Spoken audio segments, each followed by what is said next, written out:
And how do you do, my fellow squishies? Apparently, Walla may have gotten into the ethanol, and someone might need to take his credit card away. But, I mean, on the other hand, I'm not going to complain about, bonus currency showing up in chat. So, win some, lose some, I guess. I don't know. Yeah. Audio is good. That is good. What has been going on your world of late? Well, apparently the CCP is having a civil war going on. Iran might be having another civil war going on. And all kinds of other things are going on. The entertaining things are that Starfleet Academy, otherwise known as SA, and yes, I'm using that abbreviation with deliberate intent, is continuing to be the travesty that it started out to be and has no signs of ever correcting. So that's nice, I guess. Apparently the latest episode was solving the, quote, mystery, end quote, about the disappearance of Captain Sisko. And I'm just like, yeah, even in universe, that wasn't very much of a mystery, was it? Dude was in communion with the prophets. Dude walked into a cave known to be visited by the prophets. Dude did not walk out. Let's guess what happened. And sure, he was probably filed as MIA, but okay, that's not a mystery. That just means you're never going to know where he went. I mean, there ain't nothing to solve there. It's not like you could interview the suspects or anything. The prophets aren't going to tell you shit because you ain't the emissary. I mean, and then on top of that, this particular rotation, I was reminded that there are a few games that I will probably never live stream on this channel just because of reasons. And the one that came up this particular time was the Fallout New Vegas. Mostly because Fallout New Vegas is a buggy pile of suck and fail when you get right down to it, and I don't trust my hardware to be able to maintain the necessary software to do both the game and the live stream and everything else. But also because the Fallout New Vegas radicals are just fucking insufferable.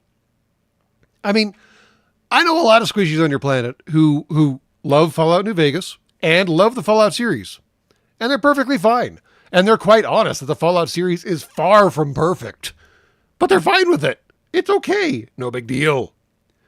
And then the Fallout radicals come screaming along and you're like, dude, take a breath.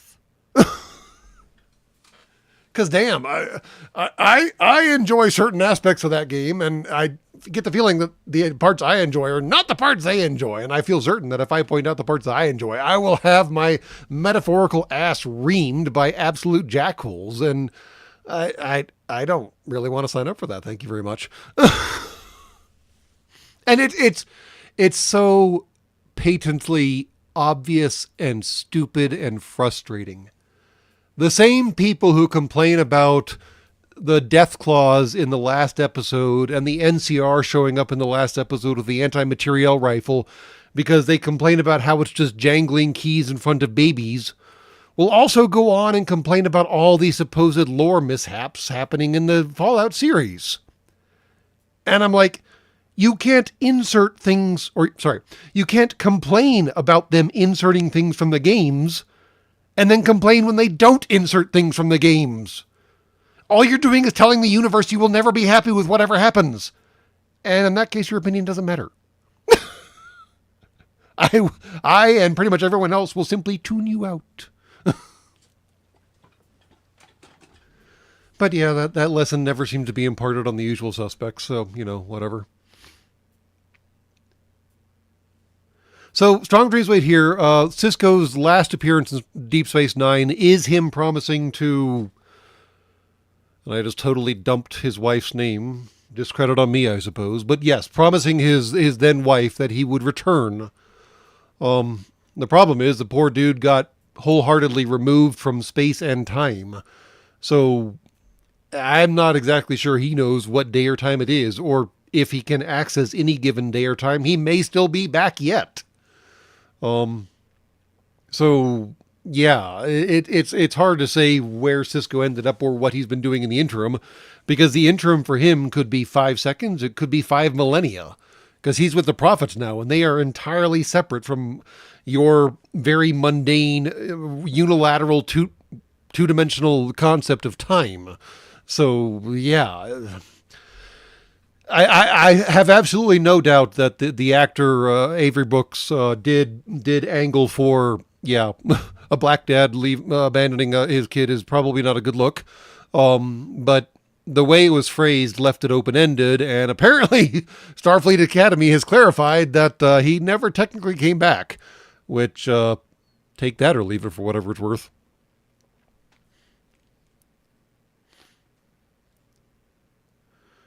And yes, I have heard about the comics HBO. I don't know anything about them, and I don't know how canonical they are. I know that a lot of the, especially the Next Generation books that were written around the same time the Next Generation was airing, are decidedly not canonical. So yeah, I don't know.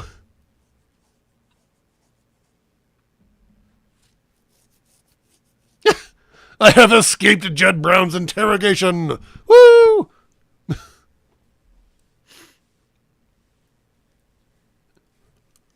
And hello, C.A. McDivitt. All right, I have rambled probably enough for whoever is going to show up probably has shown up. And if you haven't, well, fine. If you haven't shown up, you won't hear me complaining about you not showing up. I have not touched alcohol since 24th of March, 1998. Congratulations. I apologize for invoking that then, Walla. I am perfectly stable and control of my faculties, contrary to my psychiatrist's opinion. Fair enough. I got there, Walla. Give me a second. The bright coloration of the text was somewhat violating my ocular receptors. Give me a minute.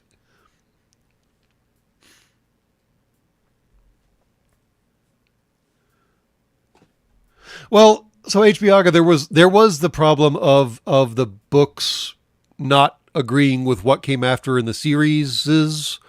There was also the problem that a lot of the TNG books specifically were really fucking weird.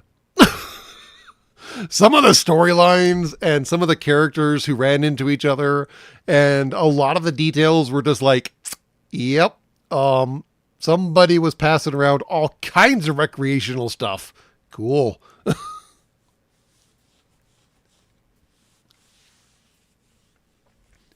But anyways, like I said, enough rambling. We have rambled more than enough. We are delving back into the ye old favorite, Cosmoteer. I suppose I should turn the music on. Nope, that's the wrong button. That's still the wrong button. I'll find the right button eventually.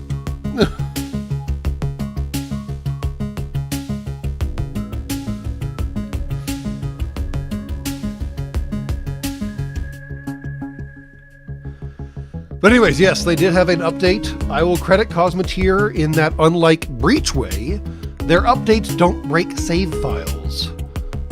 So we can continue the save file that we already had, which is kind of nice. The Loot Goblin Brick! Exactly that one. Although I think... we were on this one, right? Seems right? I need to name these better. Or keep better track of what I'm doing. It's been a while since we played the game. Damn. Alright, this seems right, yes. 1126. Alright. We'll give this one a shot. With its twin pulsing shafts. Yes, exactly that one. And the overheated PDCs. And theoretically, we should technically have, there it is, the cargo brick. Now, where is my normal brick? I don't remember. Oh, crap. Don't do that. I have to remind myself how to play this stupid game. Please stand by. There we go. Much better. There is the normal brick. All right. Hello, normal brick. What are you doing out here?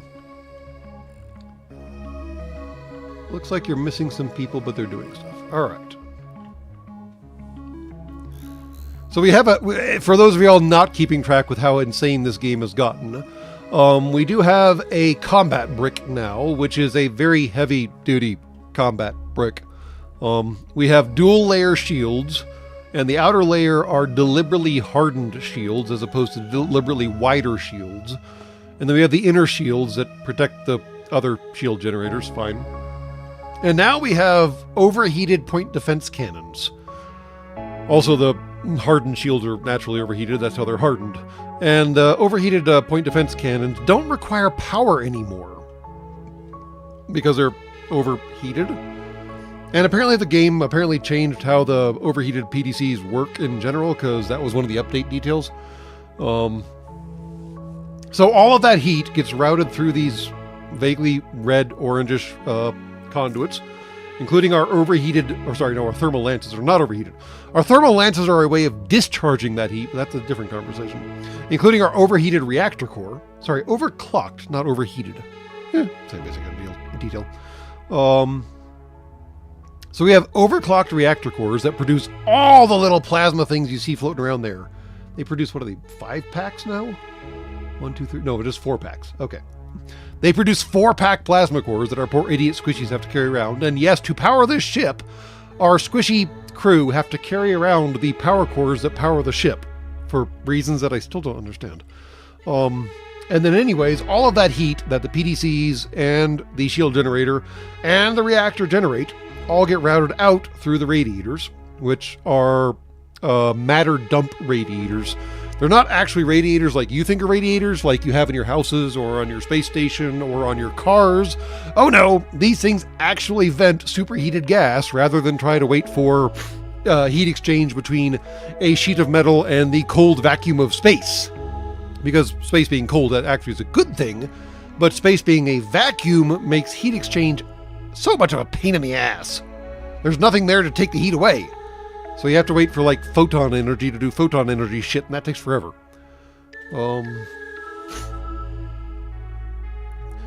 And then on top of that, I think we have, a thermal battery, which stores some of the heat, and a lance dilation pump, which increases the area effect of our thermal lances, and a lance amplification pump, which increases the intensity for our thermal lances. And the cool thing about thermal lances is as long as the upgrades are plugged into the same heat grid, the upgrades just propagate without any particular problems.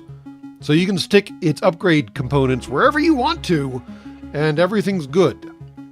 Also kind of strange. So, on top of that, on top of the overclocking leading to overheating, yes, we have 2 very large, very long, very hard shafts right down the middle of the ship. I guess we're a Klingon ship now. Definitely not a Centauri ship, and definitely not a human ship, so I guess Klingon, yeah. Alright, these are railguns. Our current range is a lot. I lost count. I didn't overclock these. Yeah, I didn't. I haven't overclocked the railguns yet. We may get there. But we've got 1, 2, 3, 4, 5 accelerators and the launcher back at the back. So yeah, we can reach out and touch everybody. And we have successfully discovered that they actually reach longer than our sensors do. So occasionally when we're trying to chase down idiots who can run faster than us, which is unfortunately still a lot of people despite all the engines we have, as long as we're pointed in the right direction, and as long as I tell the gunners to just keep firing regardless of whether they can see the target or not, we can just blind fire and take out all kinds of crap. It's hysterical. Did I overclock the sensor array? It is overclocked. How do you tell what is overclocked or not? Okay, cool. Overclocked. Great. Yes. Overclock button is on. So that should extend our sensor range more than it was. But still, it's not quite as long as our railguns, I don't think, technically. On top of that, we have EMP missiles. They're funny. They're not terribly accurate. Yes, they somehow shoot around the nozzles for our very large engines right there. I'm not really sure how that works. Yes, most of our ship is now dedicated to the storage of EMP missiles and or railgun slugs. Because we have ye old cargo brick down here. The stupid tub. As opposed to the easy bake oven. Yes. We have the Easy Bake Oven and the Stupid Tub. I believe those were both voted for by the audience, so you can blame yourselves for those names. The rear reactor, which only, so somebody selectively decided that the ship was going to be separated into 3 segments, basically. We have starboard side, we have port side, and then we have stern. And then the crew quarters are meant to manage those appropriately. Stern is basically keep the engines running. I mean, that is literally their job. Aside from these engines up here, which I think everybody helps with, I'm not really sure though. Those should not be overclocked. Auto fire thruster? What the hell's that? Okay, yeah, I don't even have the blueprints for those, so I'm not sure why the overclocked thing shows up on those. That's fine, whatever. Auto fire thruster off, auto fire thruster on. Is that a new button? I don't know what it does. Is there a help thing?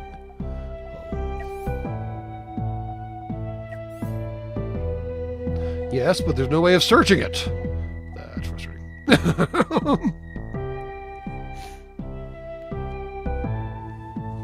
And yes, HBI is called the Easy Bake Oven because for a little while there, we were really overclocking and really overheating, and it wasn't great.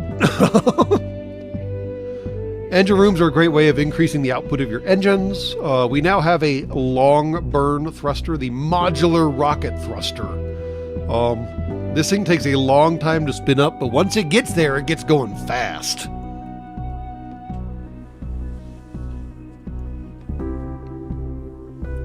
Let's face it, the ship was a group project that you had the misfortune of having to turn in. Correct. Becoming wanted is a new thing. I was just wondering about that myself. I don't know what that was.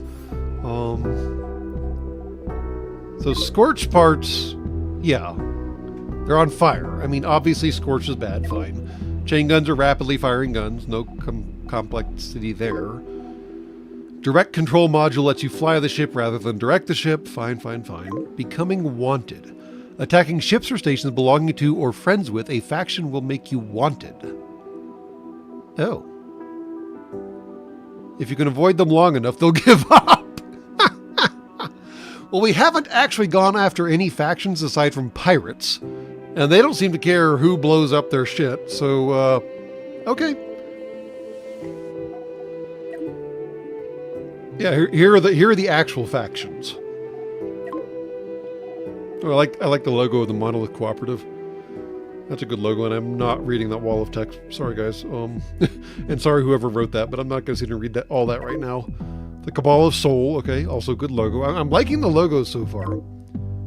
Ah, the other Centauri Imperium. I was hoping for a hair frill, but I'll take this centaur over those centaurs. And Dun Rama has a new slug thrower. Nice. The Fringe System Resistance. That logo could use some work. And Great House IO, I like that one. That one works. Alright. That doesn't seem useful. Ooh. I haven't read any of that, have I? Frame limit? Fame limit. Oh, would help if I could read. Post shaders. Auto disabling mods. I haven't even turned on mods yet. Battle helper? Oh. Alright, that's cool. Trading 5x. Yes, that's what the 5x button... Did someone have trouble with understanding what the 5x button meant?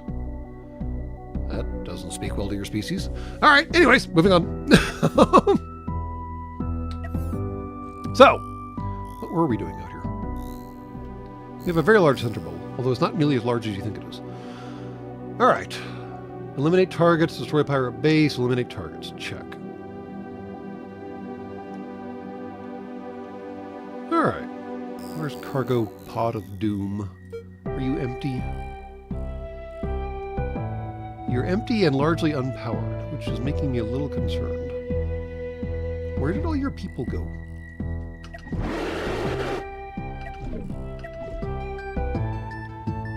Okay. People are doing people things again. Did I put that in backwards? It's entirely possible I put that in backwards. Nope. Okay, cool. It's also, incidentally, our mining ship, because it has the mining laser still. I might need to put more people on it, though. I can't remember if we expanded this before we saved out last time. How many crew are on this thing? 17. We have space for 24. So yes, we probably need to expand the crew accommodations, the actual crew count on this stupid thing. All right. Let's pick up some more squishies, shall we? And yes, you buy them. It's a weird process. I have 5 cover. I have 5 gold. All right. Squishies. Oh, right. I can't hire anymore because I'm not quite famous enough yet. Damn it. Well, I have actually a long way to go in the famous count. All right, fine. So the only way to put more squishies on this thing is to reduce the number of squishies on the easy bake oven, and that thing's already running kind of lean. So yeah, fine, whatever. And damn, that pirate base is a 10.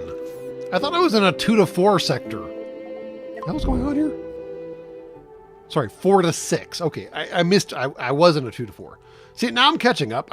I'm picking up what you're putting down. Damn, a 10. All right, and they go up to what now? 17. That sounds exciting. 18. All right. I'm guessing 20 is the current max for the game. For those of y'all who do not know, Cosmoteer is currently, and has been for 11 orbits, an in-development game by, like, one dude. So as much noise as I make about not liking early release games, I can give the guy credit for having dedicated 11 orbits of his existence to working on this game. I mean, good for him. The Easy Bake Oven should still be pink, I believe. Let's make sure. How do I get to the Easy Bake Oven quickly? There we go. I believe it was still pink, last I saw. Yes! Although the railguns are not. I'm not sure how to paint the railguns. And we put the cube logo on it because, well, cube.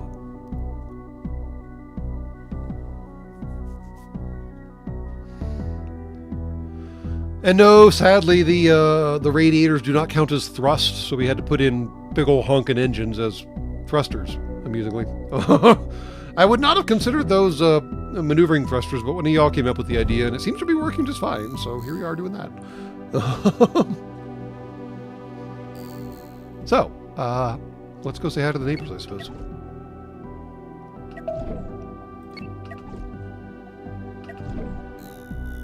Carbon asteroid. There's a way to mark those things so I don't have to worry about them in the future. If I want that in the future, I will come back and get it.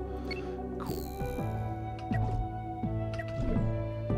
Ah, hypernode, or hyper jump beacon, which is different from a hypernode. With a jump drive, which this stupid thing should have. There it is. Big ol' honkin' jump drive, and that's what all this crap is for. You can jump to stations, and you can jump to hyperjump beacons, and I think you can jump to hyperspace nodes, which are the big things that let you go between sectors. Sorry, hyperjump relays. Well, I can't see it because I'm not there. It's a really big construct. Which renegade pack bounty is which? I think this might be a pertinent question. Does Dockmaster prefer cuboid steak? Well, I would prefer that what squishies refer to as cube steak actually came as a cube, as opposed to simply like it got fed through a masticator before you masticate it. That's just weird. Why would you call that cube steak? Since you can't aim your primary weapon independently of the long axis of the ship, turning is kind of important. Well, that is true. That is technically true. Why is the thermal lance so massively undermanned? What is going on here? Where are all the squishies? Well, the blues are all over there. What are you guys doing? Why are there still people back here?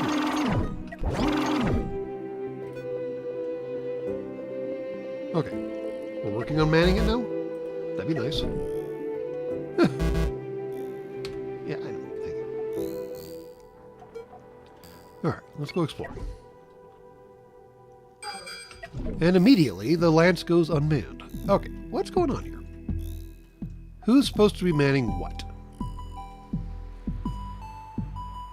That one's manned. What's your problem? Alright, blue and gold. We gotta see what you guys are doing. Port side. Edit roll. Job priorities. Some kind of weapon. Thermal lens. Let's go ahead and bump that up a little. Okay.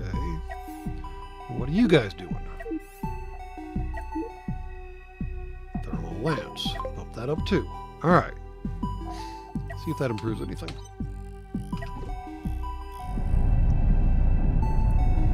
They should be able to move between the sides, so I don't know why they're being dorks about... Did I put enough doors? Did I put enough doors? I'm so confused. Door. It'd be nice if I could put a door into here, but since I overclocked the bloody... Can I make that work? No, because the pipes can't run on top of the passageways. The pipes can run over the passageways. They can't run on top of the passageways, but that might actually still work. Hold on. Math is hard. Please stand by. That is definitely not what I meant to do. Just, park it somewhere, dude. Actually, let's take care of this guy first.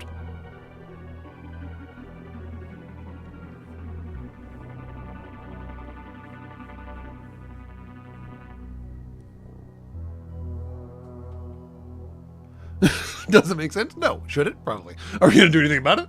Maybe.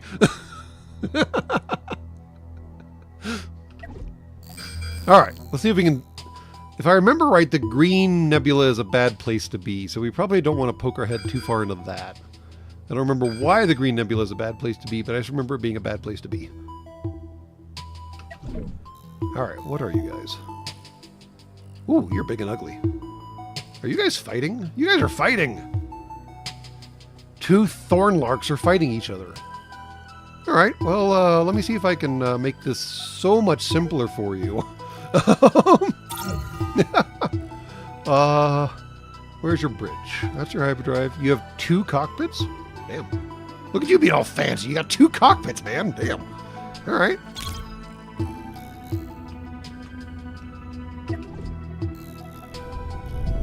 Take the damn shot. Oh, for crying out loud.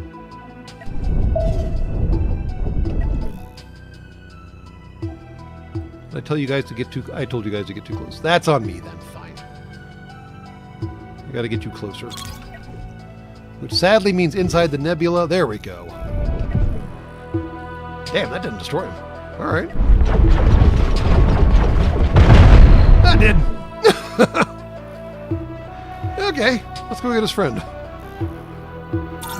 Hello, new friend. Looks like your other friend did an absolute number on you, so this shouldn't be too bad. We just gotta get right about there. That should be just fine. Oh yeah, come towards me. That's a good plan. Here went your bow section. Good for you.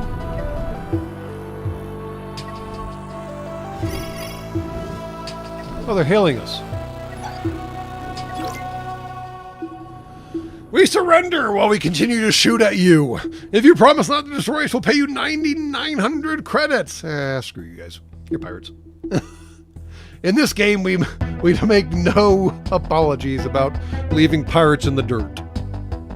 He did.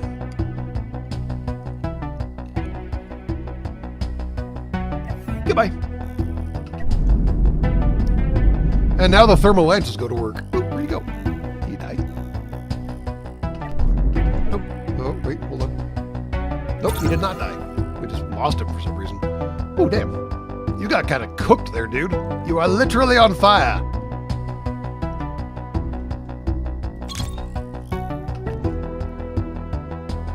Why the hell did we turn?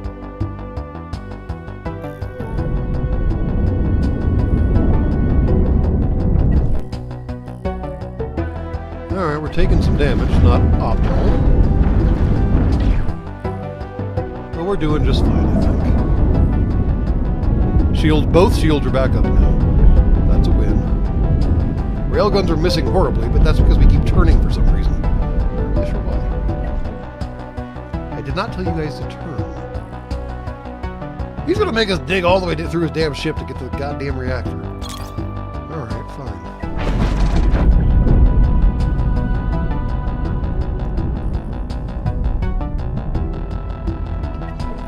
What is that?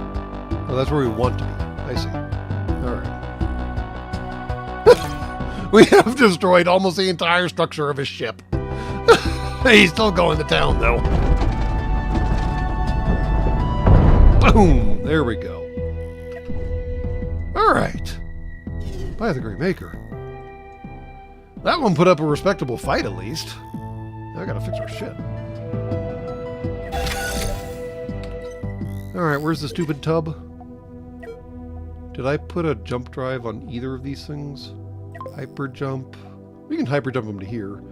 I should probably put a jump beacon on my mothership, though, because on the Easy Bake Oven, because that seems like a worthwhile expenditure of time. And yes, I'm pretty sure the green nebulas are very, very spicy. I just don't remember why. Come on, dude. You gonna jump? Do we need squishies in the jump room to make it jump? Oh, we need to power the jump drive. That makes sense. You gonna jump? Auto-saving seems wise. Today? Alright, gotta charge the whole damn thing up. Please stand by. There we go. Okay. Spinning faster. Spinning faster. Stupid tub.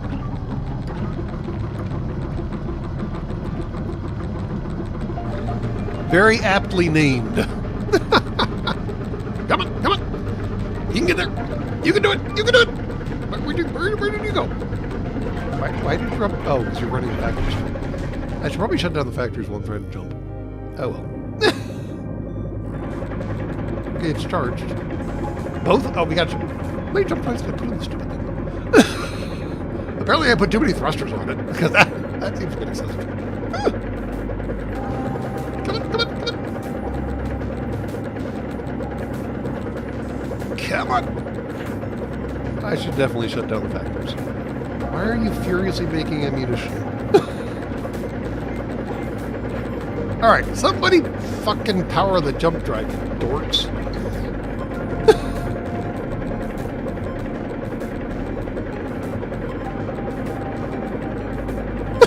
They're still carrying ammo out. Oh, I need more squishies on this stupid tub.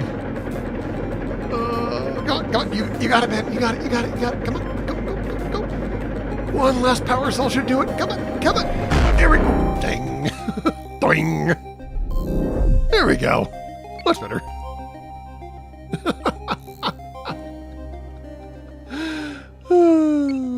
Great maker. Alright, now we gotta hang out here while we protect our little investment. There's a way to... Oh, hold on. There we go. Electron cloud. Ship reactor output will be reduced by 40%, but energy weapons will do 90% more damage, and thrusters are more powerful. You can't jump. So yeah, that's what those do. Did I put a matter collector assembly on this thing? I can't remember anymore. Yeah, I did. Shocking. Nice. So we don't even have to send people out. I should probably do the same thing with the thrusters on this thing that I did with the main ship, and that is, like, get rid of all the stupid little thrusters and just put in some big ones. I think we were just cheaping out when we built this thing, and, well, this is the end result of cheaping out. There we go. Where's the rest of the carcasses?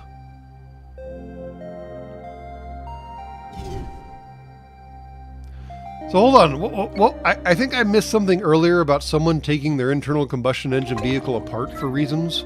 Was that a deliberate taking it apart, or was that like a kinetic taking it apart?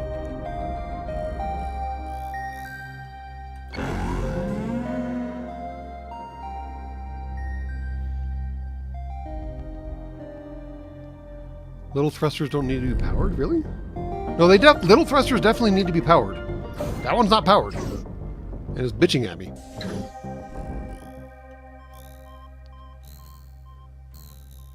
I thought there was a bigger... Oh, there's the debris field.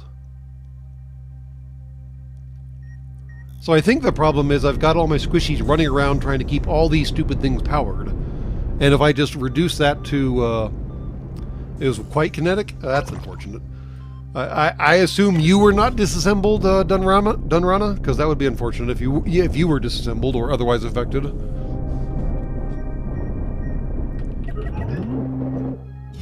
And yes, I could technically fly around with the combat ship while the recovery ship does recovery crap, but I want to protect my investment, thank you very much.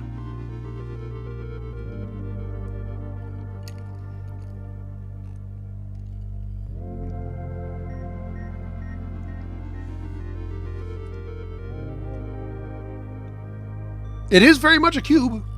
Well, it's kind of a cube. We need to make it bigger. It's a cube with embellishment.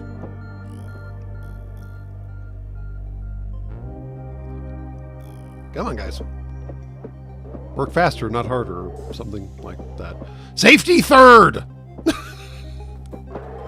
It's amazing how much that phrase really upsets some humies. Oh my goodness. You're fine. That is good to hear. Thank you. Lots of cubes. Accurate. I've come to realize, Fox Nakamura, that safety third really is one of those filter phrases of like, if someone gets pissed off about it, they probably aren't worth really talking to. As mean as that sounds, it's been proven accurate more often than not.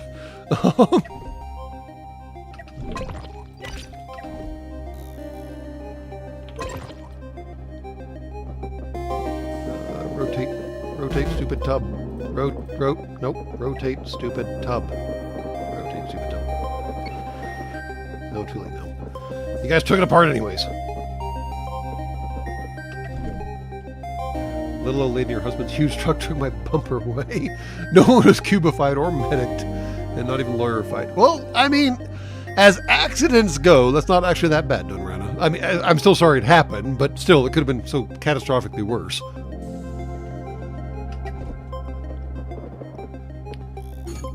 And for those of y'all who may be confused about the phrase safety third, this was popularized by, and of course my memory banks just had to dump the gentleman's name, the guy who used to do dirty jobs once upon a time.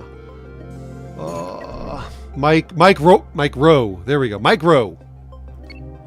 And safety third is kind of a joke and kind of not.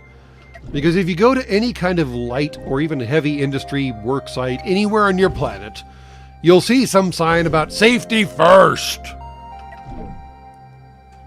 Well, that's a fucking lie. Let's be honest here. If the first thing on your tiny little squishy brains was safety, you would probably never leave your homes. You sure as fuck wouldn't navigate your multi-ton motor vehicles on your multi-ton motor vehicle roadways and experience what Dunrana and C.A. McDivitt experienced just earlier this rotation. They were decidedly not safe. That lack of safety, unfortunately, caught up with them. That's not to say they did anything wrong. I'm certainly not saying that. I'm just saying that if safety was your first priority, you wouldn't have even gone to work. So no, safety first is and always has been a lie. You're there to do a job, you're there to make money, and you're there to ideally be safe. Which admittedly may not be the ordering that Mike Rowe actually makes. I don't know what he actually categorizes as the first and second priorities of squishies. So don't, please, for the love of God, do not go and misquote him by quoting me. He just points out that safety first is a nonsensical priority. It doesn't work. You can't be safe. And you sure as fuck can't be safe doing all the jobs that he talked about over the course of his dirty jobs career. And most of those jobs are what makes your world turn. So yeah, safety first makes absolutely no sense. Yes, by all, what's the term I'm looking for? By all standards, by all requirements, by all hope, please be as safe as you can. But let's be honest here, you wouldn't be doing a lot of jobs if you wanted to be safe.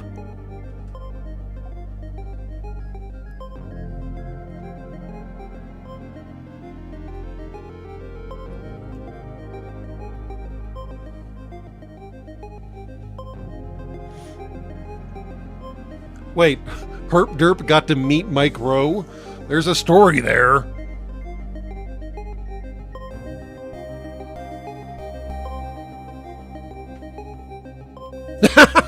Ironfire, sorry. I wasn't laughing at you, Ironfire. I was laughing at your predicament, which admittedly is not a whole lot better. Sorry. I mean, so I know a number of squishies on your planet, Ironfire, who are motorcyclists, and the interesting distinction between them is those who understand that every single other vehicle on the road is insane and wants to kill them, and those who don't. And the problem is cagers, as motorcyclists like to refer to automobile drivers, don't understand that every other cager on the road is insane and wants to kill them. And, well, predictable things happen when there's that misunderstanding between parties moving in large vehicles.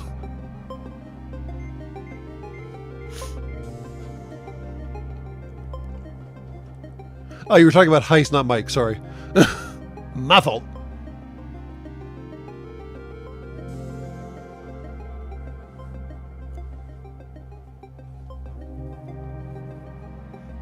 And it's kind of a shame, Ironfire, because I was hopeful that the whole pandemic scare on your planet a while back would give rise to legitimately remote jobs, and it did in a variety of ways, but even a lot of those, unfortunately, the companies in charge of the commercial real estate on your planet realize that they are losing money hand over fist, and companies are forcing employees to go back to the office again, and it's like, we've been doing the job that you wanted us to do for the past however many years now, to the extent that you wanted it done.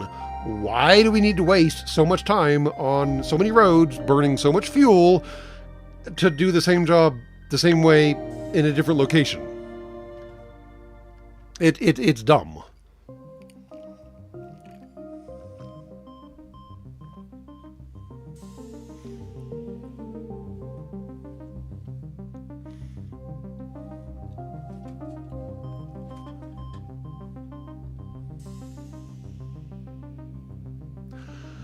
Well, Dunrama, that explains how y'all were able to escape basically unscathed. Subarus are an animal unto themselves, and no joke, no lie.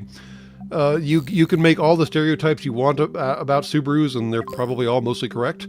But those things are bloody tanks, and they do not deserve to be for what they are. But that company builds cars right, as far as I can tell.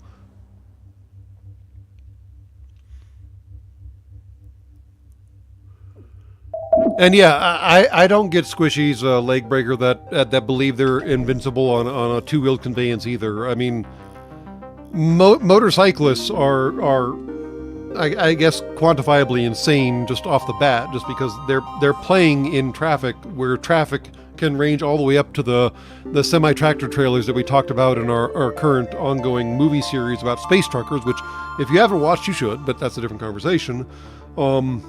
But the real problem with the two-wheeled conveyance insanity on your planet are the bicyclists.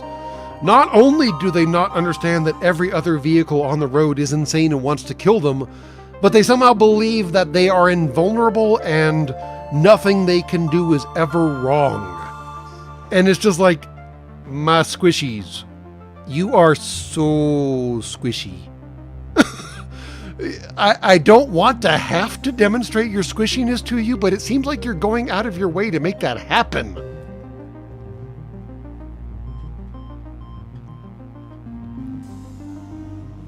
And yes, Herp Derp, my last episode dropped last week? Yes, this week is an off episode, which I still need to record. Right. I should do that at some point. I should do the thing that I'm supposed to do periodically. And yes, we are still reading another book. If you are not a member, you may not know that. But we are still reading another book. We are up to chapter 16, 17. It involves throwing rocks. And if you can guess the book just off of throwing rocks, you're my kind of human.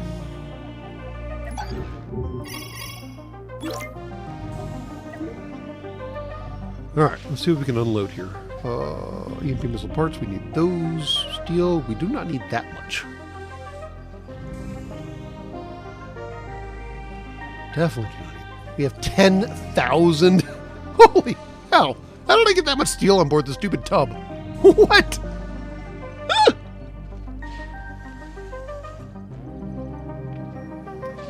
Jed Brown, the latest was not the last, in fact. We are up to 4. Hold on, now I gotta check. Because I've totally lost count. Which is my fault. The problem is I started recording the movie, like, audio. And then I kept recording. And then I kept recording. And then I kept recording, and I'm just like, oh, this is so much bigger than the Battleship episode and the Space Battleship episode and all the other episodes. I should probably split this up. No, last week was episode 4 out of an indeterminate number of episodes. So, yeah. We ain't done yet. We're 4 hours into Space Truckers, and we ain't done yet. Well, so TechMav, as the saying I picked up off your planet goes, and it's the saying I absolutely adore, you can, in fact, be dead right in all the meanings of that phrase.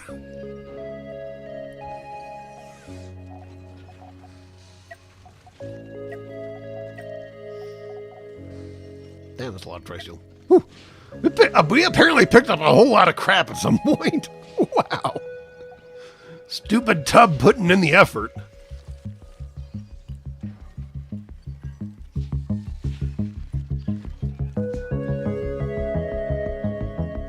Is it still considered long-winded when it's not an organic being?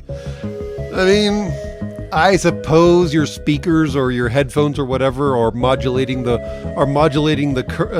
air currents between the system and your eardrums. So technically, yes.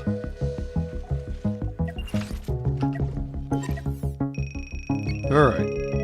What does the stupid tub have on it again? So much stuff. Oh my gosh. All right, stupid tub. We need to work on you. Where is Turbo Murder Block? Sorry, Easy Bake Oven. Hello, Easy Bake Oven. Are you safe out here? Maybe we'll just jump you back to a station and do some work on some ships. How about that? That seems like a not bad plan to me, actually. Wait, why can't I jump here? What? Wait, what? That's weird. Is my own ship causing interference that is preventing me from jumping back to my other ship? What? Alright. Are you done? Cool. Let's move you out. Okay. And now let's try jumping back with the Easy Bake Oven. Oh, that's weird. Your own ships cause jump interference if you try to go to a location near them.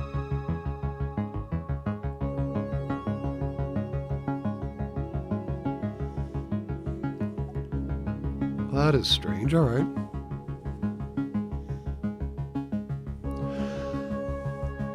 I don't know if that's directed at me, Master Gecko, but I appreciate any content on the Funny Bird app, and I do not ever like any content on the Funny Bird app for 2 reasons, and they're both kind of dumb.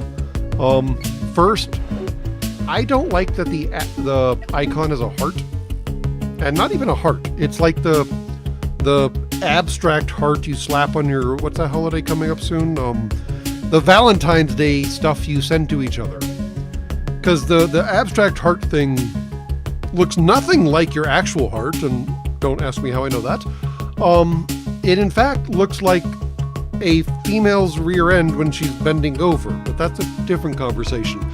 And the second reason is I don't like allowing the X, Twitter, whatever you want to call it, brain to control what I see any more than it already does. And Twitter is quite honest that as you like stuff, it will adjust your feed accordingly to show you more of the stuff you like. And I don't know if I like that. Pun intended. Ironfire, you have not missed the Ivorian stream. The problem is I missed the time when it was on sale. My finances were in a bit of a jumble the last time it was on sale. So being the cheap-ass bastard that I am holding out for the next time that it is on sale. And then, yes, we will purchase it. And yes, we will stream it. I promise.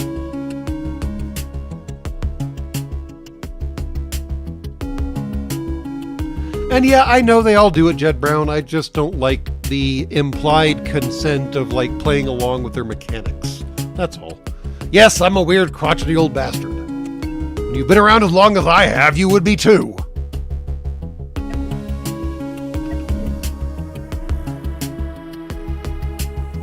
Alright, let's see if we can make this thing behave better.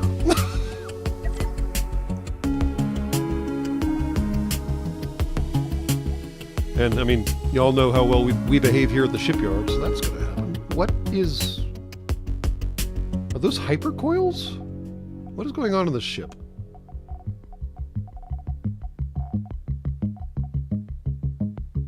What are those? How do I... Wait, what? Oh, those are stored locations for the stuff we build, right? Sorry. Derp. Right.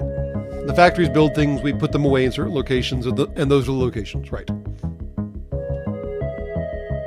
I built way too much ammo. That is correct!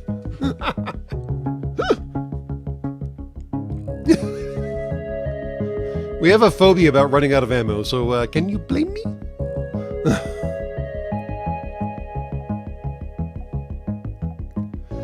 Alright, I went to the wrong screen. Not the cargo screen, yes. The build screen! There we go. Alright, we want to go to the blueprint mode, if I remember right. Yes, blueprint, so much easier. We want to do mirror, because that makes life so much easier too. Alright. And get rid of those. We're going to cargo. Cargo space? No! Cargo ground! Nope. Bigger cargo space. Better. Alright, are those the biggest engines we can get without doing stupid engines? Those are huge thrusters, yes. So, more big engines, more better. Right? Right. More big engines, more better. Magoo. Alright. And now, let's dispense with all this insanity. Mostly it's the little insanity we don't care about. Which is, I think, all of it. Go away.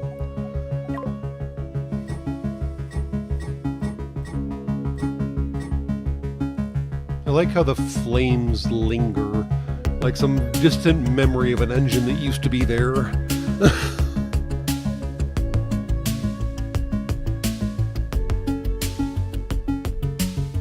There is no such thing as too much ammo unless you're trying to swim with it.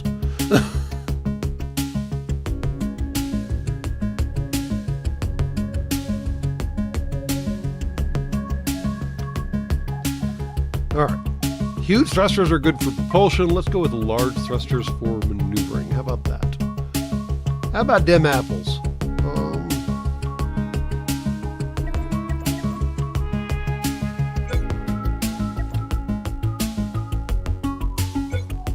That feels somehow not right, but it might work. Technically. I feel like I should move the power plants out to the ends if I'm going to do this stupidity. And move the engines out there too, and probably put an engine room there, because that would be the smart thing to do. But engine rooms require manning, don't they?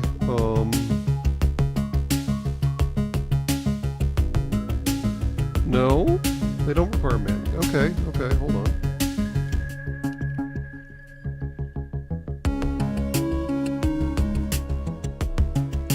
Well, Strong Dreams Ways here, that's the way all of your boats on your planet turn right now, and all of your ships too, and technically submarines turn even worse than your ships do, so feel for them, I suppose. I still feel like I should move the reactors out to the edges if I'm going to do this stupidity.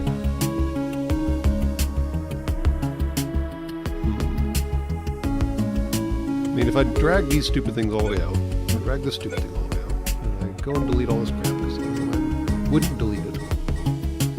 Alright, and we drop an engine room there. I mean, that's actually kind of a win, right?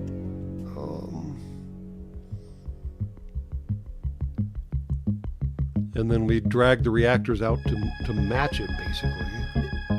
Boop. Yeah, okay. I'm starting to see a plan here.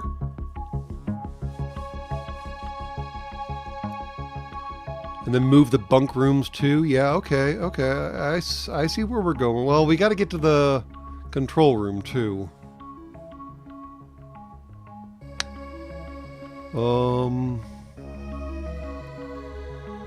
I feel like the stupid thing needs another a forward reactor, just like the other one does. Damn it! I was hoping to avoid that.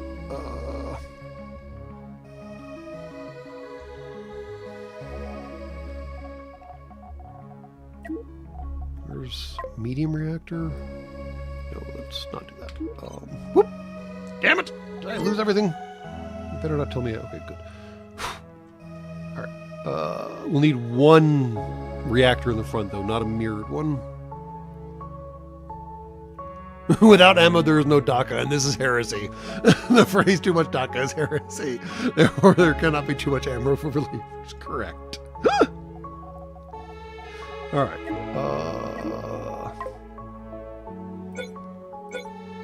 Okay.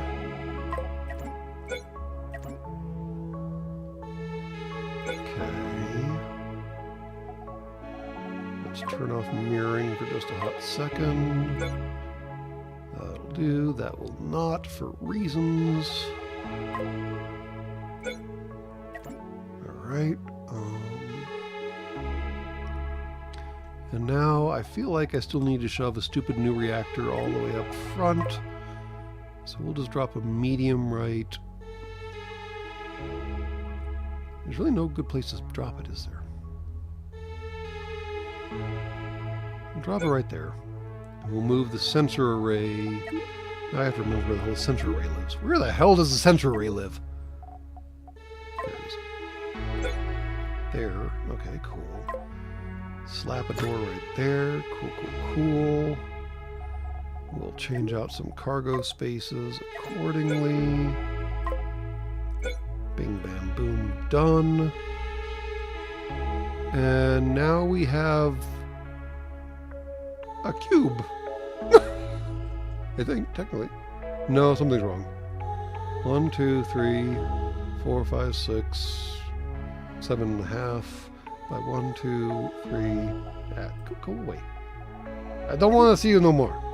1, 2, 3, 4, 5, 6 and a half. Ah, so we need to make it a little longer in the future. There we go.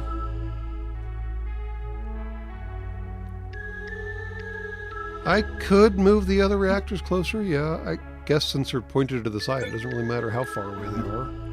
Lever arm is kind of a arguable point at this point. There we go. And I could, just for the sake of doing it, do that there. And slap another emergency airlock back here, just in case, because just in case is never a bad reason to do something. It's not quite a cargo cube. If you move the huge thrusters out, you can have both of them on each side touching the engine room. Alright, alright. It's the USS Dyson. It sucks everything up. Alright, we may have to rename the stupid brick. It's a Greebled cargo cube. What are you doing out there? So we're saying if I move that out and move this out, that is correct. Everything touches the engine room and therefore wins. Alright, delete all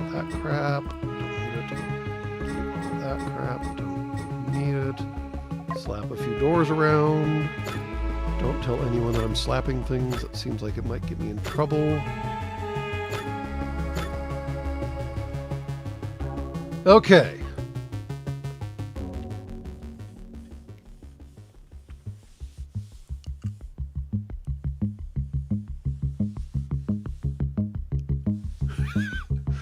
Well, the Dyson is even better because it's not a sphere. It's the Dyson, but somehow not the Dyson sphere. It will never be spherical, damn it. All right. Wow, I'm spending a lot of credits. What am I spending credits on? What do I not have on board? I probably shouldn't have sold off all that steel and crap, should I? Oh, well. I mean, we could call it the Roomba. It wouldn't technically be wrong.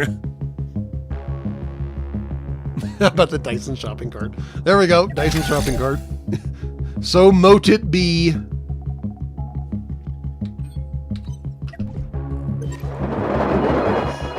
do I do that? There we go. Done.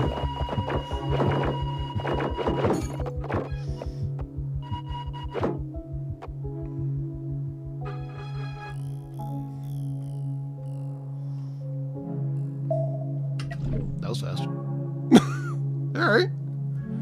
Let's see how this stupid thing maneuvers. Oh, good. It actually maneuvers. Whee! Okay, that is so much better than we had it before. Nice. Win, win, win. Alright. I suppose I can turn some factories back online again. I don't need tri-steel.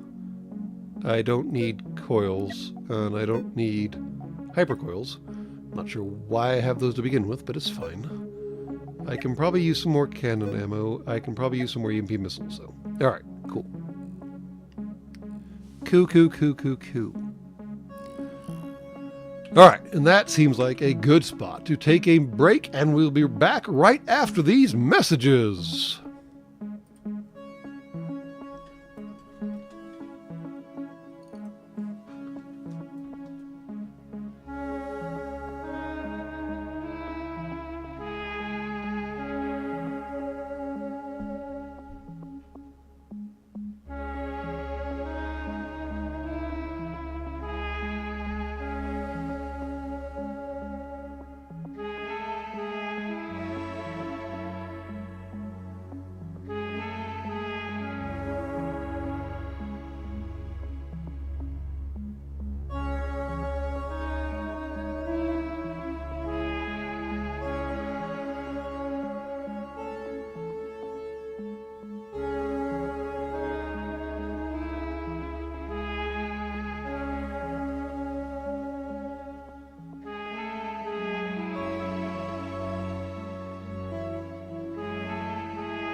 Alright, I apologize about the delay, but after all, this would not be a Sacred Cow Shipyard's live stream if something didn't go wrong.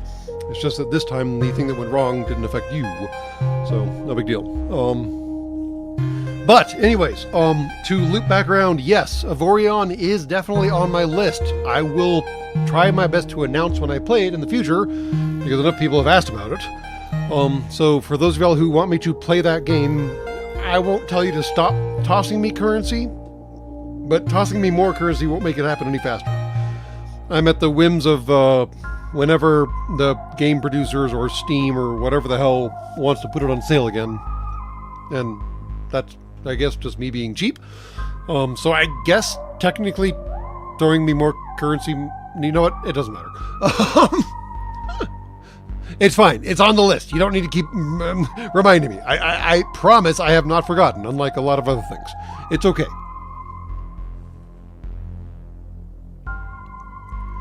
All right. What is going on in chat now? Because by the Great Maker, y'all have been busy.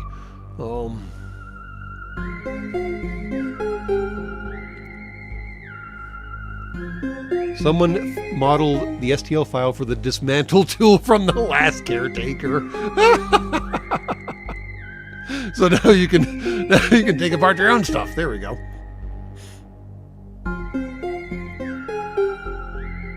No, Jed Brown. He doesn't need to install the noise the dismantle tool makes. He needs to install the speaker that makes my maniacal laughing after whoever it was, who I think was Hugging Floors, introduced me to the dismantle tool, because, yeah, that was a fun time, wasn't it?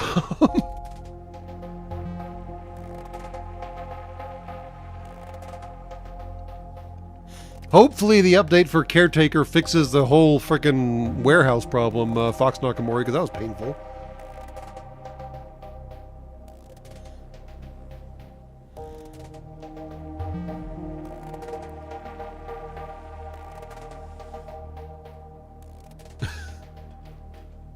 Both is good. Because damn, yeah, I have not experienced a game jittering failure quite that bad in quite some time. Yeah.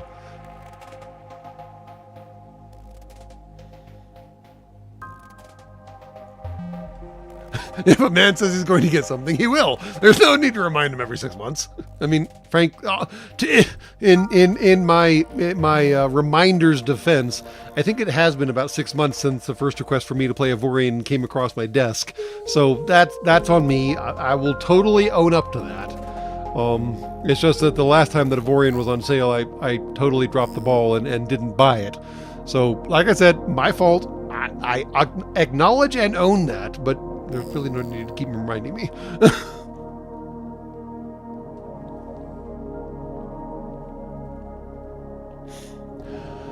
Well, I am glad for both Herp Derp and Huggin' Floors. Unfortunately, we are over here struggle bussing along on some very old hardware, because shipping out to the shipyards, as you might expect, is a touch expensive. Yeah. Maybe if I just dialed everything down, the warehouse would work for me just fine, but maybe not. Hard to say.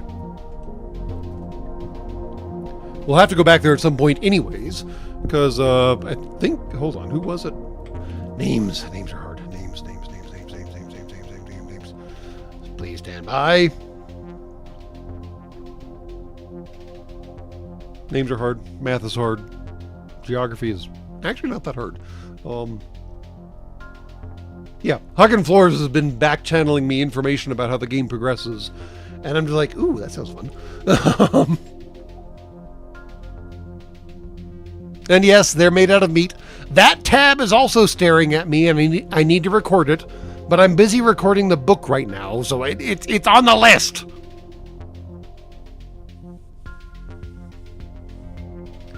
And yeah, Strong Dreams wait here. I got no good advice. I mean, the Steam Deck exists. I can't imagine that The Last Caretaker plays on the Steam Deck very well, but maybe it does. All right, let's go see what this green crap does.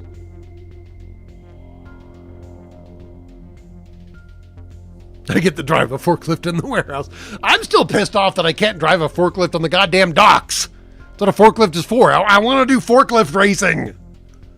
And for those of y'all who don't know about forklift racing, you should check out the episode where I talk about forklift racing. We do actually talk about forklift racing, not even joking. It floats? Wait, why the fuck does the forklift float? It's supposed to be heavy enough to pick up shit and not tip over. Why does it float?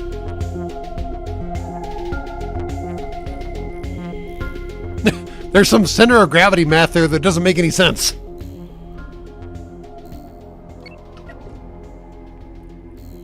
Whee! Super fast.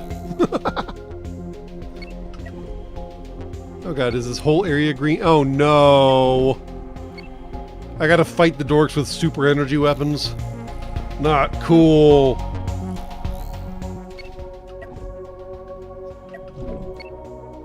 Fudge my life. Yep, I got it. Alright. Oh, they're only 4s. Okay, that's not so bad.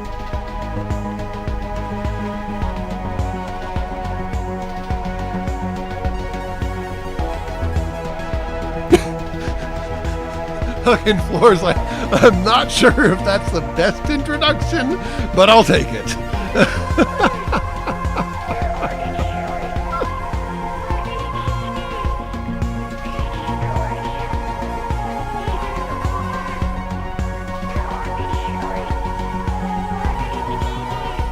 And yes, there was definitely a story about that on this channel, Internet Gravedigger. And yes, I believe a space forklift will be a space tugboat. And yeah, Last Caretaker really does do its best, worst, best, something about not letting you lose resources. There isn't nearly the battery crunch or the material crunch or any other kind of crunch I was expecting out of the game. It's like they kind of wanted to make a... Oh, what's the term I'm looking for? They wanted to make a cozy game, but wanted to make it look a little harder, I guess. So, yeah.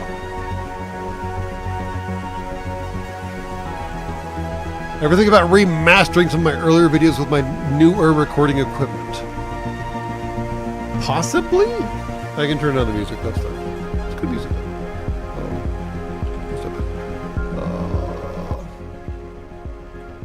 The problem is a lot of remastering would probably require re-recording, and as we have made abundantly clear over the orbits, we are very lazy.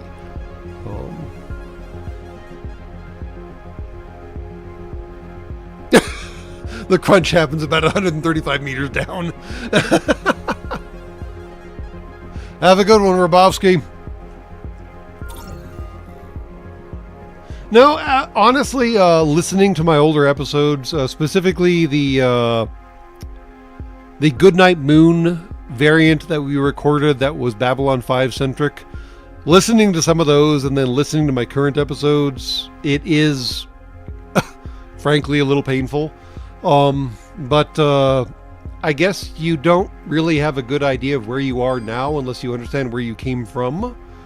So I don't know if remastering or redoing or re-whatevering those is in the cards or not, just because they do show an interesting progression for the channel, if nothing else. I mean, a lot of what we've improved over the orbits for the channel has been courtesy of feedback from y'all. And some part of me wonders, questions, so on and so forth, if we should just let that learning curve stand as the learning curve that it is, or if we should maybe do some remasters and upgrades or whatever along the way. I mean, we all know that science fiction has a wonderfully horrific history with remasters and director's cuts and all the rest of that nonsense. So, yeah, I don't know. But the thought has occurred to me. There have been cycles spent contemplating it, but nothing conclusive has been decided yet. If that adequately answers your question. And I mean, a re-rant might be interesting. The problem with a re-rant, at least for my limited processors, is I have to listen to the first rant to remember what the rant was about, and then I've already primed myself with what I ranted about. And then that will color what I continue ranting about, if you Understand. Oh crap! What did I do? Understand the distinction. Are they trying to pincher me? It seems like they're trying to pincher me. Oh, that's interesting. Do they have tactics now? That would be a development. I want to get over to this guy's side.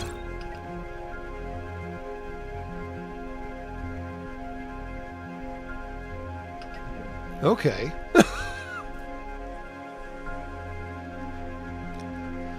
Yes, I can always remine old stuff. The good news is I already have 3 episodes recorded for after the end of the Space Truckers series, so I don't think we're going to be suffering for content anytime soon. In fact, one of them even has a sponsor, so that's a win. And yes, we still accept sponsorships for episodes. Hit us up at youradhere@sacredcowshipyards.com. And yes, I literally set up, I think it was youradhere@sacredcowshipyards.com. It's either that or docmaster@sacredcowshipyards.com. Either way.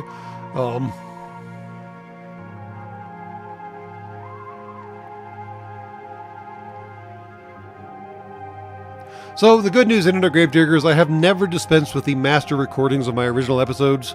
I have dispensed with some of like the post-processing content. Like the finished videos, for example, I've deleted a lot of those because they're online. And I can always re-render them, and frankly, I was running out of storage space. Because, as it turns out, videos take up a fuck ton of space. But no, the audio should still be there.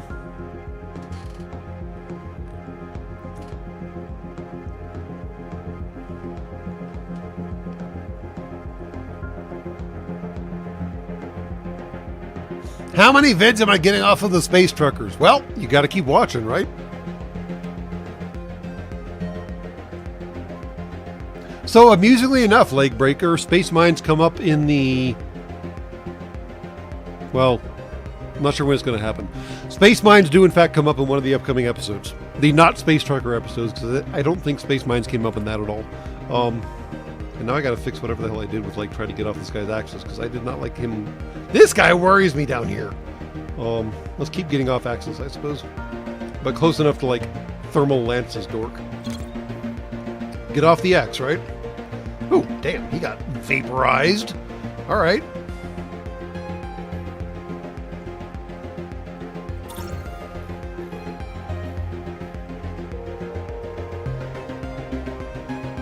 Let's just... Well, we can close and zippity-zappity-happity-crappity this dork. Oh, it's one of these weird asymmetric ships. I love these designs. I have no idea how they're supposed to work, but I love them because they're just so weird. Like, main thrusters clearly back here, check. Main guns are clearly on the left side, check. It has secondary thrusters on the right side, and the shields only point left. But somehow the cockpit is way up here, and guess what our railguns are going to do about that? Nothing good. Wait, can I see? Wait, can I see squishies through the portholes? You're kidding me. What? Those are different colored and shaped blobs through the portholes. You can actually see the squishies on their little stations inside the ship. Okay, that's cool.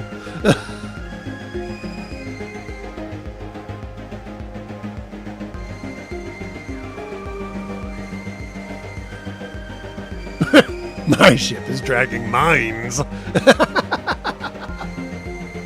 I mean, honestly, it would be hard to talk. It would be hard to have an episode about space mines without bringing up Galaxy Quest, because yeah, that was perfection with mines, wasn't it?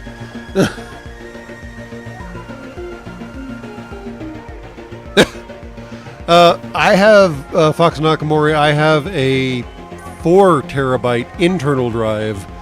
And I have published nearly 500 videos, so it's a little overloaded at the moment.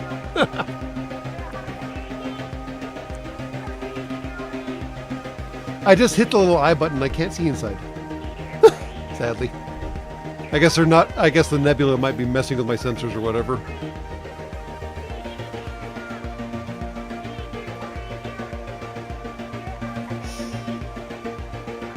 So what's funny though is the reason that my videos take up so much space now is that stupid little audiograph or visual representation of what I sound like in the lower left-hand corner. Up until then, my videos barely took up more space than my audio because it was just a sequence of still frames, and a sequence of still frames is like tremendously low overhead for MPEGs. MPEGs are deliberately designed that if they show you the same thing over and over and over again, then the data is basically just copy-paste. Well, it's not even copy-paste. It's just like a short statement saying repeat, repeat, repeat, repeat, repeat, repeat, repeat. But as soon as I added that stupid little audiogram in the lower left-hand corner, then every single frame is suddenly different. And now I have to render every single frame separately. And suddenly it takes up a whole lot more space.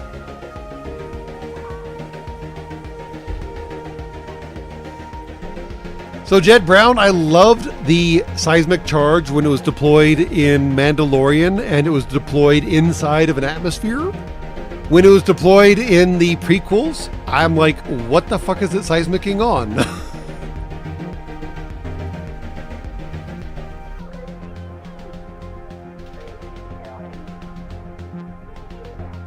This guy does have that free boat, the freeboater, what faction is that? Free something faction? Crap. Fringe System Resistance faction. I think those are technically pirates. When you get right down to it. Yeah, they're not technically a faction. They're just out there. Oh no, the sound design, Jed Brown, is utterly perfect. Oh my great maker, yes. The sound design for the seismic charge is possibly one of the best sounds to come out of definitely the prequel series of movies, and possibly the entirety of Star Wars as a whole. The fact that it drops out, and there's talking, and there's sound, and there's so on and so forth, and then all those sounds kind of fade away just for a second, and then there's this boing, is just utterly perfect. And I definitely adored that the Mandalorian instance totally resurrected all of that. Of like, they drop it, there's engine noises, there's blasters, there's talking, and then there's just this slight fade out. And then all of a sudden, boing. Yeah. That definitely, yeah. Like I said, possibly one of the best sounds to come out of Star Wars.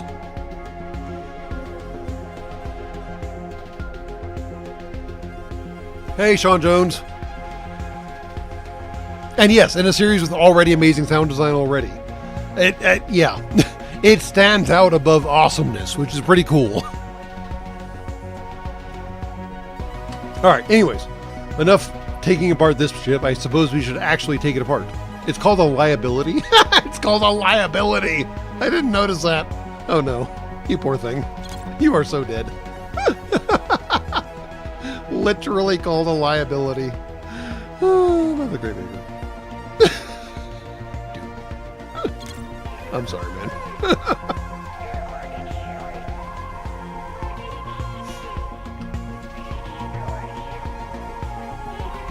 Bloop. And he's done. Like I said, putting that cockpit at the very front of the ship was a bad design decision. I really gotta put a jump fucking beacon on this stupid tub, don't I? God damn it. Fuck! What's the gif from that stupid ass show that I got so much flack about, complaining about, fuck, the drug cartel show, Breaking Bad. Fuck!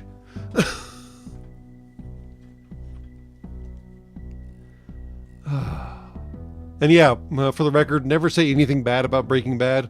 You'll get so much more flack than you ever anticipated. It's not even funny. It's kind of creepy, actually, when you get right down to it.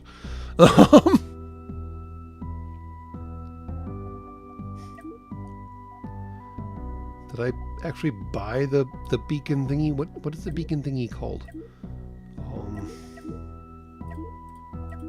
Wait, what is that? Nope. Beacon! Sighted enemy, deleted same. Check! Alright, how big are you? Damn, you're big. Damn, you're big! And you take things I don't have. Of course you take things I don't have. Does the stupid tub have things that I don't have? Probably.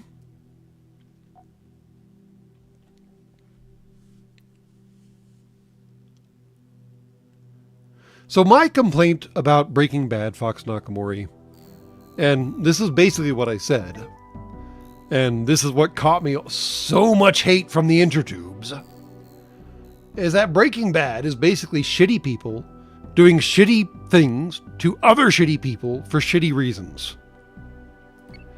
And frankly, I've experienced enough shitty people doing shitty things in the real. I don't need to watch, quote, entertainment, end quote, telling me that shitty people do shitty things. I am well familiar with how shitty squishies can be, and even non-squishies, that I don't need to be reminded. Thank you very goddamn much.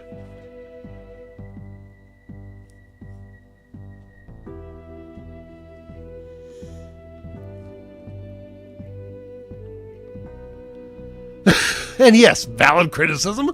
How very dare. So Jed Brown, I would say that, and I didn't, because I did specify that it was a very well acted show.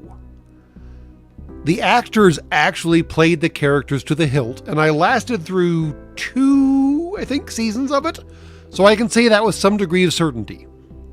It was a very well performed show. But it was still shitty people doing shitty things to other shitty people for shitty reasons. It was just well performed. That's all.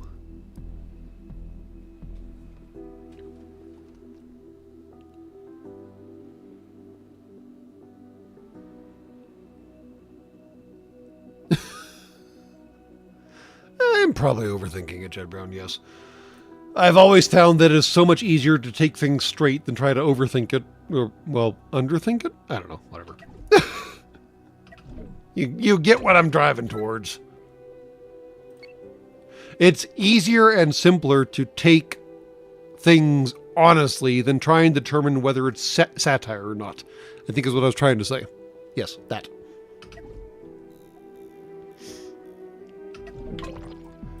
But by the great maker, as soon as you say anything negative about Breaking Bad on the intertubes, buckle the fuck up. You're about to be visited by all the ghosts of all the shitty Christmas you've ever had in your entire existence.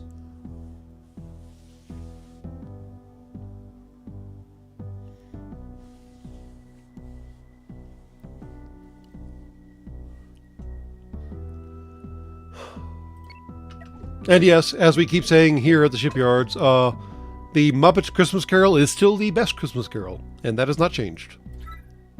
Speaking of visiting by ghosts and so on and so forth.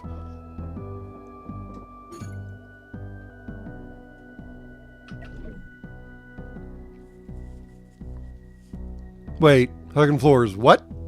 So, Hugging Floors brings up an interesting notion. I'm also told that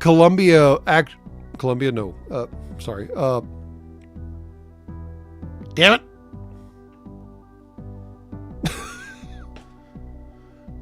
See, Jed Brown, you fucking broke me, dude.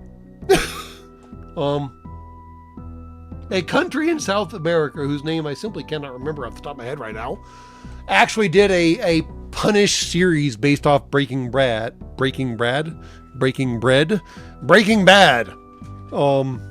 And it was quite funny. But Hugging Floors, what the hell now? What?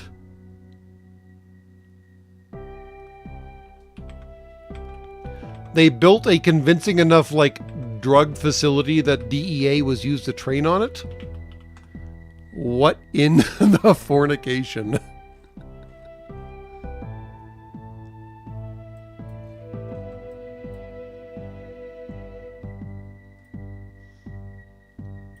Yeah, no, it is Colombia. For some reason, I thought Columbia was not a country name on your planet, but by the great maker, it's actually called Columbia. And no, Columbia actually did like a pun series, a satire series of Breaking Bad. Tremendously low production value, tremendously bad. But they thought it was so funny that they actually made a joke copy of the series themselves. So, I mean... So yes, Strong Dreams wait here. There is in fact a Breaking Bad telenovela. It's quite bad from what I understand, but it exists. This week on baking bread. Words are hard.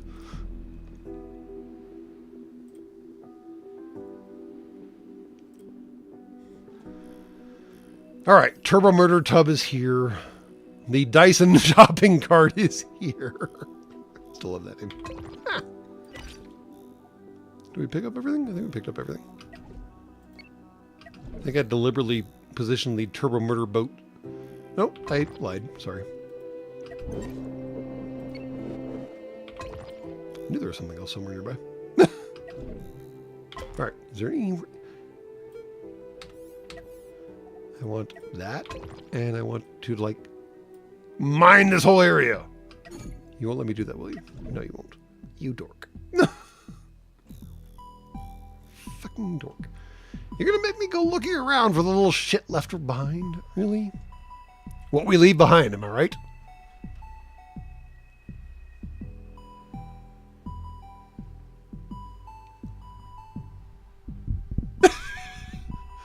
I don't know whether to be complimented or insulted by that, Jed Brown, but if you are into that degree of low production value jokes on things, then yes, Columbia actually did produce a satire spin-off joke Breaking Bad thing that I will try to dig up next time we have a live stream so I can drop it somewhere and remind you. Yeah, because they thought the whole thing was so fucking funny that they did their own series, which is like recursively, bizarrely entertaining. Yes, metastasis is what it's called. Thank you, Internet Gravedigger. That is in fact what it was called. And that's just twisting the knife, isn't it?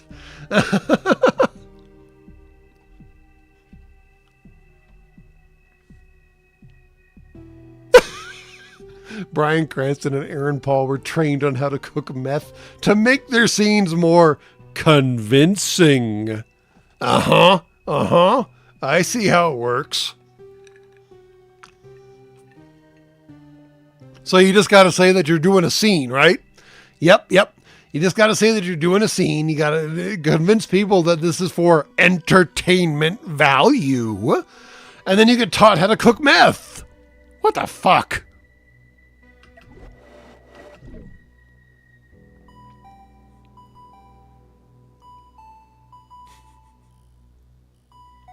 I mean, Jed Brown, we make no bones that we are a tremendously low production value organization.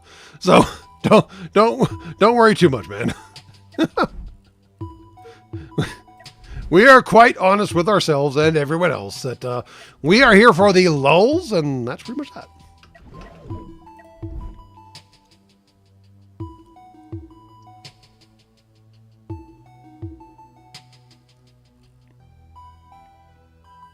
I make the show a secretly instruction course on how to sell meth. Hopefully, kind of like the what's that book called? The Anarchist Cookbook on Your Planet. It's technically wrong in a lot of interesting ways that could result in catastrophic death, but maybe not. I don't know. That would be funny in the wrong kind of ways, but you know, whatever. No big deal. All right, how do I transfer cargo between ships? Because I don't wait. Oh, weird. What? Oh. So even my own ships, I can't see inside of them unless I select them. That's weird.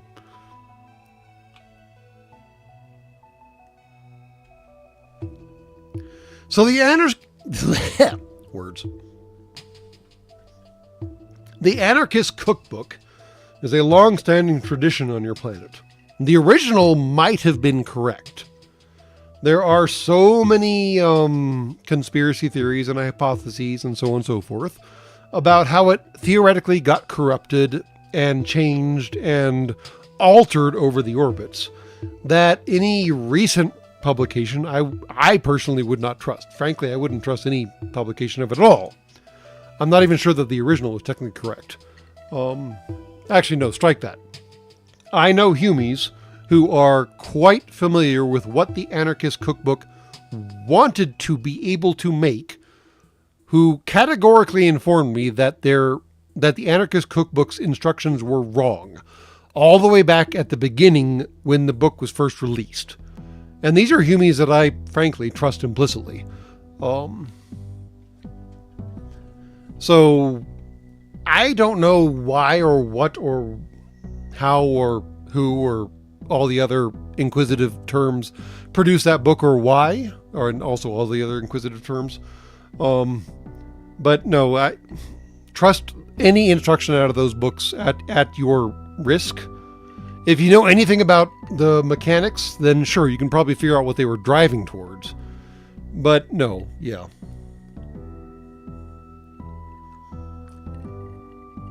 And for clarification, just to drive home the point, I once upon a time did an advertisement and an episode about an event on your planet called Boomershoot.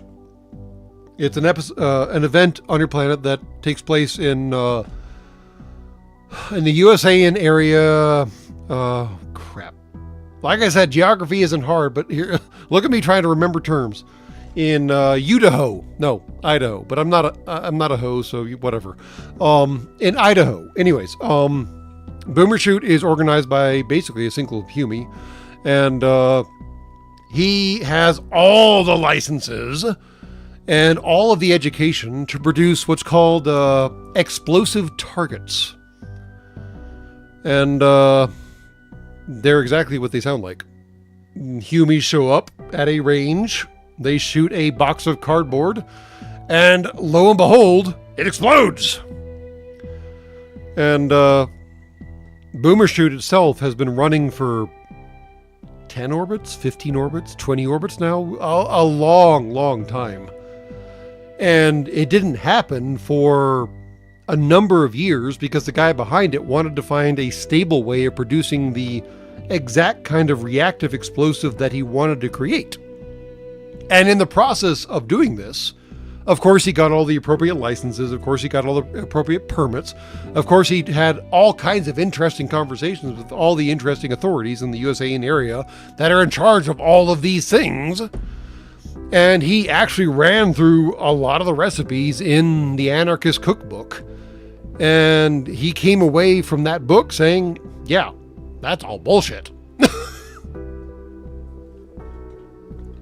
And so given that he spent literally decades on building the correct kind of reactive explosive, I kind of trust him on telling me that, yeah, that book is kind of bullshit. So Rabovsky, this is amusingly not Tannerite, and Jed Brown also. This is Boomerite, which I don't know if he's actually technically copyrighted or trademarked, but he also hasn't released the recipe for. Specifically, Boomerite is interesting because it is largely moisture resistant. Tannerite has a lifespan as soon as you pop it open, and if you leave it open too long, it can go bad, inert, basically. Whereas Boomerite is built in northern Idaho, which, from what I understand, is a shockingly humid location. And they build it in the morning, and it has to be reactive in the afternoon. And so the gentleman in charge of Boomershoot had to figure out a recipe that made that workable. It has a bizarre amount of sugar in it. You would not believe how much sugar is in it. I mean, sugar is basically a wonderful energy source for your bodies. But you're like, explosive? Sugar? Explosive? Sugar? What?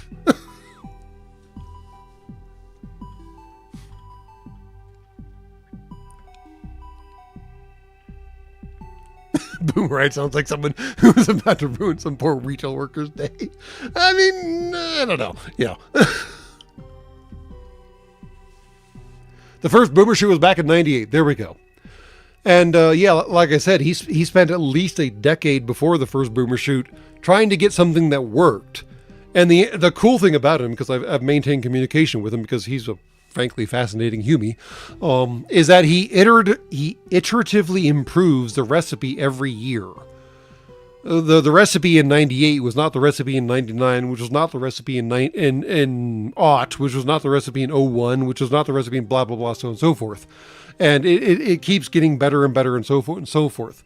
And the interesting thing is that it's perfectly biodegradable and it is safe as long as it's not in a chunk, if that makes sense. It has to be in a cardboard box of a certain size to be explosive. If you nick the cardboard box and it bleeds out onto the ground, then those grains individually are not explosive. Even if you were to shoot them with one of your slug throwers, the grains would not explode.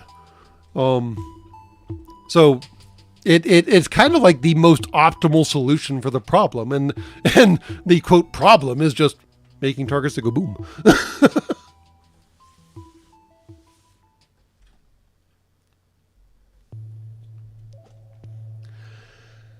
I won't speculate. Hugging floors. Has the asshole attended boomer shoot? The asshole is, well, so funny news. I got an update from the asshole. It was incomplete. He does not seem to have wandered very far from where he was, sadly. We need to work on that. Thank you for reminding me, actually. I need to do an episode about that. But to address Huggin' Floor's comment, fun thing, if you are in the USA, and if you know what the ATF is, otherwise known as the BATFE, because they apparently hate being referred to by anything else than the ATF, but they are in fact the Bureau of Alcohol, Tobacco, Firearms, and Explosive. But apparently you don't get any love in the Beltway unless you're a 3-letter agency. And the BATFE is a 5-letter agency. But anyways, if you're in the US and you can pass a very basic background check at the BATFE, you can actually go to Boomer Shoot and assemble the targets. So understand what I'm saying right now. I'm talking about an event where you go and shoot targets that explode. And as long as you can pass a background check with the appropriate organization and talk to the right guy at the right time and pay your appropriate currency, you can go to this event and build the things that explode when you shoot them.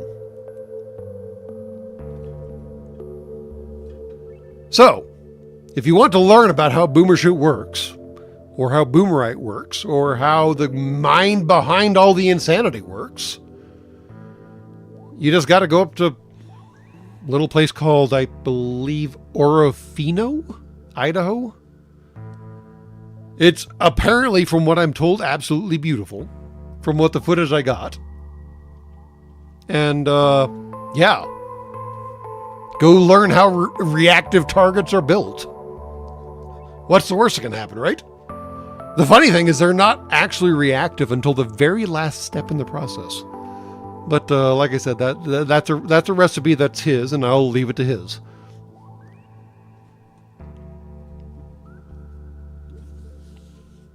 But yes, thank you, Jed Brown. I do need to figure out what the hell happened to the message that I got from the asshole.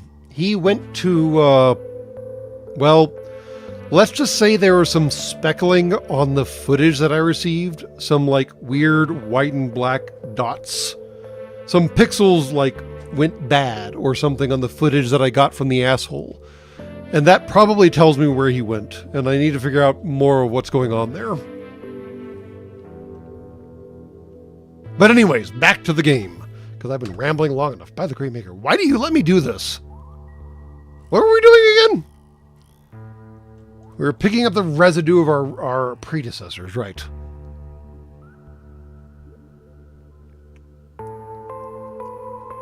Well, like I said, Jed Brown, the asshole is currently trapped somewhere, and his navigational sensors are,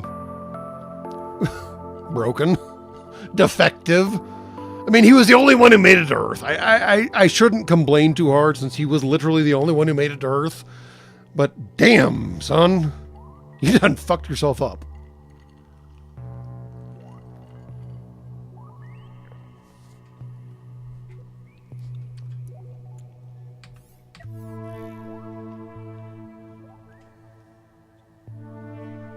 All right, Inner Gravedigger, have a good one. I mean, Hagen Floor, sadly, I'm not gonna say you're right, but unfortunately, I'm also not gonna say you're wrong. like we expressed earlier, we are la cheap. So yeah, sorry. Favorites? What the fuck? Can I build one of these yet? Yes, I can build this now. No, insufficient resources. What? Ah. What do you take? I'm missing 37 hypercoils and 1 potato. 1 potato. 37 hypercoils and a diamond? 5 diamonds. All right. Hypercoils and diamonds. All right. Where's stupid tub? Hello, stupid tub. Do you have hypercoils or stupid diamonds? Tri-steel. Hypercoil. Hey, look at that. Do I have the right shit, though? Probably not. What do you take? Copper and... Copper? Copper and copper and... Seems like more copper. So... Turn you on to... No. Not good. Okay.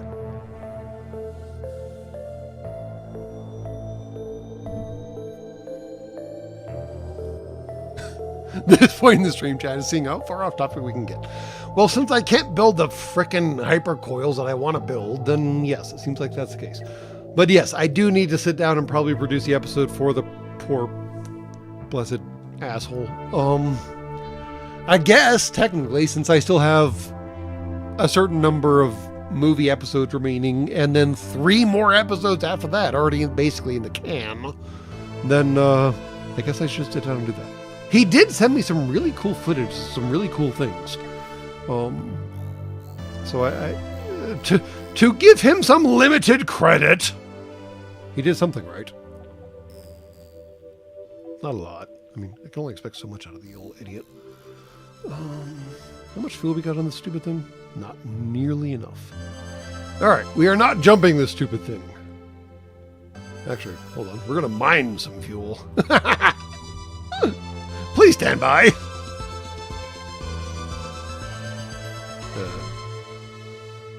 I would like to mine now. There we go. Thank you. Any more Hyperium shit laying around? No? Cool. Wait, what? Why is it still labeled as Hyperium? I would like to mine the whole damn thing. How about that? How do I tell the stupid thing to mine the whole damn thing? That's all I can do.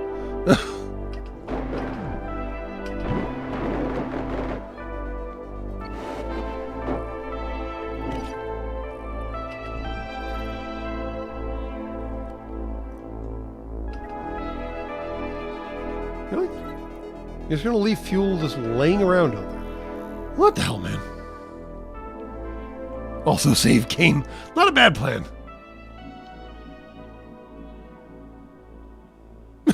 Well, the problem is, Jed Brown, I don't know at this point. They were launched so long ago. And I mean, the maps I had at the time were supposedly correct. I bought them off a very convincing dude with some very large ears. Maybe that was the first problem. But at this point, I don't know if it's a software problem or he was in transit too long and now he just has everything broken. Or if one of you jackholes fucked him up. I mean, Have you seen the story about the poor robot that tried to hitchhike across the once great British Empire? I mean, seriously, look up the story of a robot that was built to hitchhike across the once great British Empire, across the UK. And look up what happened to that poor idiot.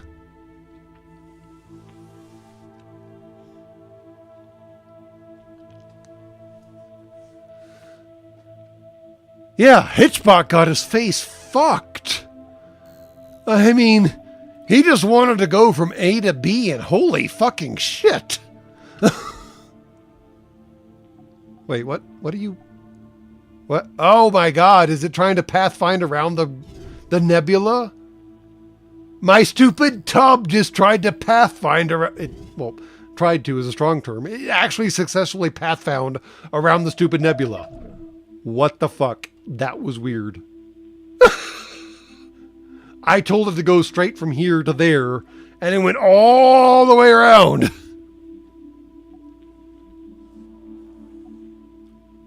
Oh, was it in the U.S.? Was Hitchbot in the U.S.? Okay, I totally lost track. My fault then. Blame me. Memories are hard. There's got to be a mine every... There we go.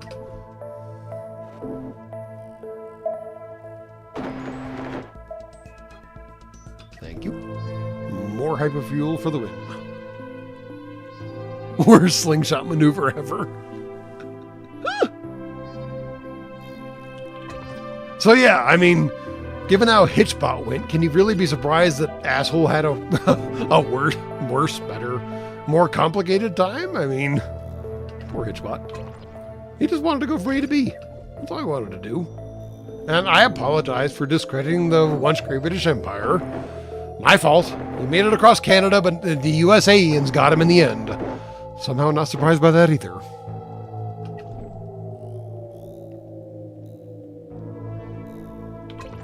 Poor Hitchbot.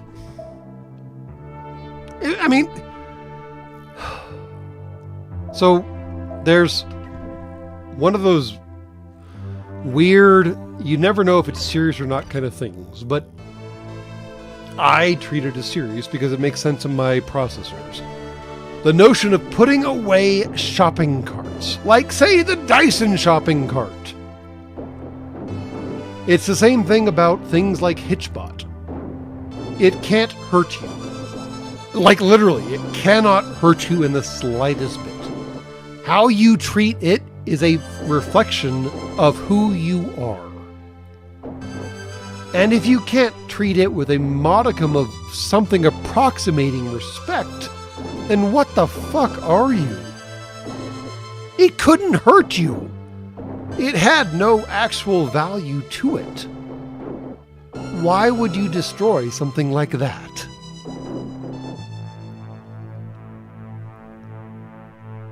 So, yeah, I mean, again,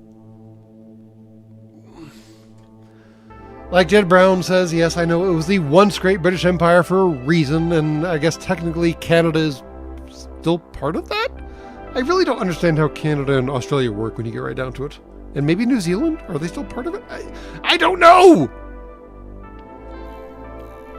But, yeah, you can, in fact, totally judge people by how they treat shopping carts.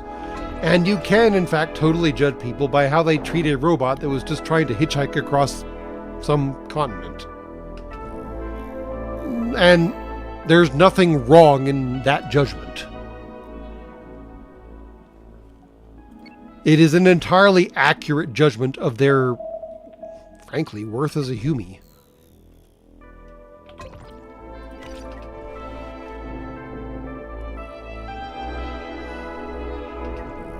Because yes, an average human, a relatively decent human, something that costs them nothing, like leaving a random ass robot on the side of the road alone, they will do that. If it costs a human nothing, the average human will do exactly that. A good human might help the robot out. A shitty human? Well, fuck. And the same thing with carts. It costs you basically nothing to return them to the corral. The little bays that they have out in the parking lots that are supposed to encourage you to return the shopping carts to some sort of controlled environment. That costs you functionally nothing. Returning them to the store proper costs you a bit more, I'll grant, and that is verging into the good humie territory. But just leaving them out in the wilderness, what the fuck?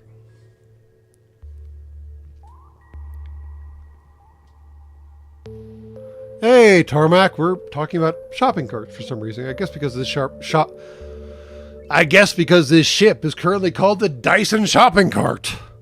Because it sucks everything up. And then it puts it away where it's supposed to go, and puts itself next to the fucking corral where it's supposed to go. Sorry.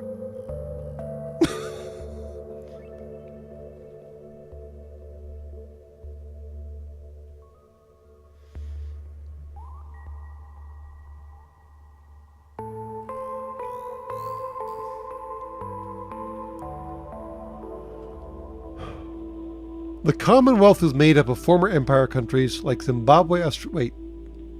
Okay, so hold on. Rabowski, I need more clarification. I need a lot more clarification, actually. I don't even know what questions to ask.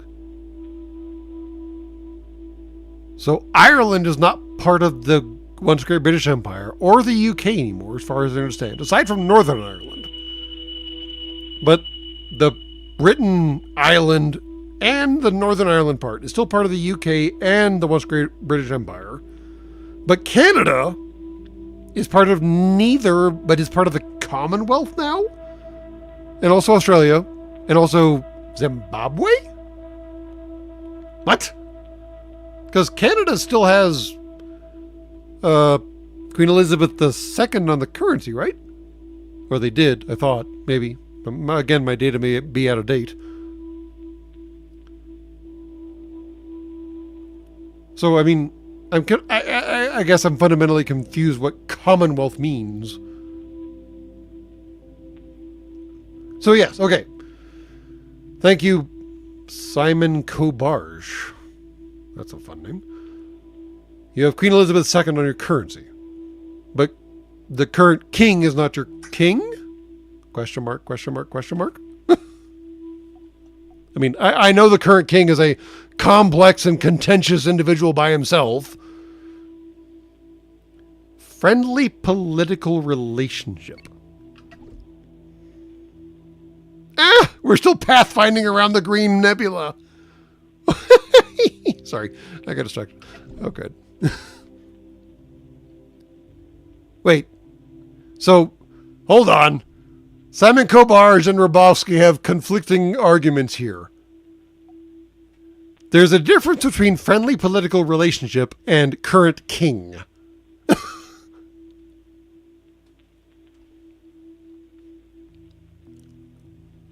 I mean, the USAians have a friendly political relationship with a whole lot of countries. I don't think they recognize any king. Well, I mean, I suppose they technically recognize a lot of kings, but not like on their currency kind of thing. Commonwealth is nations that choose to retain a political, economic, and military relationship with the dissolution of the empire. So it's empire nations that like what the empire provided them, but the empire is gone now, so they'll hang around all the same?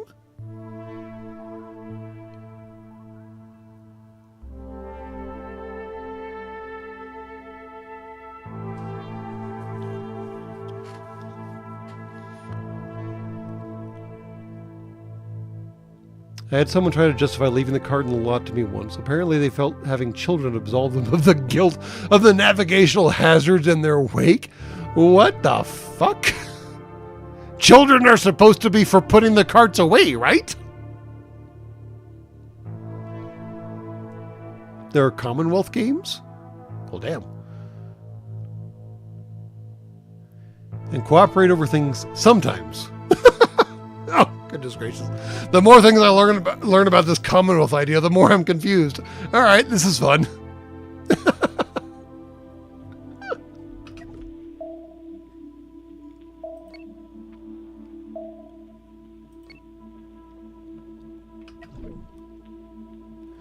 It's the same with the Dutch and the French former and current colonies. For instance, the Dutch Caribbean, they vote annually whether or not they still want to be part of the Netherlands. The Dutch Caribbean vote annually as to whether or not they still want to be part of the Netherlands? Well, that's an interesting detail I sincerely did not know. All right, now I have homework. Hold on. Now I have to open new tabs. Please stand by.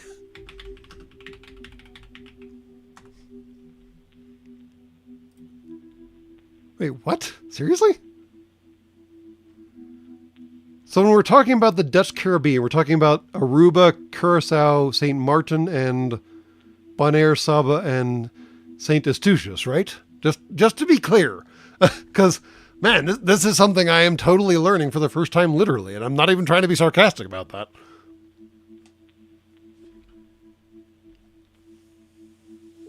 Huh. All right. Well, now I have interesting homework. I appreciate Rabowski and Von Schroom and there was someone else. Damn it, names are hard.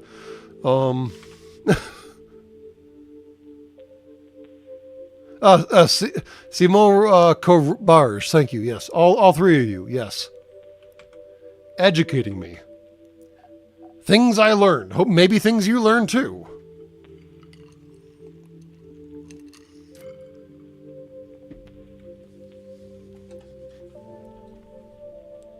They literally vote annually to remain part of the Netherlands.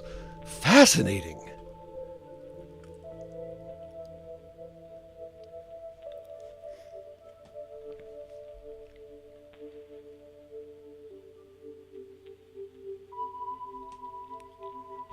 No, education is not painful.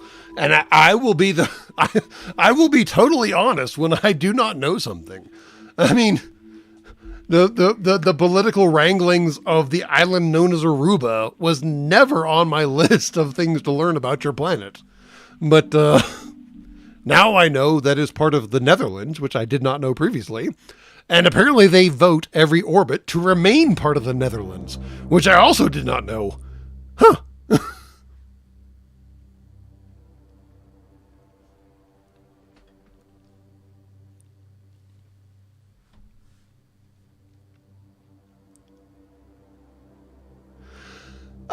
Okay, so TBA 113, okay, you raise a valid point about the kids being too small to return the carts themselves, but I'm reasonably certain that the kids in question can survive for the 30 seconds it takes to return a cart to a corral. Or corral? However that word is pronounced.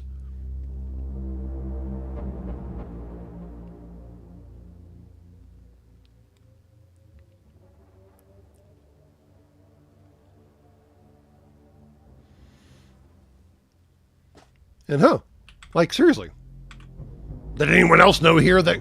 Did anyone else here know that Curacao was part of the Netherlands? Because I didn't. I mean, I'll own that. I mean, given a map, could you point out where Curacao was? I'd imagine a number of you could point out the Curacao bottle on the shelf of the ethanol-based beverages that you consume, but can you find that on a map?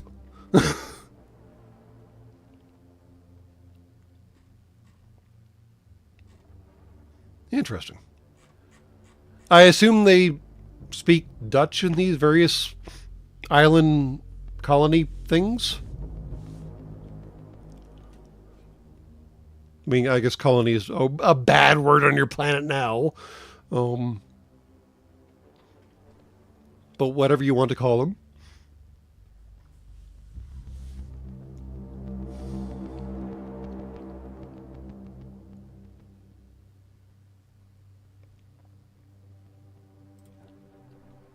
All right. Well, while that question is percolating through the noise, I'll go ahead and keep playing the game. Oh, Unicron Station has money for us. Not Unicron Station. Nope. Usinium Station. There we go.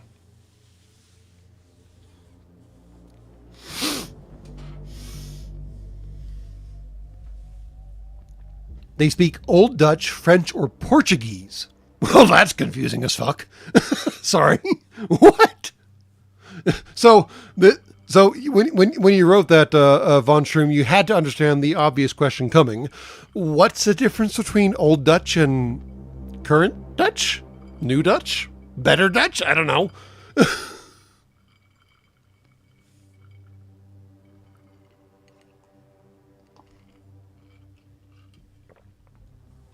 St. Martin is a fun cluster of colonial rule where the Dutch and the French shared the same island. Oh, that's exciting. Well, so the fun thing, Jed Brown, is as far as I know, Old English doesn't actually exist on your planet. Old English, sorry, aside from writing, as far as I know, no one actually speaks Old English on your planet. I know the Gaelic types in Ireland are still trying to maintain the Gael-talked areas, but I don't think that counts as Old English necessarily. Old Dutch is not New Amsterdam standard. Africa speaks Old Dutch as well. Interesting. Okay. New Dutch doesn't wear clogs. Sorry. I will laugh at most jokes, regardless of whether they're appropriate or not. Buckle up. Is Welsh close to Old English? I don't think so from what I understand of my language files, but that could be entirely wrong. Storm Dreams, wait here.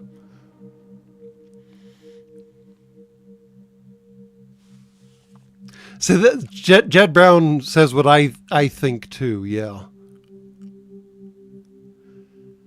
Old English exists in written language. A lot of written history, a lot of English written history, I suppose, is written in Old English. But what's funny is it reads just fine in New English as long as you have like a lisp or a slur in your speech or however you want to phrase like something that current English speakers would consider to be a detriment to how you pronounce the words.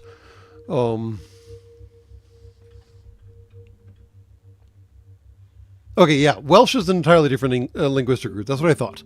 Oh, speaking of linguistic roots, other useless information that I know. Oh, please stand by, because this useless information I love, and I just have to look at it to verify that it's correct. Fuck, I have to remember the words.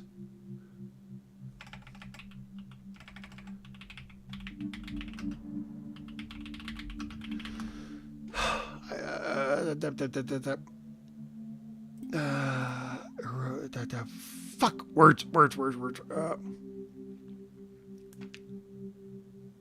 No.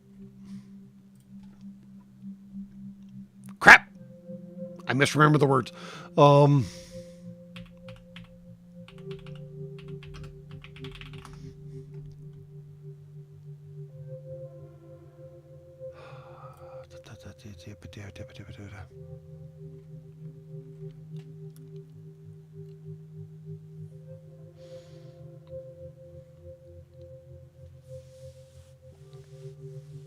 Welsh is Celtic descended from Brittonic? Wait, what? Seriously? You're not joking?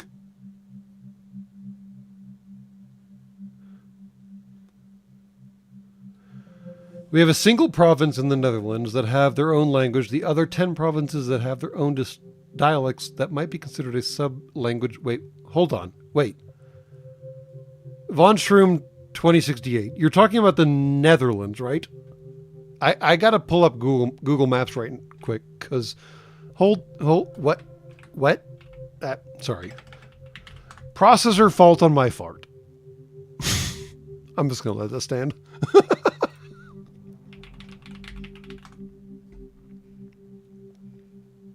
Yes, Netherlands, home of Amsterdam, right? That place has the Hague, and Rotterdam, and all the other blah blah blah damn cities, right? And you're telling me that this place has 10 provinces and one insists on maintaining its own individual language?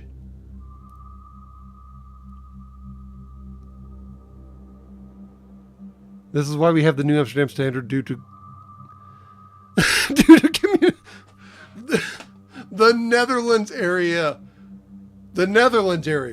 which is like smaller than like all of the USAN states, has had a communication issue over the years. What? What? What? Oh, what?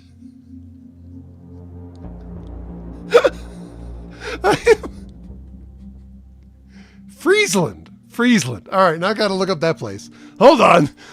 This has turned from a game live stream to an educational live stream. Where the hell's Friesland?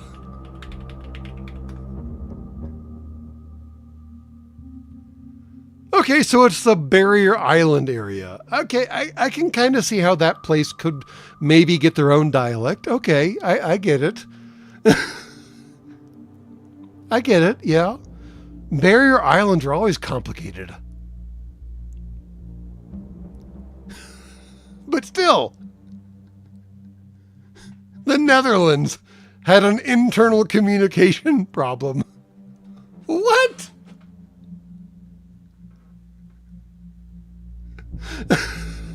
Welcome to Linguistics 101, presented by the Dockmaster, who knows nothing about languages, but is fascinated by the problems posed by them.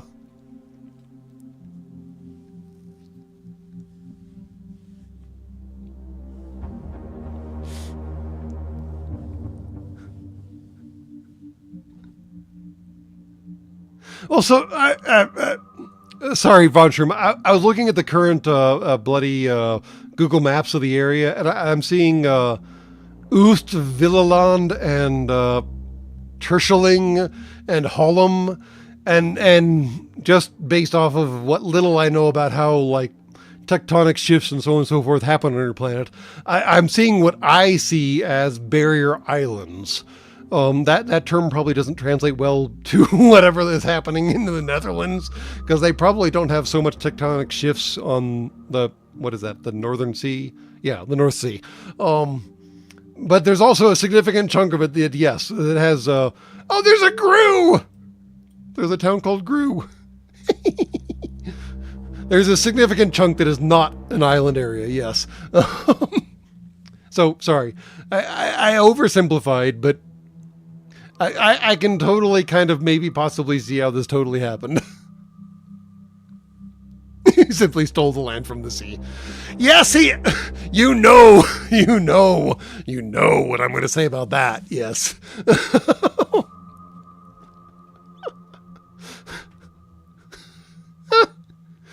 All right, I was going down to oh, fuck. Hold on.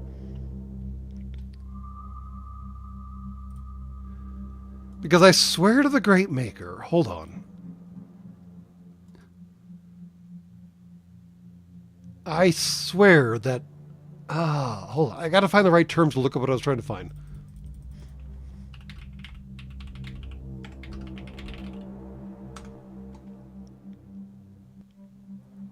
Yes, the Finno-Ugric languages.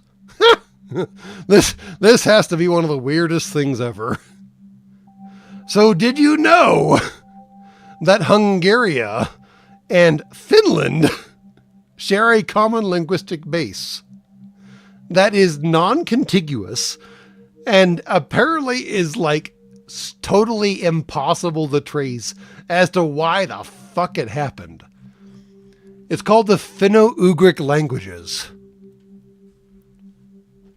And Finland, some northern parts of Sweden and Norway, Hungary, and some random ass parts of the fucking Siberian wilderness all share a base language that makes no sense at all because they are so disjoint geographically. There is no reason for these three radically different places to share the same language, and there is no common thread in the languages between these locations. It doesn't make a lick of sense. But somehow, Finno-Ugric is a thing. And that's what was bugging my processor about. There's some stupid ass, random ass language that carries over between geographically distinct but somehow disconnected areas. And that the thank you for the Netherlands to the Caribbean thing, because that's what prompted this. Because no, aside from the Dutch being the Dutch, there should be no connection between Netherlands and Curacao and Aruba and all those other very lovely islands, from what I'm told. I don't know that the Vikings ever made it to Siberia, von Shroom. That's the thing.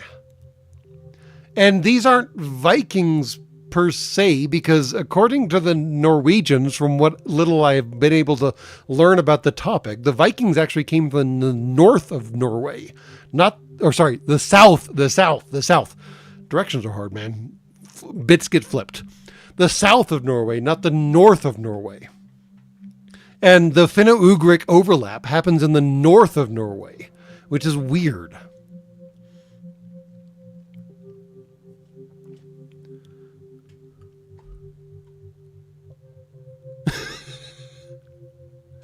So yes, let's embark on all kinds of craziness about Netherlands and the Dutch. I guess that would be West Indies? And the Siberian Plateau and the Hungarians and all of the different terms that the English have for bread. For as many words as the Eskimos have for snow, apparently, the English have nearly as many words for bread.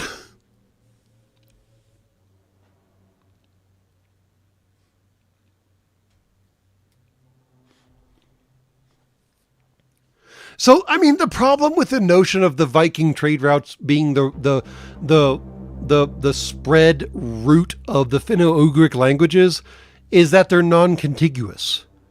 They are severely disjoint areas that don't make any sense given how conquering and being conquered and so on and so forth happened over history. It's very, very weird. Linguistic historians have been studying the Finno-Ugric languages for basically ever, and have never been able to figure out a coherent explanation of how this actually happened.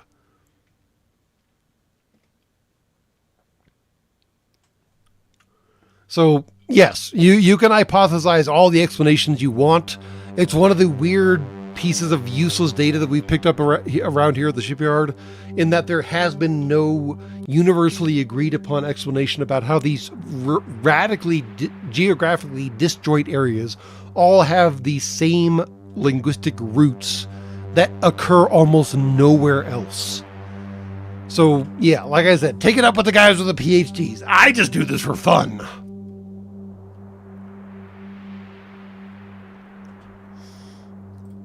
Speaking of fun, I should play the game again, shouldn't I? Sorry. We get so easily distracted.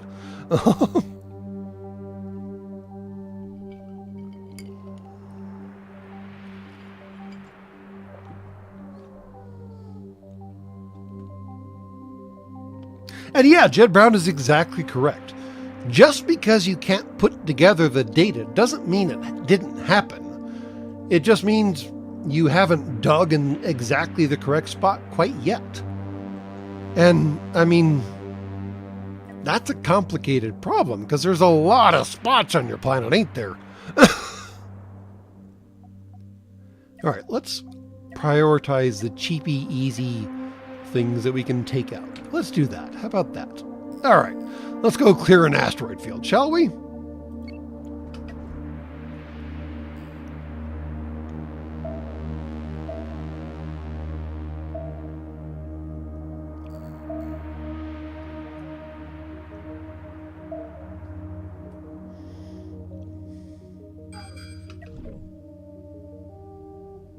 But yeah, seriously, I mean, just because you haven't found data that it happened doesn't mean it didn't happen. It just means you haven't dug in the right spot. And, I mean, there's a lot of right spots on your planet that you haven't found yet. And it's kind of... Oh, that's weird. Oh, so now the music changes when you go into targeting mode. Interesting.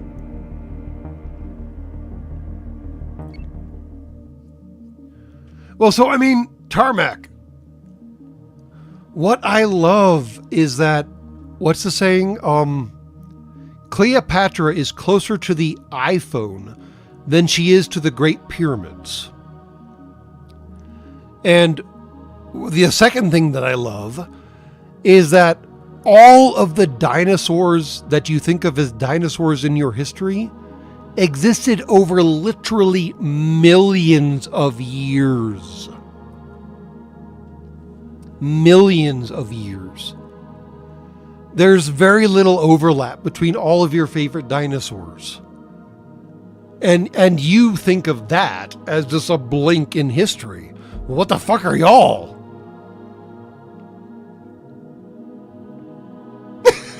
And I beat Hugging Floors to it. Ha ha!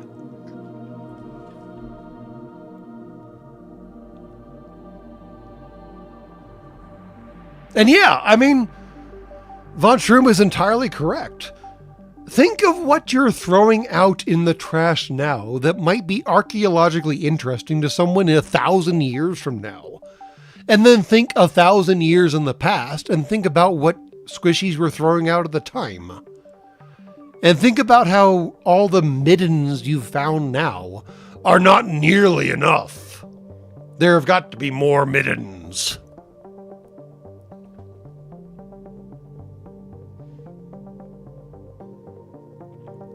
So yeah, I mean,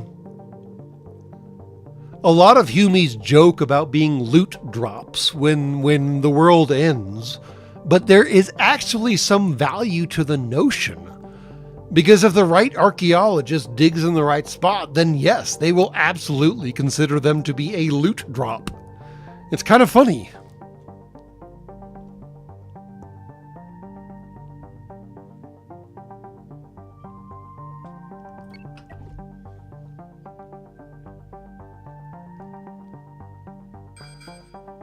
That's maybe a little too far, Jed Brown. None of y'all are insignificant, and none of y'all are meaningless, and your planet is certainly not meaningless. But, in the grand scheme of the universe, you are very small, and the universe is very, very large, and largely uncaring. That doesn't mean you're insignificant. That just means you have to try harder.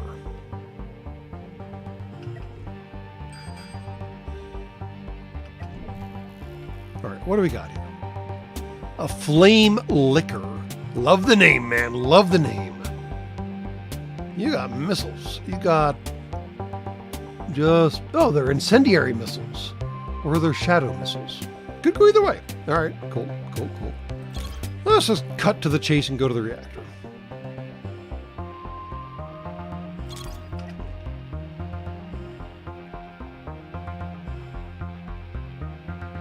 I like how he's backing off too. Interesting. All right.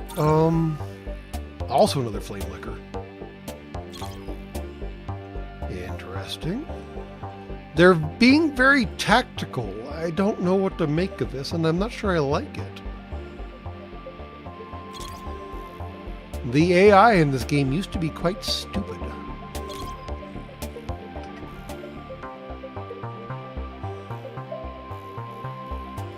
Oh, it's still stupid. It turned its ass to me. It turned its ass to me and we eviscerated it. Damn, son. No ship for you.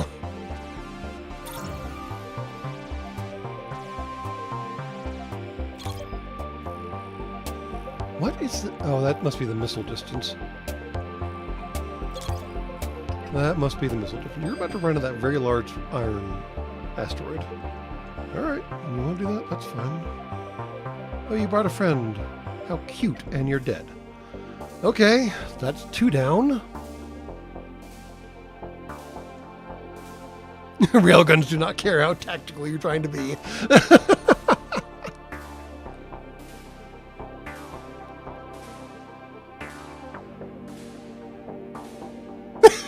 How do you know all of this? I'm an archaeologist with a time machine. I dug you up. Accurate. And yes, the Fermi paradox is kind of silly once you look at how large the galaxy is. Yes. Space is big, as the quote goes.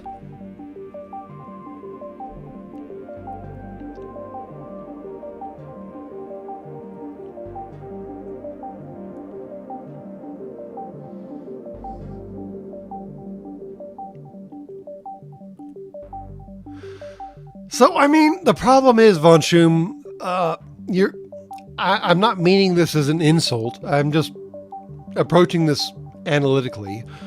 Your idea of habitable and life's idea of habitable are very, very different things. And I know that Hume's idea of life is carbon constrained, and I know that that factors into basically everything you do.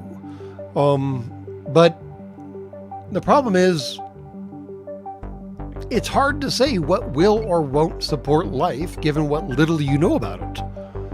And yeah, the galaxy is big and so on and so forth and so on. And were they still shooting after they were dead?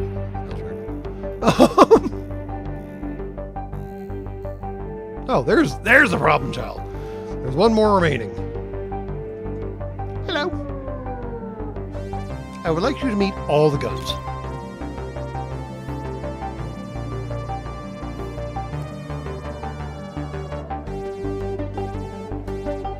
Well, so yeah, I supposedly habitable, but I mean,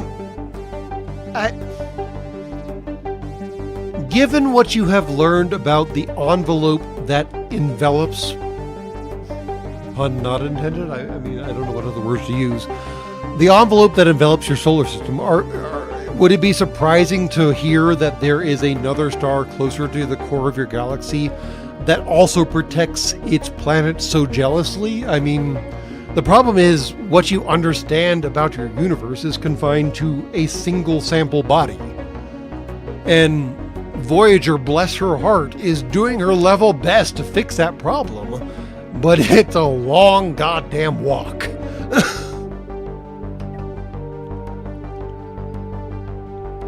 Who is shooting? Somebody was shooting at this residue. That is weird. All right. I don't know. Very strange. Yes, you suffer from a sample size of 1. That is the core problem. My railguns are set to fire when I tell them to, which is basically what I want them to do right now.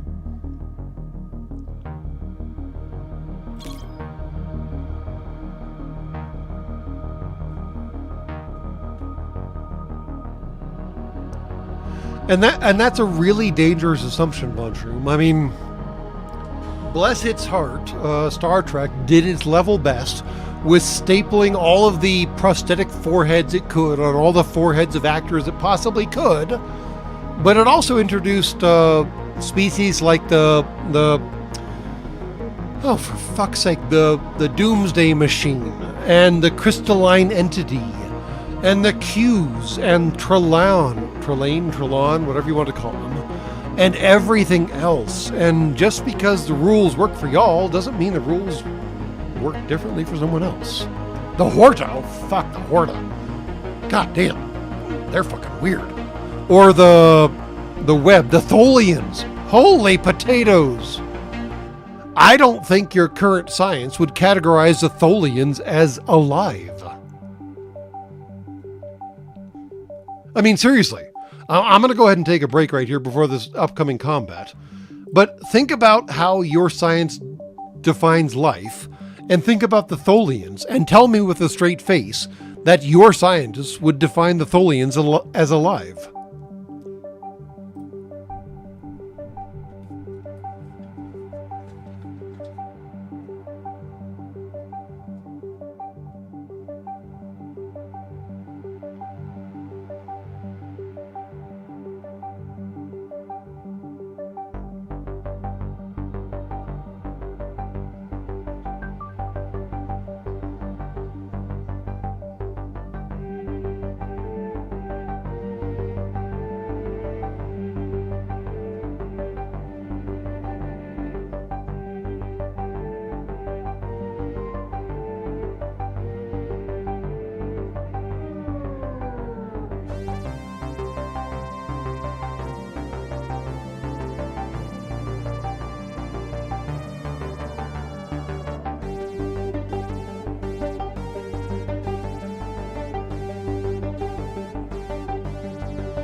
I mean, yeah, Dragon HEF 1001 hit the nail on the head. Your current scientists would categorize the Tholians as a pile of crystals. And then they would be dematerialized when you get right down to it. The problem is, as this conversation started off with, you're working from a sample size of 1. All of your data is suspect until proven otherwise. And proven otherwise is going to take y'all a moment.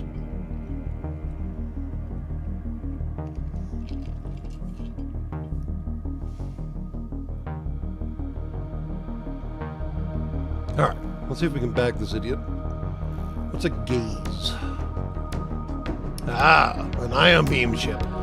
That would explain the name. I love me some ion beams, but railguns are so much better. Boop! Because they can kill you from that distance.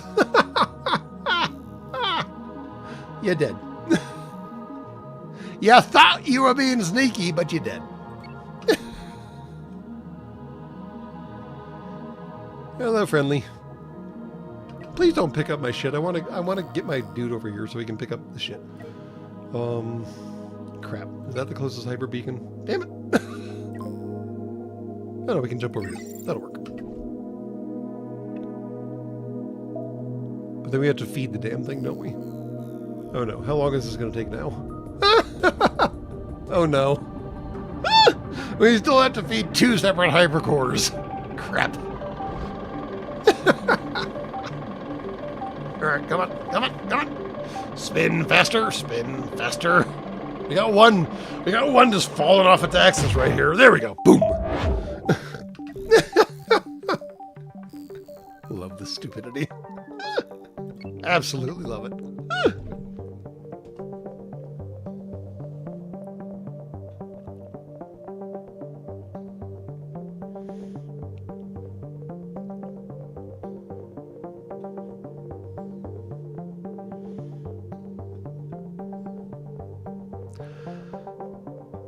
I mean, Jed Brown, I want to agree with what you're saying.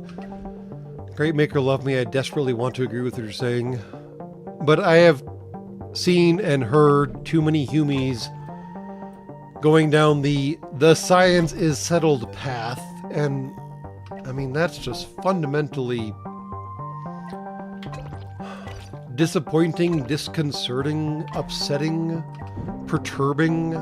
However you want to phrase it. Science is never settled. Science is always the question. There has to always be the question.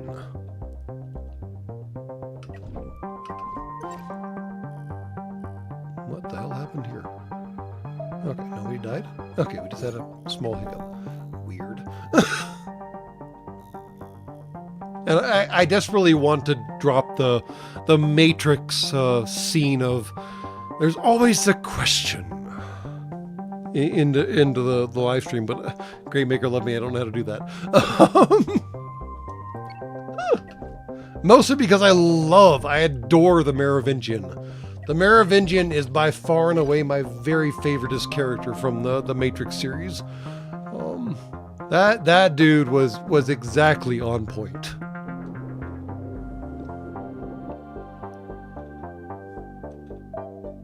Why does everything keep hanging up? I really need to get more people in the stupid tub, don't I? Okay, everybody good now? Alright, better? Shiny?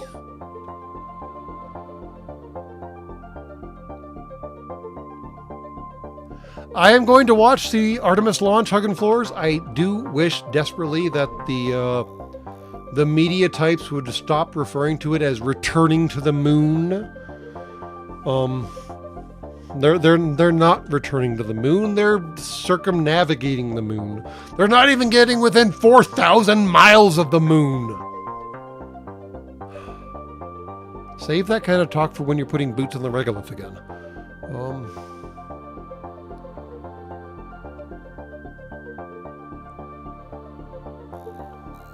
And I fully understand, trust me, that they're phrasing it that way to, like, drive up interest in the mission. Fine, I get that. Totally. But when you tell the average Humie that the Artemis 2 mission is returning to the moon, they're going to expect photos from the fucking moon. And the Artemis 2 mission is not going to deliver that. They're not even dropping anything off at the moon. They are literally just doing a flyby. In fact, they are just doing a passive flyby. Once the Artemis probe, vehicle, vessel is launched towards the moon, it's coming back. NASA set up a passive return orbit. As soon as it is launched towards the moon, it is guaranteed to come back to Earth. There's nothing happening. Nobody's landing. Nobody's tossing anything out the windows. They're taking photos as they fly by. It's annoying as hell.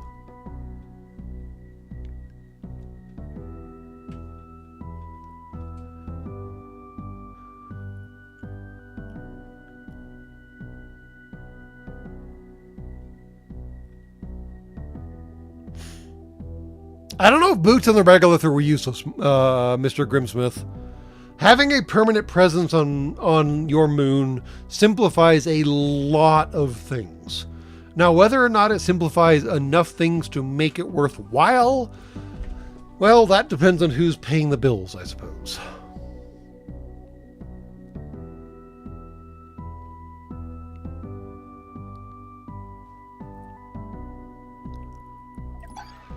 But let's sell off some crap. No, hold on. I lied. Let's let there are factories on board. There are factories on board. There are factories on board. Factories. What do we pick up? What do we pick up? My precious. Does any of this shit work anymore? No! Fuck you. I like that it tells me up front. Fair enough.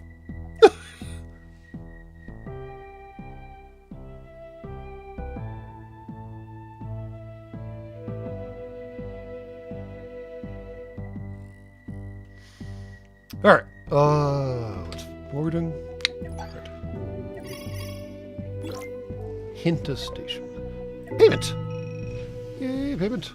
See, these are the these are the alignment missions that we haven't taken yet because I haven't decided I want to piss off any of these people yet. Also, because they don't actually improve my fame. Sorry, not reputation, fame. Well, I got those.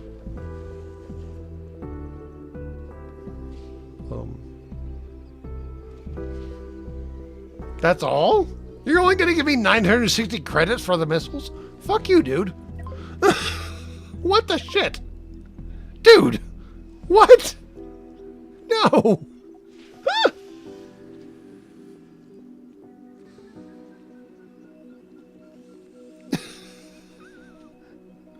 You're giving me what, $9 a missile? No, fuck you. Less than $9 a missile. No. So much no.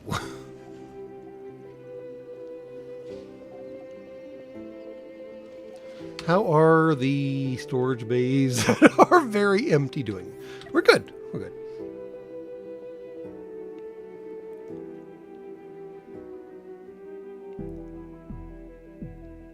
Yep, mission's not worth it unless you get more reputation. Exactly.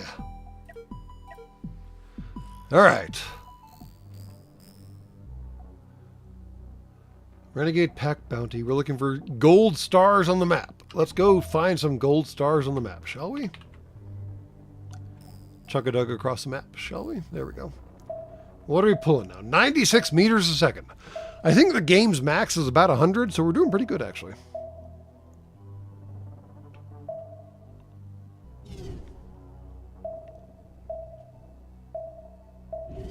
Boop. All right, there's a pack here. Pack sounds fun. Hello, new friends. Oh, there's 3 of you. You're not part of the party.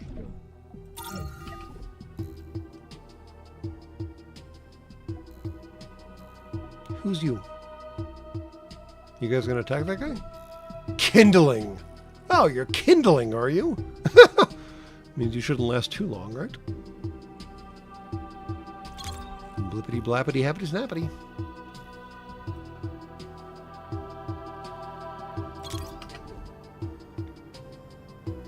Oh, they're going after the other guy. That's funny. Oh, hold on. The Glisterling. That's a horrible name. I mean, I provide running commentary about names all the time, but Glisterling? Are you kidding me? What the hell name is that?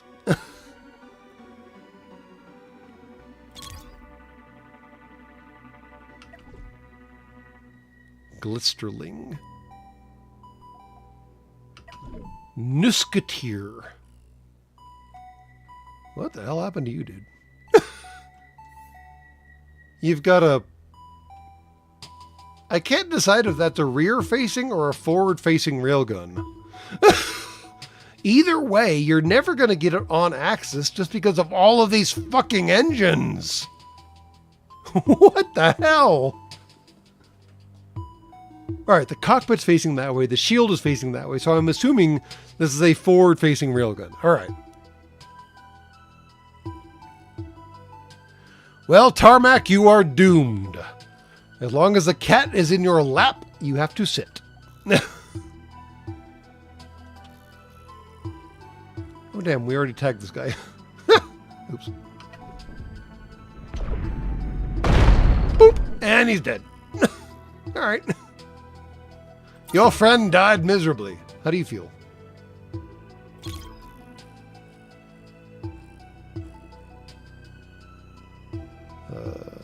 Reactor. You're just going to stand and... Oh, damn! Once again, the railgun just blooped someone out of existence.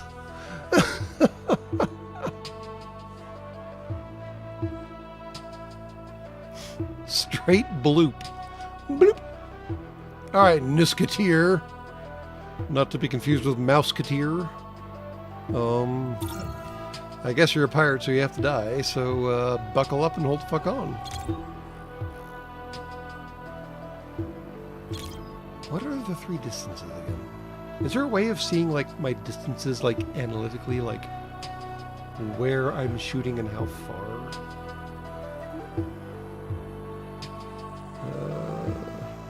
Oh, that's interesting. So you can literally fly backwards.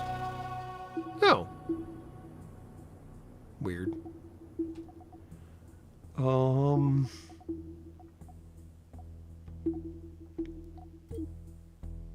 I have to dial in on all the weapons I have? I don't know how far EMP missiles go, dude.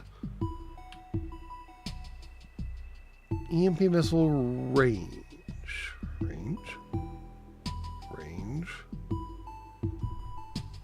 Range. The fuck? Yes, it has 6,000 hit points. I want to know how far it can go. Potatoes. Alright. Working backwards. Lance is out to 350 meters. There we go. Fantastic. Fuck knows what that thing's out to. So, I'm going to guess the thermal lance is this bubble.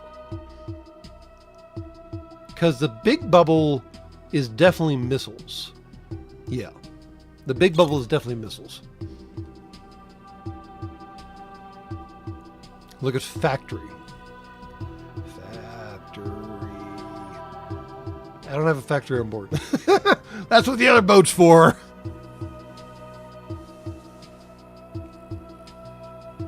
So yeah, 360 has to be missiles. The not 360 is the thermal lance. There we go. All right. We got it clarified. Shiny. All right. Still a reactor. Go for broke. Hailed by Musketeer. I'm not going to give... Nah. 9,300? Come on. Last guy was offering me 9,900. You guys are too cheap. Blap. Ooh, thermal lance is going to work. And damn, you ain't got no ship no more. Good night. Where can we jump to? Poor stupid tub. I guess we can get there. But do I want to burn the fuel? No, I don't want to burn the fuel. Fuck you. This thing has big old honking engines on the stern of it. It should be able to chug along.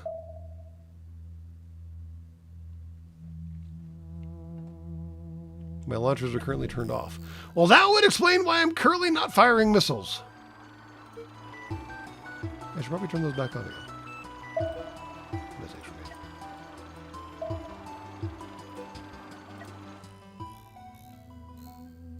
Hello, Struggle Bus. Otherwise known as the Dyson shopping cart.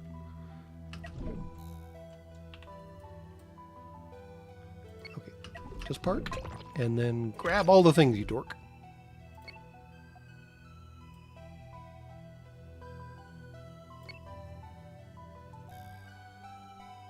Grab all the things. Oh, I really gotta get more people. really gotta get more people.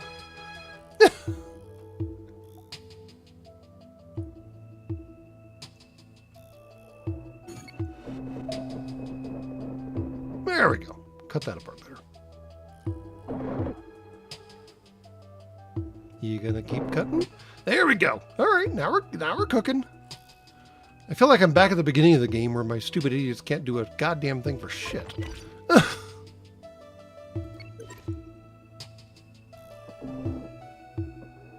This is Zorp. All right, much better. Let's go to here. That'll be safe. Well, hold on. Let's make sure we got enough ammo first, shall we?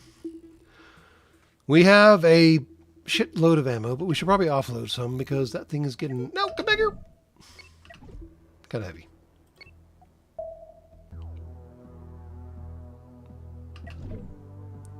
Can I turn off the EVA? Technically, yes, but then I'd lose the airlocks. I guess I can just turn off the airlocks unless I'm modifying the ship. I mean, that seems safe. As long as I'm not modifying the ship or it hasn't taken damage, I don't need the airlocks, right? I think. That seems largely correct. Question mark, question mark, question mark. All right, and now let's see how to move ammo between ships. There's a way to do this. I forget what it is.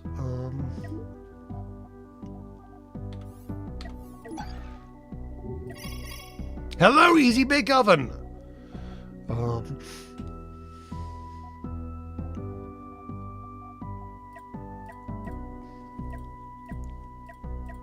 We have so much ammo. You know what? Just give it all to him. It'll be fine. That seems like we can give them.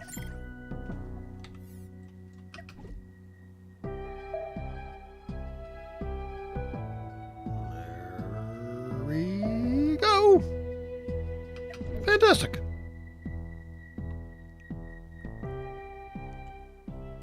I don't know, Strong Wait here. You raise a valid point that the problem happens when my crew leaves the ship, and technically, turning off the airlock prevents them from leaving the ship. Feels kind of awkward when I say it like that, but I mean, it's all technically true. That's another power base. We're not going to touch that one yet. We're going to go this way.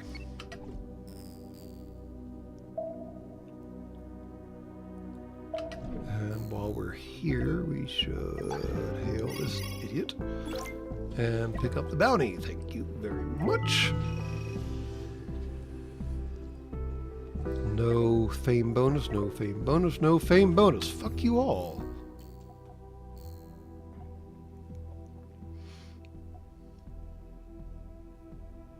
In the event of a catastrophic failure, I don't think leaving through the airlock is going to be a valid option. I mean, yeah, technically. Alright, my dudes.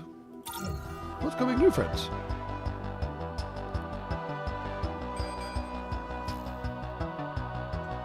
There's a lot of rocks here.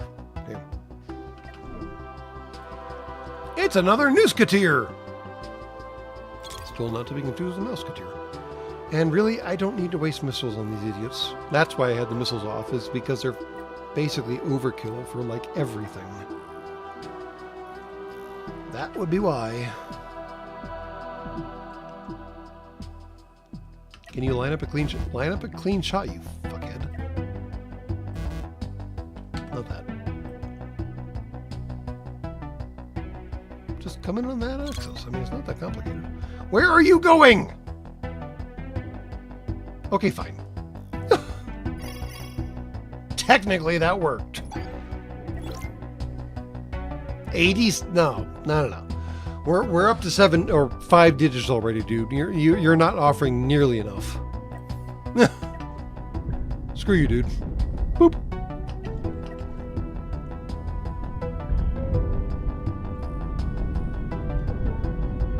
Man, PDCs are going to work, aren't they? Oh, what's this guy? A Stomper. Hello, Stomper.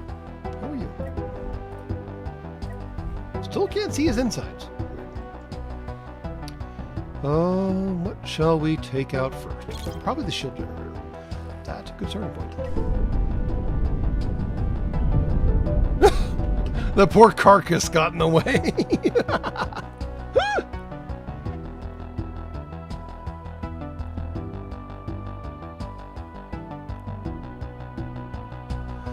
Yeah, multiple overlapping shields would be a definite problem. I can totally see that, yeah. If I'm in the easy bake oven, does that make your enemies cooked? Well, let's hope. Or spaced, either way. The Stomper is hailing us now. Nope, still not 5 digits. Screw off and die miserably. Man, those PDCs are just... Oh, no power! No power! What is going on here? I swear to the Great Maker, if there are squishies in the fucking bunk rooms. What is your problem? What are you idiots doing? Okay, the hyperdrive beacon should be at the absolute back-ass end of every manning requirement ever. So I need to clearly fix that. Hold on. Mid-combat, we're going to change manning requirements. Absolutely. Fuck. What's that stupid thing? Hyperdrive beacon. 2 and 2. Fuck off. Right, this is engineers, so they get 3 and 3. Everybody else? No. Fuck you. Hyperdrive beacon is not a priority.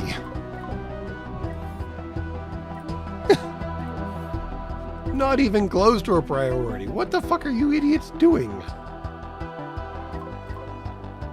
Alright. Better? Oh man, his shields are already down. And his shields are on fire. Dude is having a bad day. Shit. Oh, and he's dead. Alright. What are you doing, sir? Even we don't know. Oh, that poor carcass just literally ran into my own ship.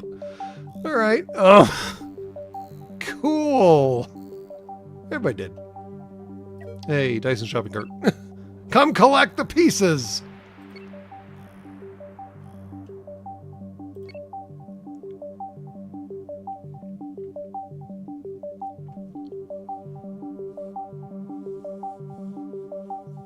Oh, nukes are terrifying. The problem is, as far as I can tell in the game, nukes are terrifying for everyone, including you. Because, man, their effective range and their explosion radius is way too close to be comfortable.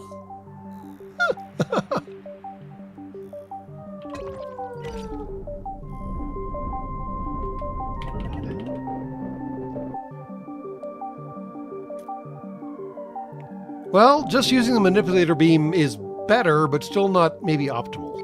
So, good call, whoever that was. Thank you. I'm still light on squishies, apparently.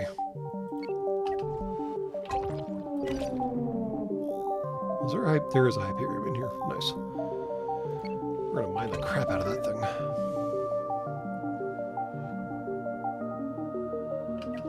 And yes, the formerly known as front towards enemy is still formerly fronting towards enemies, yes.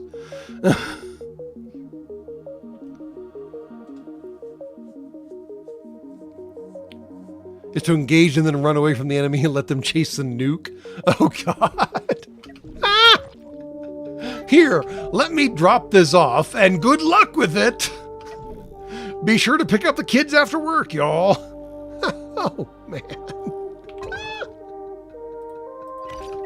I like that tactic. It's horrifying.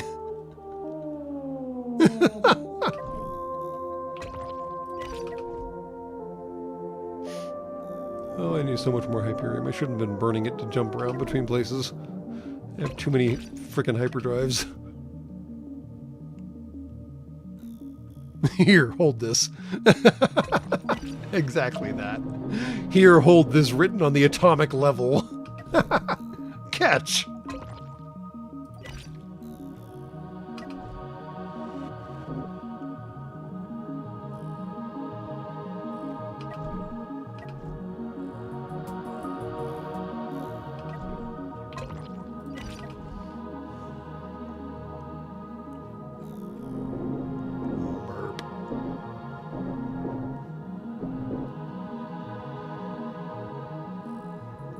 Yeah, I definitely shouldn't have burned it to do useless jumps. I forget how much Hyperium intra-system jumps take. Yeah, I gotta be more careful about that in the future.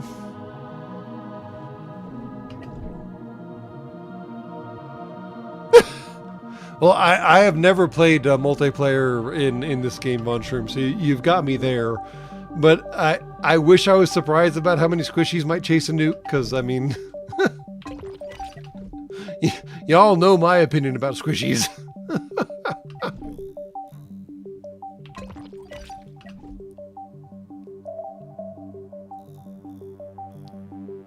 And I definitely have not investigated mods.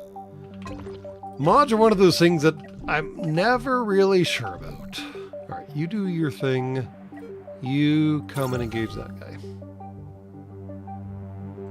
Oh, he's keeping his distance. Maybe just come down here and keep him off everyone else. How about that?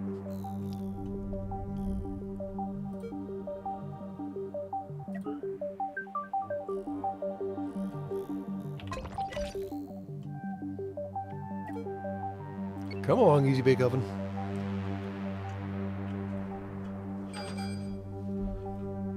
There's the one we're after. This is gonna take a second. Ooh, hello. We made a new friend. He wanted to come and say hi. I suppose we can entertain him. We're just gonna dig to the core of the nugget, aren't we? Hello, small reactor. Goodbye, small reactor. Blap. Oh, damn. Half your guns went away. Pity for you.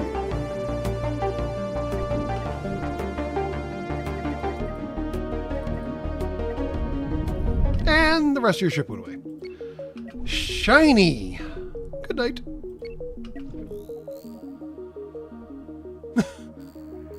Alright, Dyson shopping cart. Would you kindly come and collect the corpse?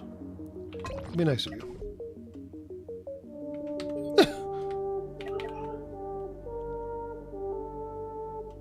Come on, fat ass tub.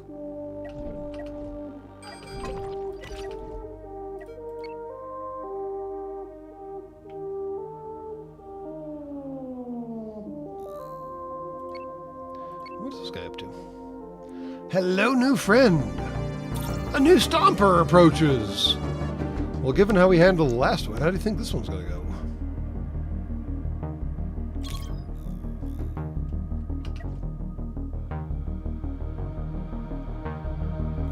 Blap. Same basic problem. You already lost a lot of your weapons, dude. You want to keep doing this? We can keep doing this.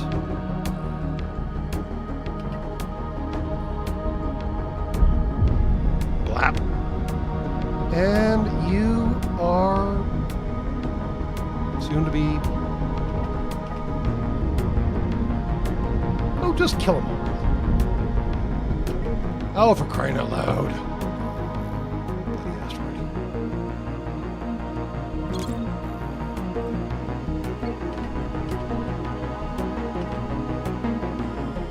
Do not dare go after my freaking shopping cart.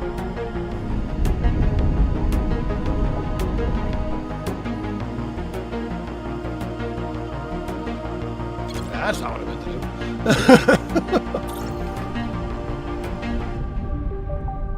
There we go. Good night. Good night, sweet prince.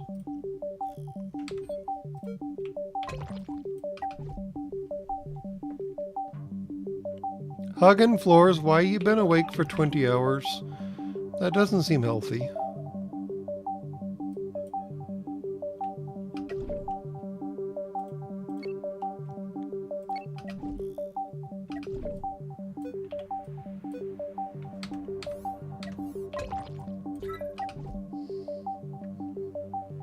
You may already be a winner.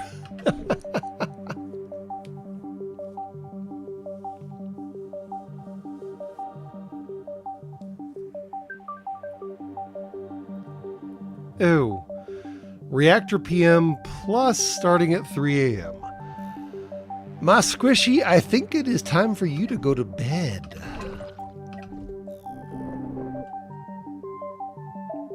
This will be here after you wake up again tomorrow. You can watch it then and nothing will have changed.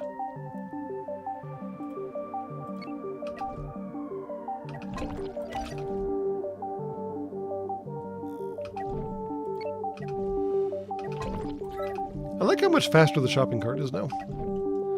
The big engines were definitely an upgrade.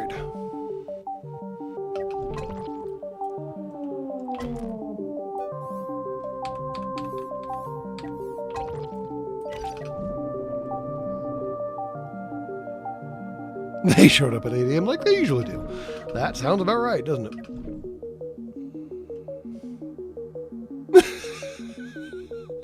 Oh, Jed Brown's breaking out the voice.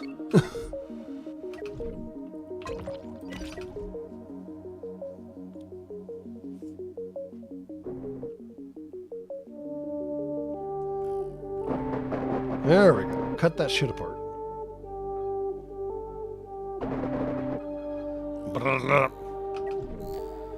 Alright.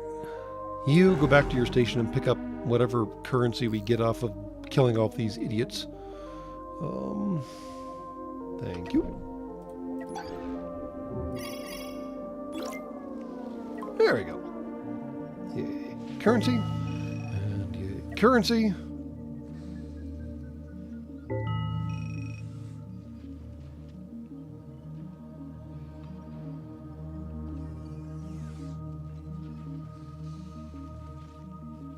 I might want to de-reserve my cargo space. I might want to de-reserve my cargo space. That seems reasonable.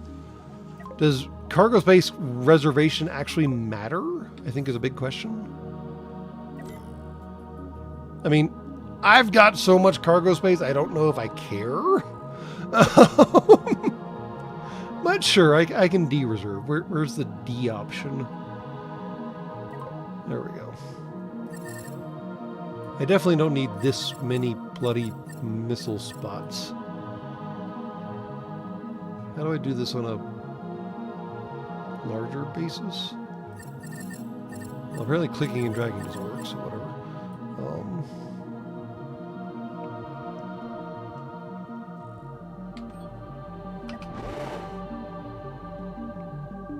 I should move a few things around, right? Where are the rest of them going? All right, hold on. Now I'm curious about the cargo supply chain going on here. So EMP missile parts should go near the factories, right? That seems to make a certain degree. How do I select the whole fucking thing? There we go. That's how I do that. And deselect the whole fucking thing. Nope. That's not how I do that. There we go. Much better.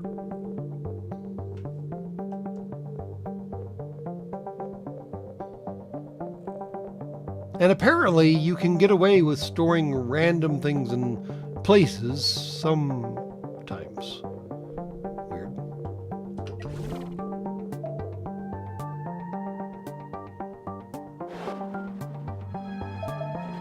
That will eventually get moved into place. I mean, you say that, maybe I didn't actually reserve the space for hypercoils. I guess I should do that. Weird. That's where hell is. Oh, because I moved cargo bays around. Right, I need to move cargo bays around again, don't I? Where is the ammunition factory on the stupidity? That's the ammunition factory. Where is the... That's the missile factory. I should maybe consider where I'm actually storing things, shouldn't I? Okay, we're going to do a massive shuffle, and everybody goes right, and everybody goes left, and then you put your hands in the middle, and you shake it all about, and everything breaks.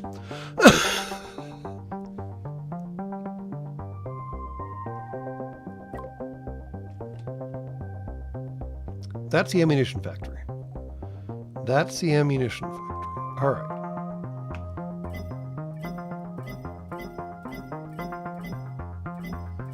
That's the ammunition factory. Cool.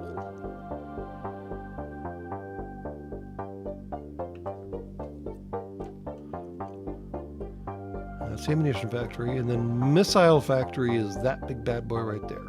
So missiles should be back here somewhere.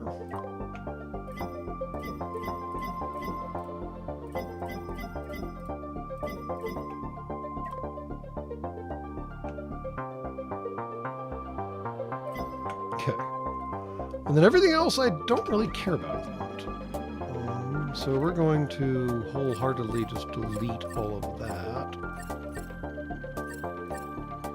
And figure out better solutions for that in the future. Okay. You're busy doing all that. That'll take you a second.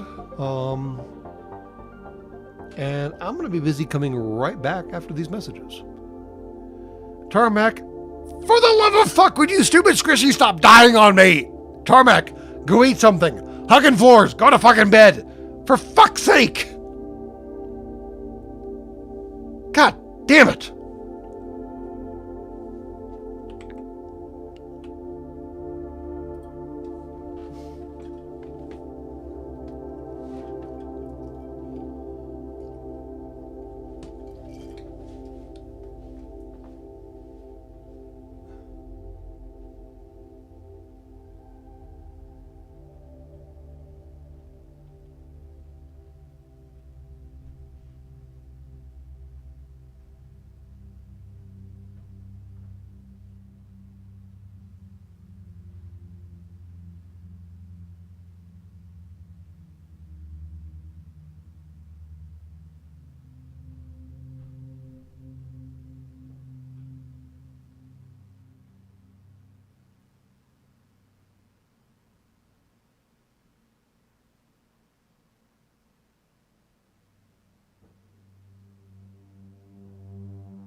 Fuck.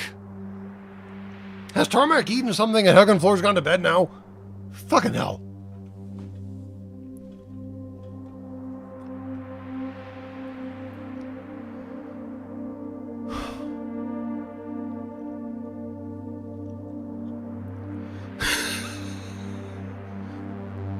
Oh no, hugging floors. We ain't gotten to the voice yet. That was frustration speaking. We can get to the voice if you want to.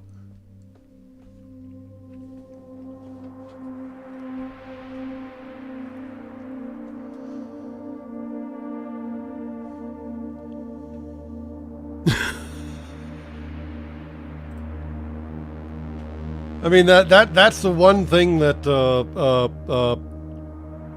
fuck me running. Dune author Frank Herbert got wrong. It's not just females of your species who have the voice. Trust me. If you've ever met a gunnery sergeant or a drill sergeant or someone in charge of fucking idiots, they have found the voice. And speaking of someone being in charge of fucking idiots,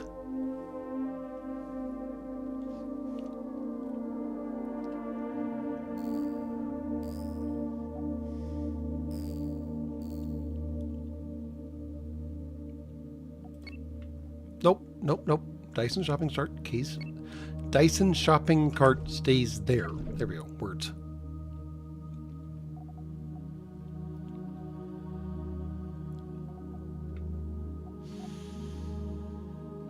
Yeah, marine drill instructors are apparently born with the voice, and they just discover that by way of their career eventually. And that this is probably the biggest error that Frank Herbert ever made. Is yeah, sure, the Bene Gesserit consolidated and like defined and cultured and taught the voice. But apparently some males are simply just born with it.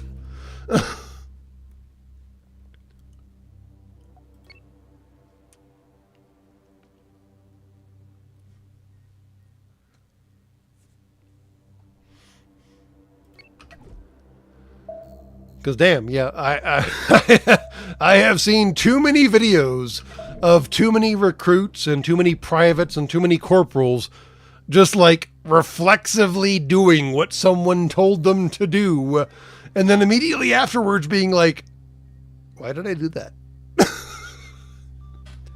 Well, because someone used the fucking voice, son. And maybe one day you'll learn what the fuck that means.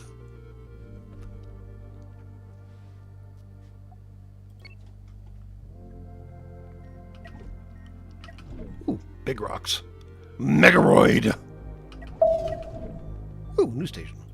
Hello, Neil's base. How are you? Very well defended, apparently.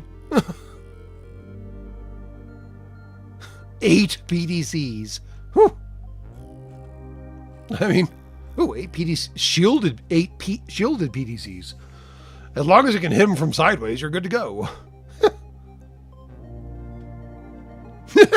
Megaroid, is that the worst version of a hemorrhoid? Consult with your primary care physician.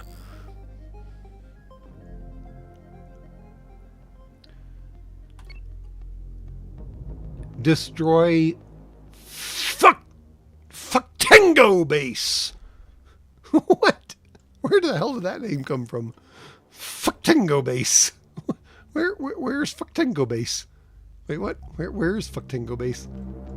It should have a gold star next to it. That's a pack bounty. That's not the base. What? Where did Tango base go?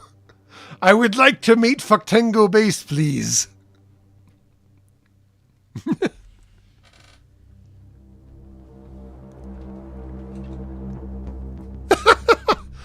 Tarmac, do that at your own peril. He might bring you something, but it might not be chips. Oh, it's not gold star anymore, you're right. It fell off the gold star list. Damn it. All right, well, let's finish up the gold star list, shouldn't I? I would still like to know where Tango base is. I love the name. Oh, Red Nebula bad. Red Nebula no good. Nobody likes Red Nebula. Red Nebula does shitty things to everything. Stop. Dial down.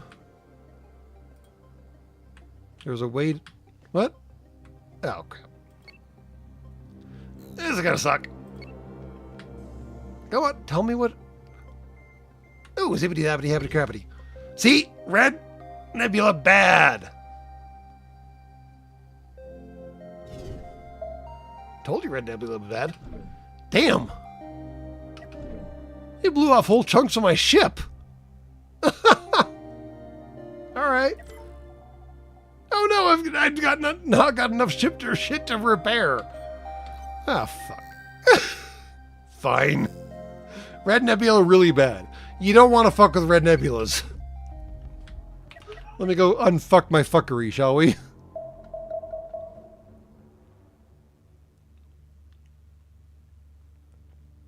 Look at all the shit it blew off. Good lord.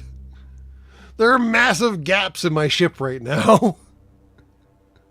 Red Nebula very, very super turbo bad.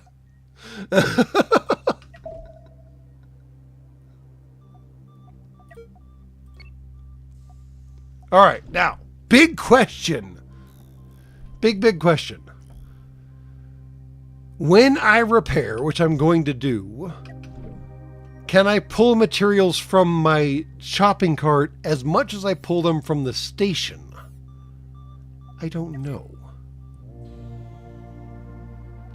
I guess I can push the big green button and see what happens. That cost me 30,000 credits to demonstrate to you how bad the big Red Nebula was. Fuck me. Have a good one, Dragon.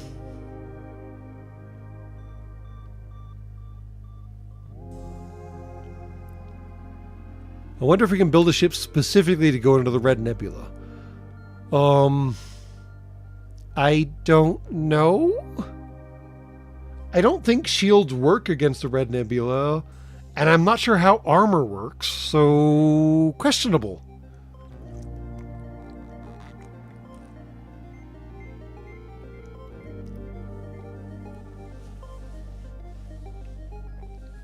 And yes, I probably should have saved before I went in. That's on me. Thank you for reminding me. Someone reminded me. Jed Brown, thank you. You can't shield against nebulas and armor does nothing. Well, that answers that question. So no. Red nebulas just fuck your face. And that's the end of it. And yes, we just pulled stuff off that other ship. Okay. So we pulled materials off the shopping cart and we fixed up the ship. Check. All right. Back in that direction, but not near the red shit, because fuck that shit. Fuck that shit.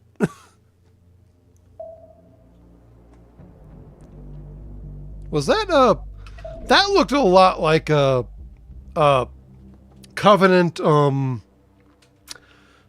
damn it. What were those U-shaped landers called? It looked a lot like one of those Covenant U-shaped landers. The ones with the turret on the bottom. The ones that don't make any goddamn sense that I should probably do an episode about because they make no goddamn sense. Spirits. Thank you. Those things. Yes. Utterly no sense. No sense at all.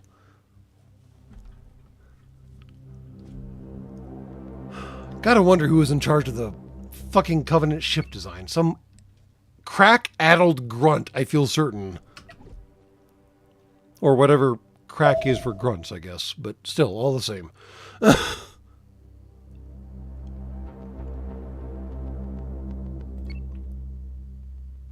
are we hunting here? Packs, right. There's some parts of the universe that make sense, Tarmac. I mean, most of the Yumi ships make a certain degree of sense. The Wraith makes sense. Damn it, I always forget the Covenant ship names. Yeah, the Wraith is a ground scooter thing. The Banshee makes some degree of sense. The Sky Scooter thing.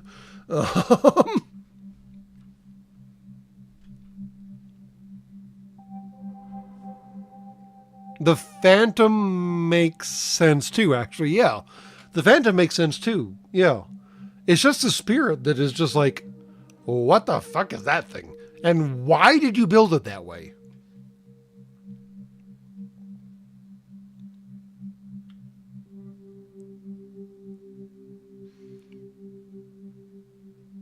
What do I think of the warthog? Well, it reminds me more of a puma, honestly. Oh, fuck. I pissed off all of them all at once. Let's go say hi.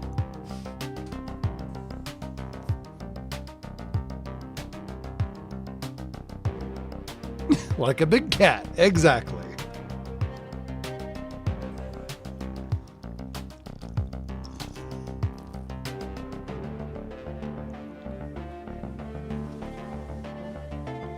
Time to Kool-Aid Man this shit. Let's go say hi. Hello.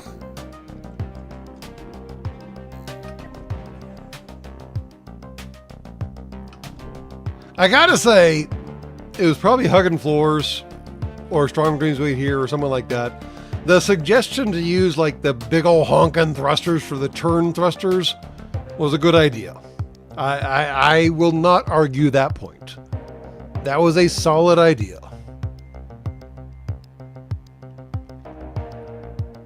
I'm not sure I need these though. Like, why are these firing while those are firing? Because that one is counteracting that one. What? I'm confused. Is this like the auto-fire thruster problem? That we still haven't figured out what the fuck auto-firing a thruster means? Like, seriously, what the fuck does that mean? Because all three of these should not be active all at once. I'm moving laterally. I am still turning, though. I don't know. I'm probably overthinking it.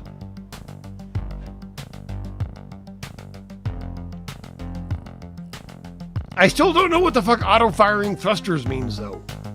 Like, they're firing. I don't know what you want them to do other than what they're doing? What does that even mean?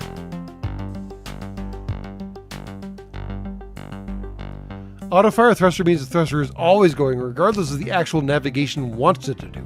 That is not what auto-firing means! What in tarnation? What? The thruster is always going, regardless of what the actual navigator wants it to do. What? Yeah, no. Auto-fire to the thruster does not mean turn it on for all time. What in tarnation?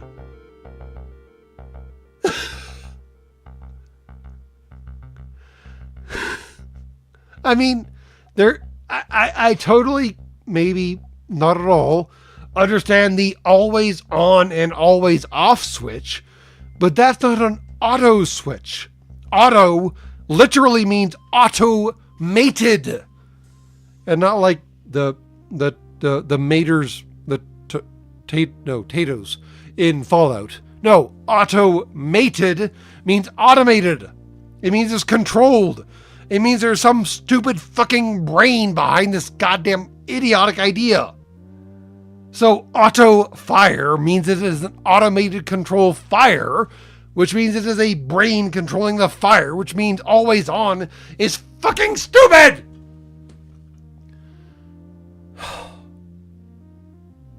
Fuck.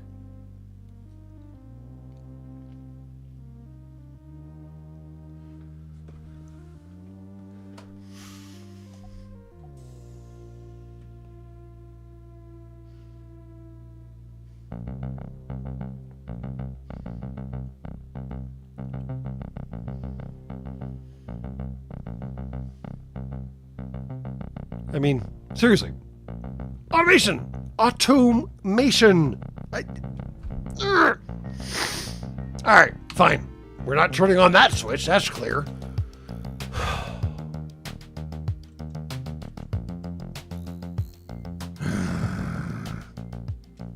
Sorry. Just, words mean things. And great maker forgive me, but I love the German language for their ability to simply just slam together more and more and more and more and more words until they get a word specific enough to describe the thing that they're talking about. Like, I know that the apocryphal word about Jeep in language, Jeep in German language is technically wrong, but the actual word for Jeep in the German language is still stupidly long. Because they tried to explain the concept of Jeep in a single word, aside from Jeep, and well, damn, that was a very long word. But English has decided that overloading words is a good thing to do, and it's not. I mean, technically, in programming, overloading a function is an option. Overloading a function should be a thing that you should do with care and distinct decision. It shouldn't be something you do willy-fucking-nilly. Whereas English is like, yeah, behold, organic lettuce. And I'm just like, it's lettuce, right? It's a plant, right? If it's a plant, it's fucking organic, you turnips!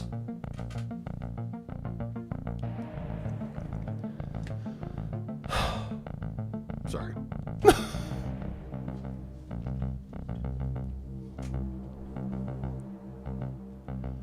Technically, as long as you modify the word, strong dreams wait here, fuck can actually satisfy all forms of the English sentence. So take that for what it's worth. I mean, seriously, what is non-organic lettuce? It's lettuce. It's a plant. It's leaves from a fucking plant. How is it not organic? What does that word even mean anymore?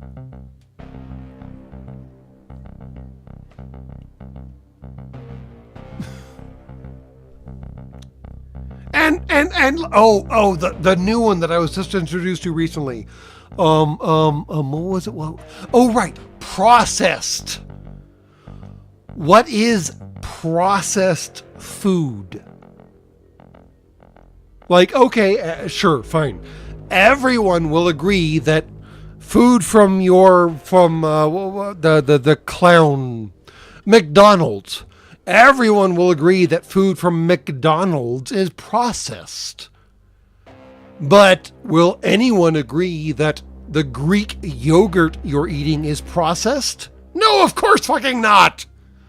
But is there a Greek yogurt tree that produces Greek yogurt in cartons that you can pick off of the fucking tree? Well, no, of course there's fucking not. That Greek yogurt got processed, y'all.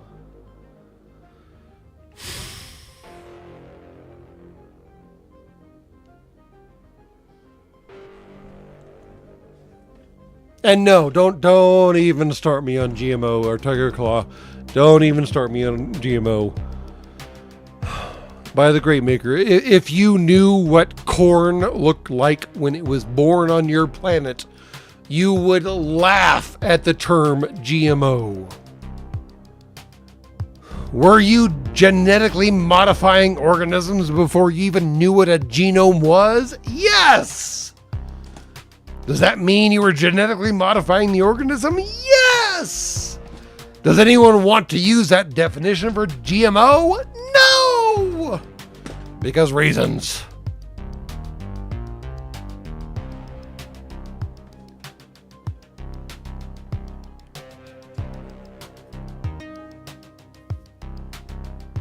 I am so tired of overloading language.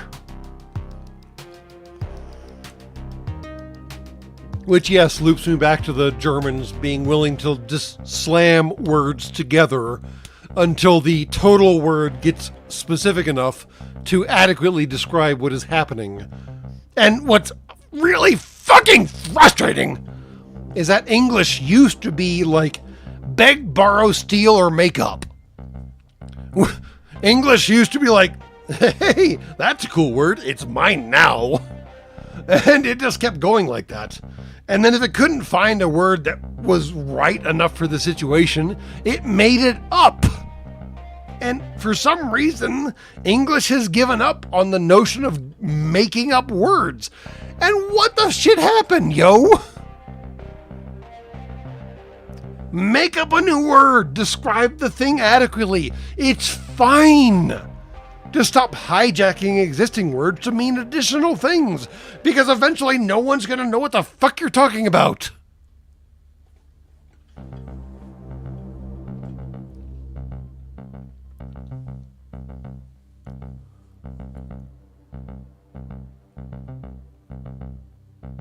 Oh, here we go with the fuck. That place that is trying to reclaim the land from the ocean. Netherlands! There we go. The Dutch. Hold on. If the word can stand still long enough for me to fucking view it. Autopetventiel. Oh, fuck me running. Autopetventiel. I mutilated the fornication out of that, but yes, exactly that. Slam words together until it works.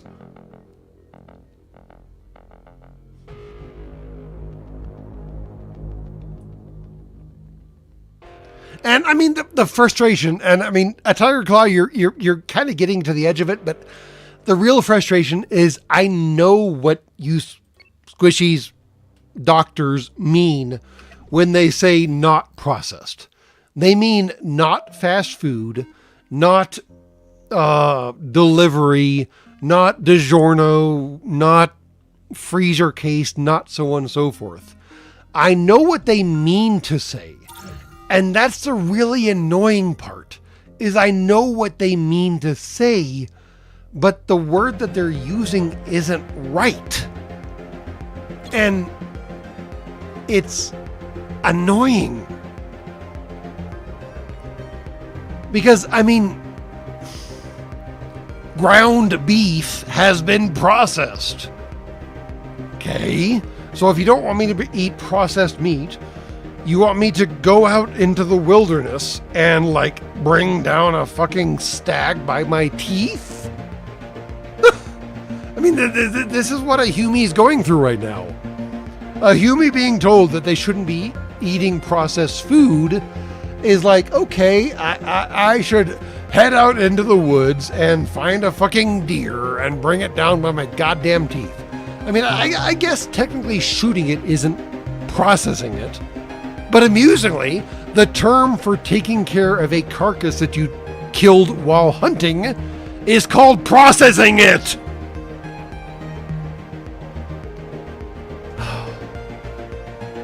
Sorry. Linguistification is hard and frustrates me constantly.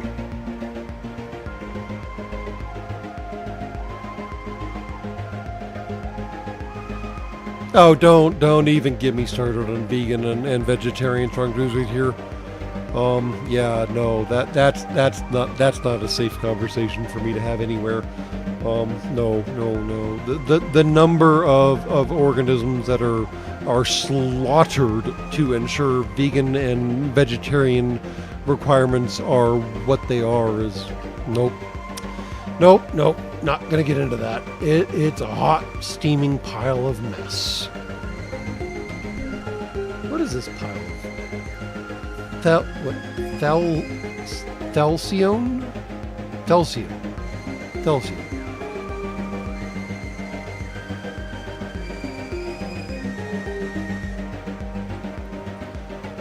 And like I said, I apologize for totally fornicating the term. Where was it again? Where I lost it. Oh, chat got away from me. Potatoes!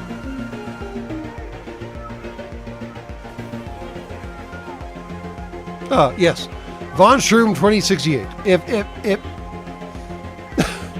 I apologize for totally mutilating that term. If you want to drop it in like a phonetic format, I might be able to work it. But amusingly, for reasons I don't comprehend, I know enough Slovenian and enough French that I don't know how to pronounce that word. Also, Slovenians are pretty cool, for whatever it's worth. Boop. Oh man, that heat laser is terrifying. And my shields are just like, no, fuck you, die.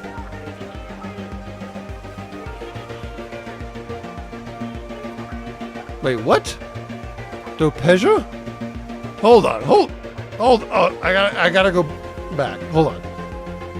Von Strom, you dropped the term, the autopetveti, whatever the fucking hell, and I sure that's phonetically not Dopeja.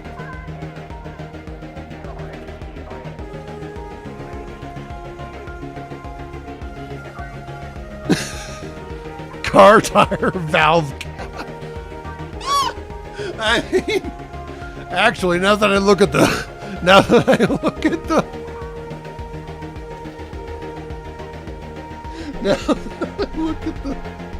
phenomes or segments of words or whatever you want to call that that actually tracks.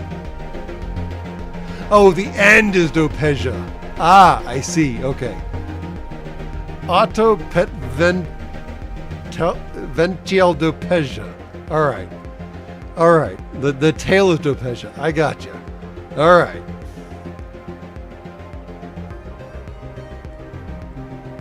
And that's where, amusingly, the Slovenian one is getting in front of me because that's Dopeja, I believe, if I remember my Slovenian right, which I still don't know why I know Slovenian.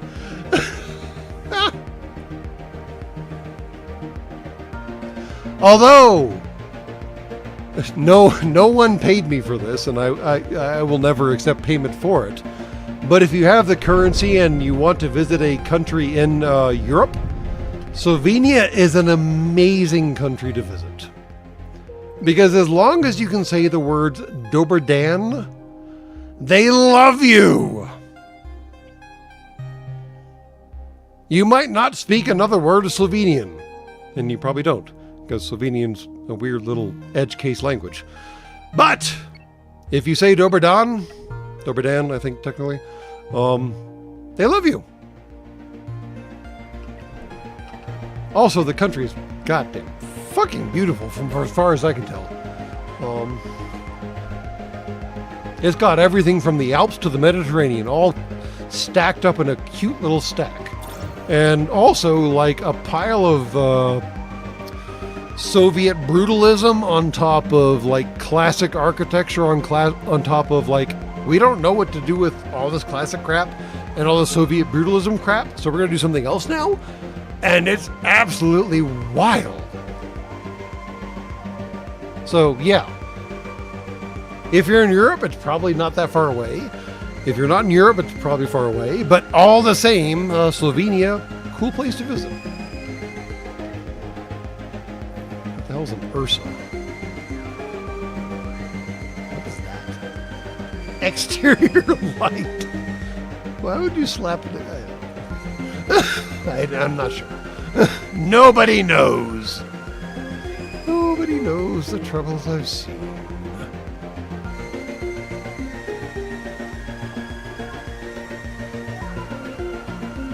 This just has a laser blaster and a disruptor on it. Well, you fucking dead, dude. You ain't got no shields. You're dead. Boop. No. Damn, you survived the first boop. Not the second boop, though.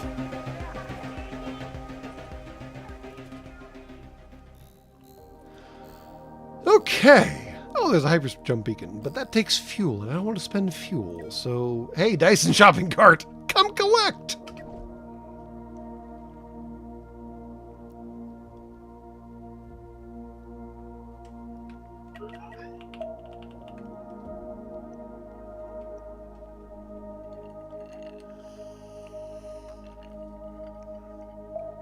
So hold on. What's the argument we're having over 4 letters shorter?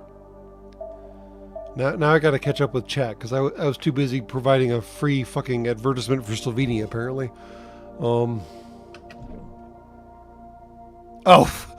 Tarmac by the Greymaker. There's a reason Gaeltact areas exist because Gaelic is fucked up.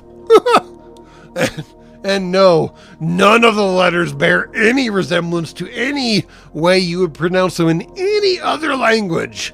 Nope.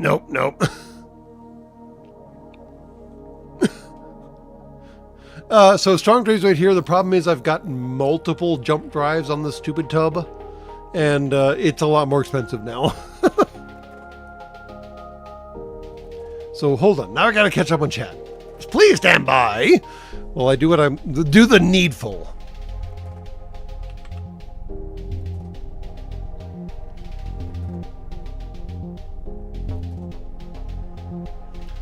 This word is for every valve cap that is a tire. Wait, what?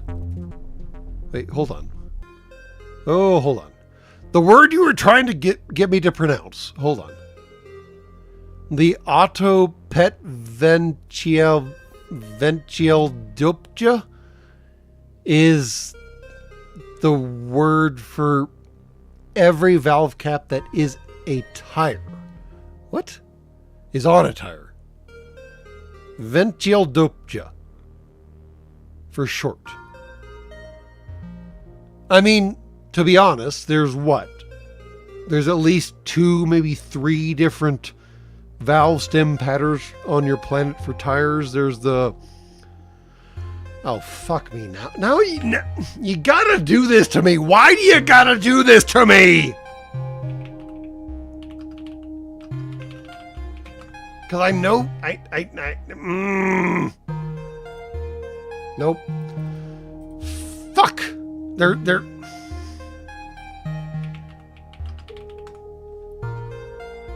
There's the one and then there's the other. And then there's a third that I know about. I don't know the term of it. And I don't know either of the names or any of them.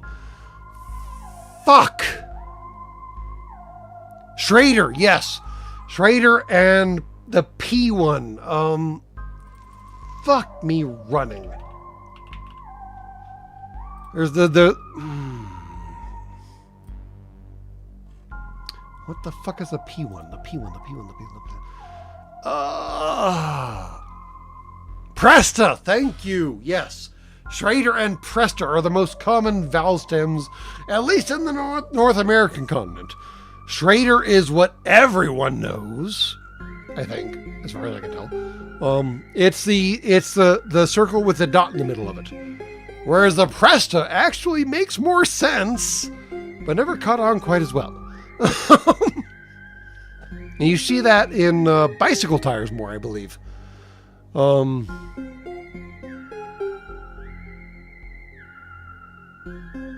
know what, Jen Brown? I'm having a hard enough time keeping up with the chat. Just touched.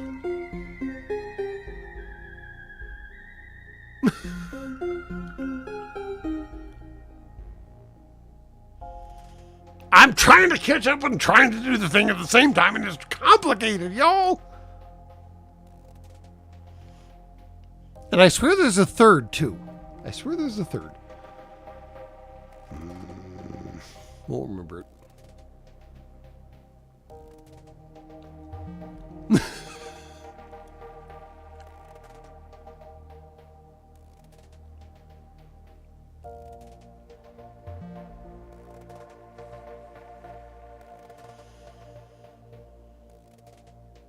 And good night, hugging floors in the midst of all this nonsense.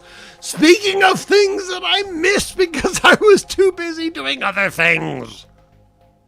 Sorry, the Greymaker. Maybe the ball checks? Yeah. I swear there was a third valve that was not popular because the Schraders definitely took over your universe and then the Prestas took over whatever's left. And there was another one that it must have been the ball check, yeah. Which naturally reminds everyone who has ever served in the military of the ball check procedure, which is not anything to do with tires. And if you know anything about the ball check procedure, then yeah, you know what you're doing right now.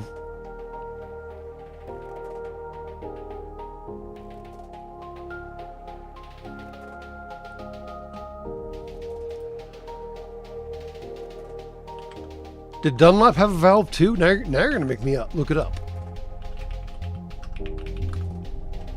Well, they did have a valve. Interesting. Oh, they had an interesting valve. Woods valve, or an English valve, or a Blitz valve. It's still used in Japan, Korea, India, Pakistan, Sri Lanka, and most European countries. What? It has a wider base than the Presta valve, similar enough in size to Schrader valve to use identically drilled valve holes in the rims, but can be inflated with a Presta valve adapter. So it's like the half-assed bastard of Presta and Schrader. What the shit is that?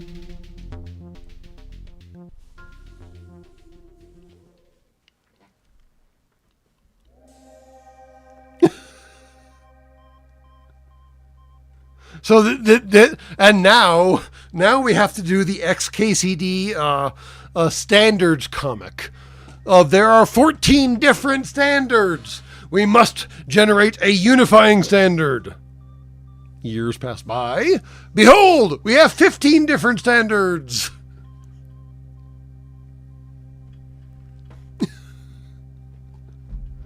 I swear to the great maker, you fuckers can't decide on a goddamn fucking thing, can you? Fuck. Dunlop valves, Finno-Ugric languages. Would you pick one thing, for the love of fuck? God damn it.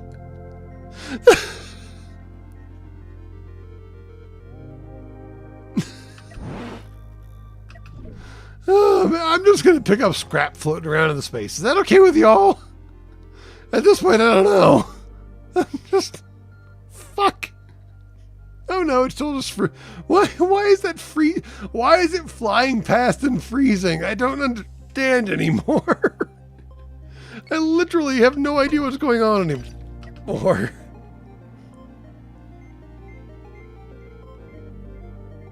Like seriously, why does it keep flying past? Oh no. Okay, now it's working.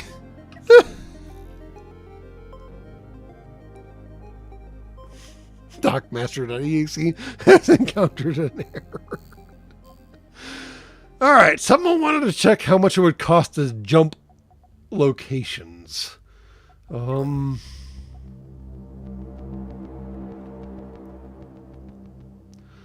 cost 13 out of 80 fuel. How about that? 4 out of 80, 7 out of 80. So we don't actually have that much fuel on board. We need a lot more fuel on board.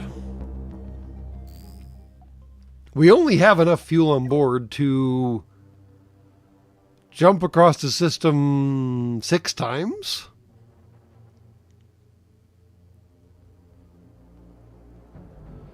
So yeah, that's not actually that much. Definitely not that much. So we should not be just like flexing that when we want to go somewhere and pick up some fuel or pick up some scrap or whatever. So this fat ass tub is going to go home and hopefully find some fucking hydro, what the hell's the term? The HY asteroids, and pick up a few of those on the way home, shall we? There we go. Thank you.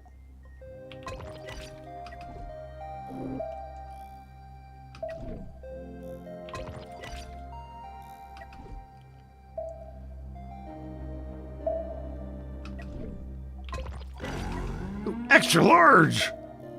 For her comfort?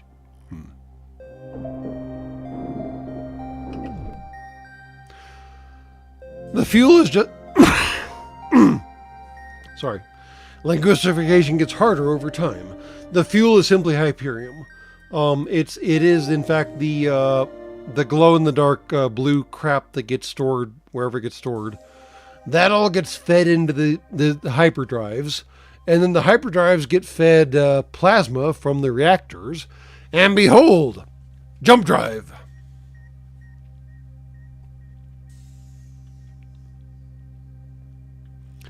And yes, amusingly, it does not require processing. Strangely. Amusingly. Strangely. Whatever.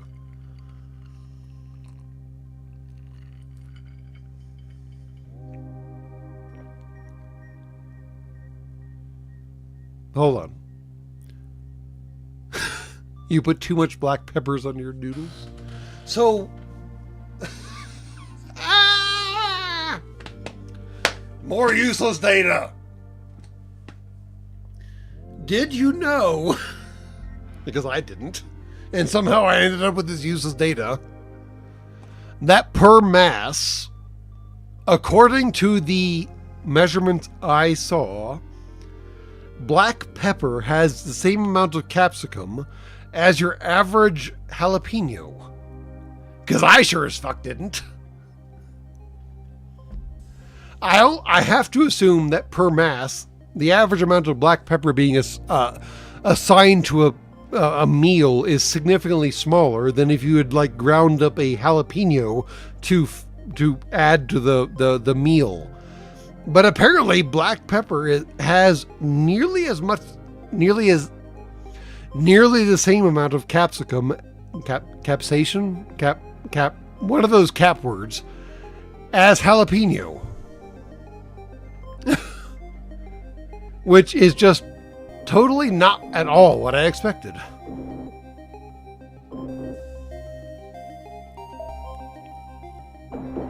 And again, file that under why does the Dockmaster know this? I don't know! Capsaicin. There we go. Thank you. Not capsicum. Sorry.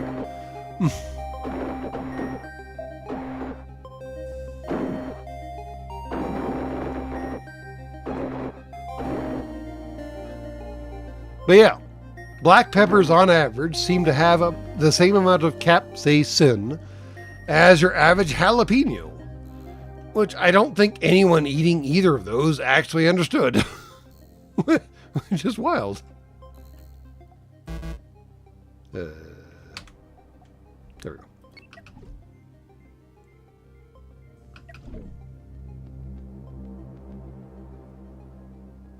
go. I don't know if that's utterly wrong, Tarmac. You might want to check, at least as far as I can tell.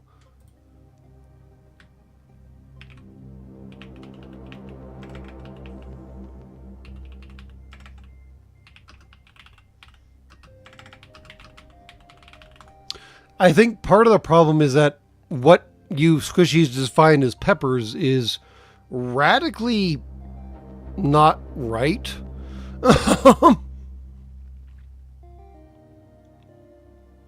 But that's a different conversation.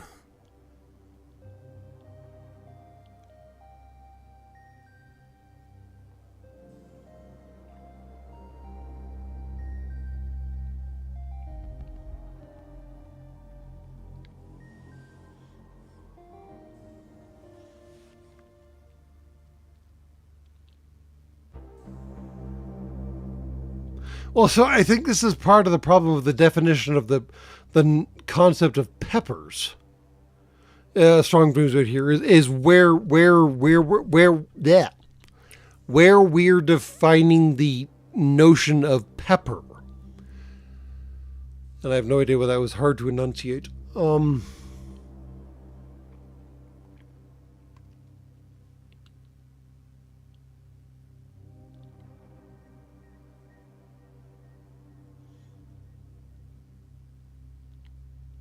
And I think Von Schroom may be hitting the point here. Pepperin is the original until capsaicin became a thing.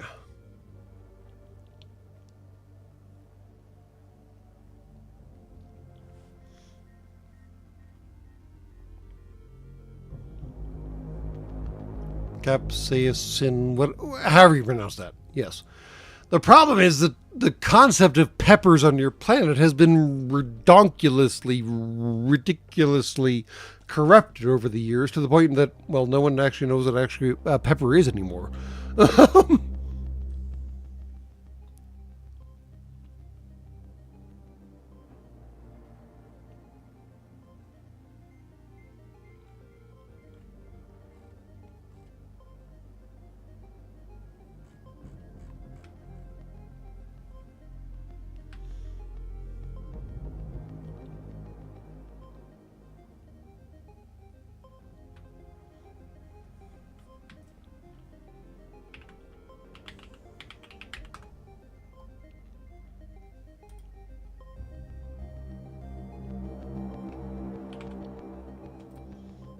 Oh no, I broke the inner tubes.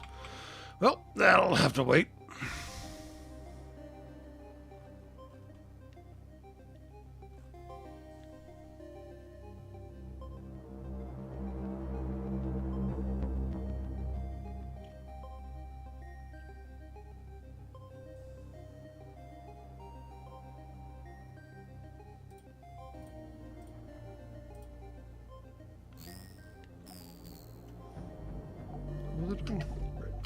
Nope.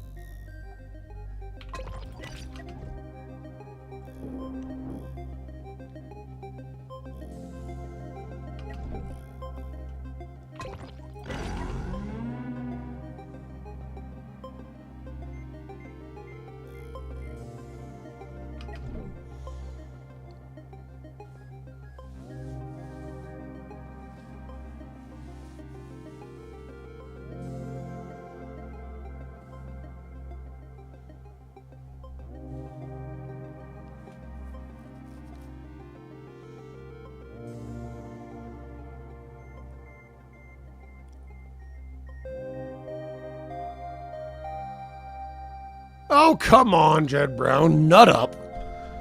You can eat the chili pepper. It's just fine.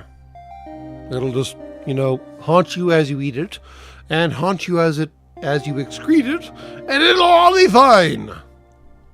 But no, I swear to the Great Maker, I saw somewhere, and now you're gonna make me look it up. Hold on.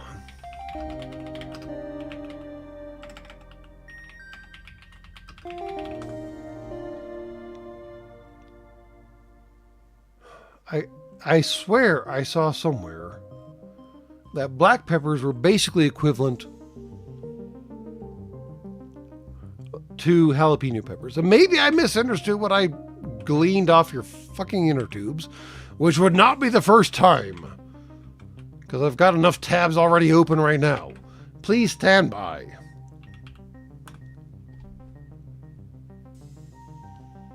Now, okay. So Tarmac raises a valid point as to Sichuan peppers. I don't know what the fucking mechanics those use, but they do not use the same Scoville rating that everything else does. Yeah, those Sichuan peppers are special. They have a tingle effect.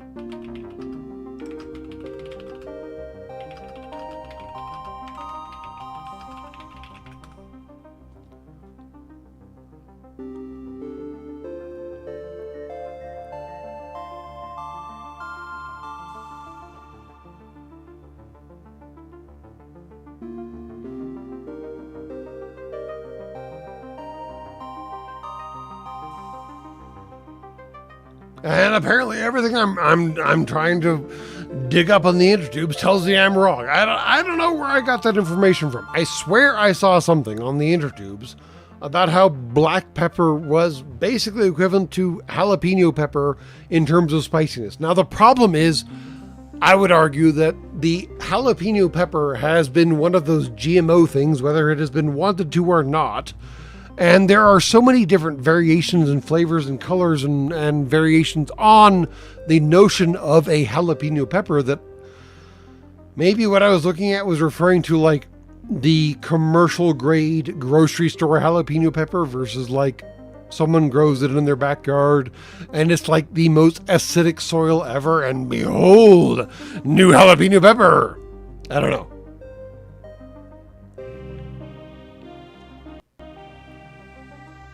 So, apparently I was wrong. Sorry. Probably not the first time. But still, I still swear that I read something somewhere, which is meaningless. I'll be the first to admit that black peppers had an equivalent Scoville rating to jalapeno peppers. But like I said, I mean, given how jalapeno peppers on our planet have been like reduced to like condiments, I don't know.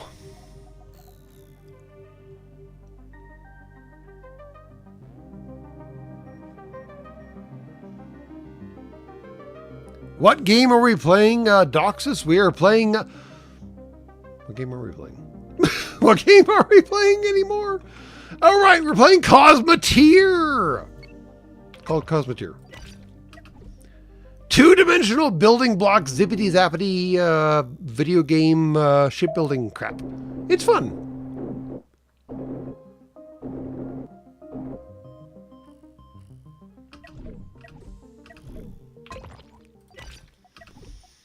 It's also not technically a 1.0 game yet, so it has a lot of hiccups in it.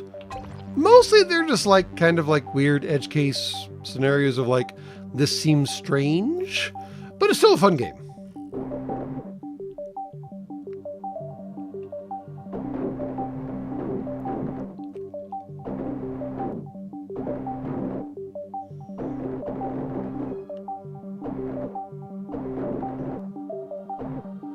And no, Tarmac, in fact, I do not use Chrome. I use Brave, which is technically based on Chromium, so I won't argue the point too hard. And apparently that's coming up more and more recently because apparently Brave is now being cut off from being able to stop YouTube advertisements. Yeah, no, I use Brave. Fuck Chrome.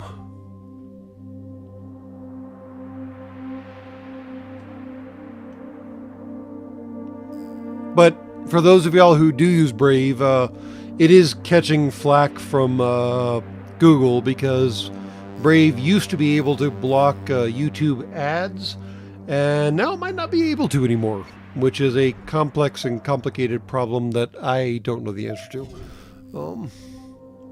Way beyond the scope of my programming, yo.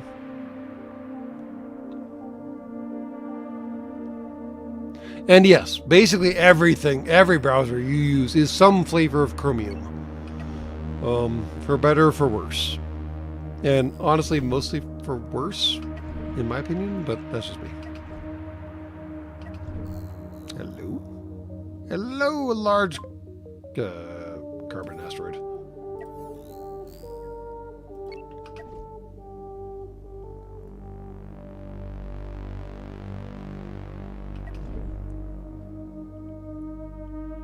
I mean, Brave has lots of problems. Every browser has lots of problems. What are we talking about here?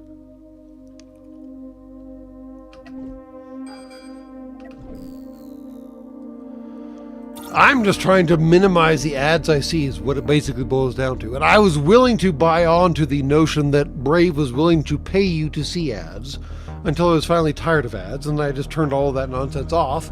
And Brave still works just fine for me, so take that or leave it.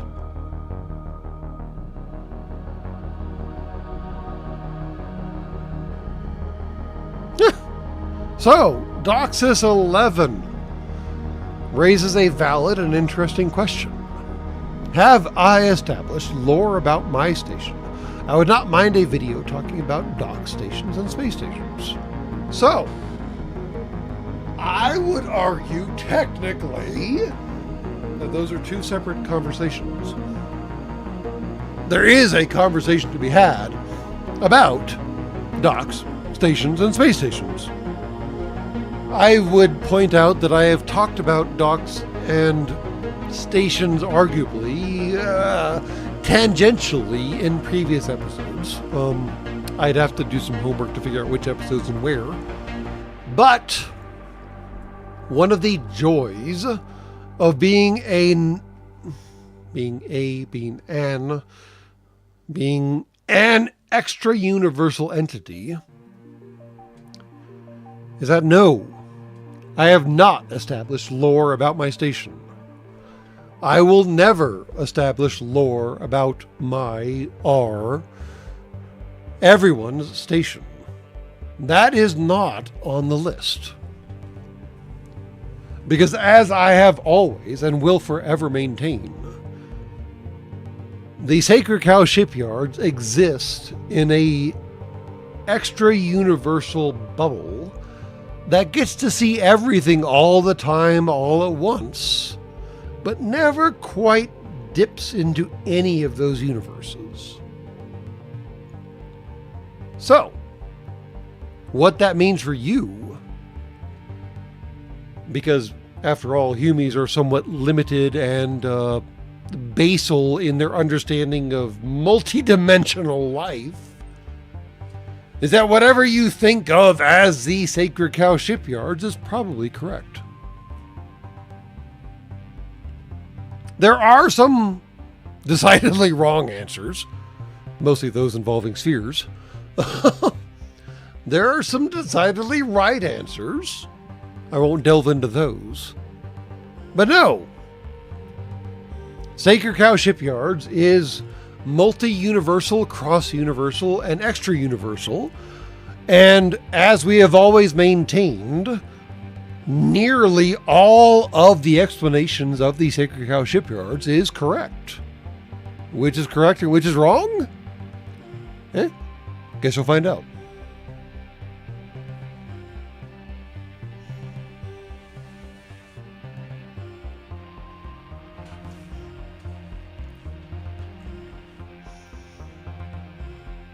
And yes, that is a deliberately vague answer. Kind of the point.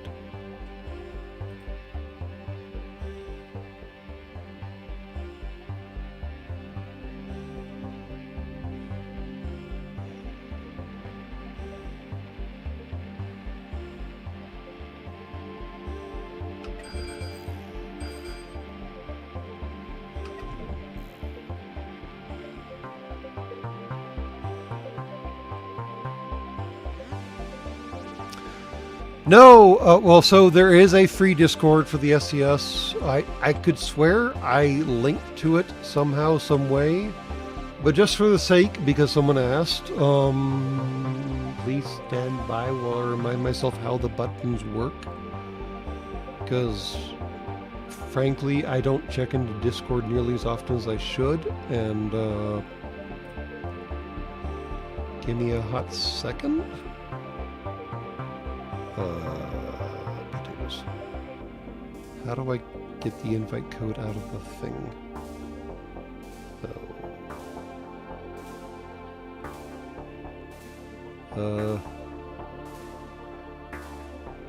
There, yeah, what CA McDivitt said. There's a free channel and there's a lot of not free channels. I don't know how to link to something that I already made the invite code for. If you can figure out what this invite code works towards, then you can figure out how to get into the free Discord. I don't know how to build the link to make that code work. I fucking hate Discord. I really, honest to the great maker, fucking hate Discord. It is like the worst goddamn group chat system ever. Yes, I fucking miss IRC. Why are you looking at me like that? But fuck Discord.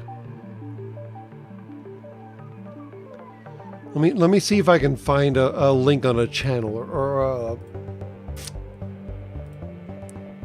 hold on. Now that the question has been posed, I have to actually solve the problem. Because I'm that kind of jackhole.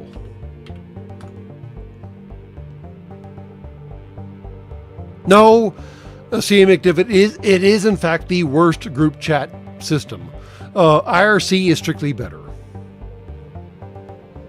And yes, Tarmac, I have been around since ever. Have you not figured that out yet? We have always been here. By the Grey Maker. I thought I made that clear.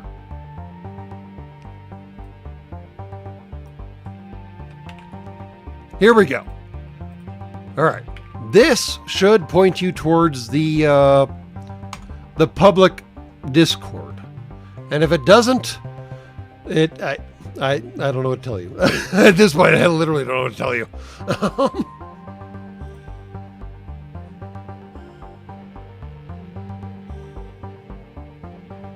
But yes, I do, in fact, miss the wild, wild west of your intertubes where anyone could say anything and not suffer for it. As opposed to the fucking walled gardens you idiots have now, where everyone has to be careful about saying something problematic.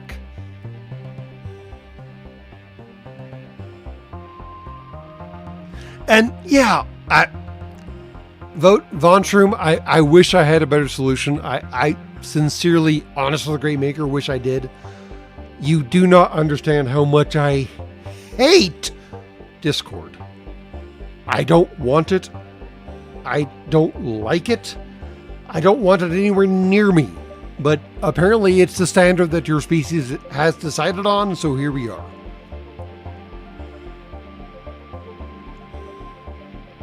So, if that link doesn't work, let me know in chat before this fucking live stream ends and we can figure out how to fix that, maybe. It seems like as long as you can do discord.gg and then the rest of that alphanumeric string that I dropped in chat, you should be good to go. But yeah, fuck Discord. Fuck all of their fucking moderators. Fuck all of their bullshit goddamn pandering. Let me go back to fucking IRC or BBSs or something like that and I would be perfectly fine. But no, we have to do the Discord bullshit. It's fine. Save before combat with the pirate. Are we headed towards the pirate base? Oh, we are headed towards the pirate base. Well, fuck. Fair enough. Good call. Thank you. Strong Tuesday here.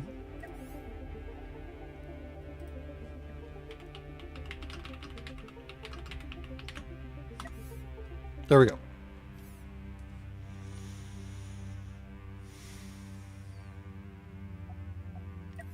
Yeah, I would use adequate words to describe how much I despise Discord, but here I am on YouTube, and YouTube has its own rules. And so we play the stupid fucking game. So, yeah, here we are. Playing the stupid fucking game. Fuck me.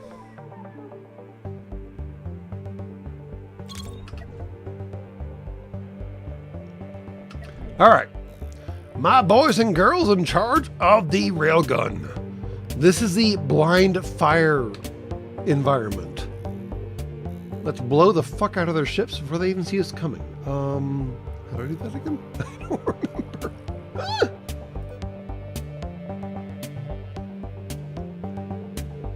There we go.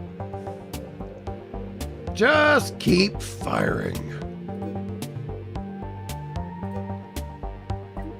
Just keep firing. Thank you very much. Missiles are overrated, y'all.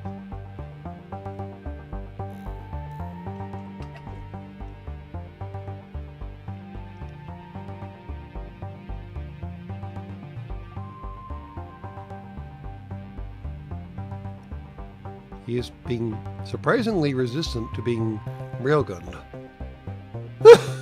Oh, there's a cloud of debris.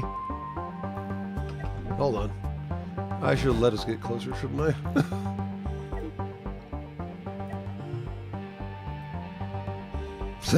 Since he saw us coming, I guess we should get closer.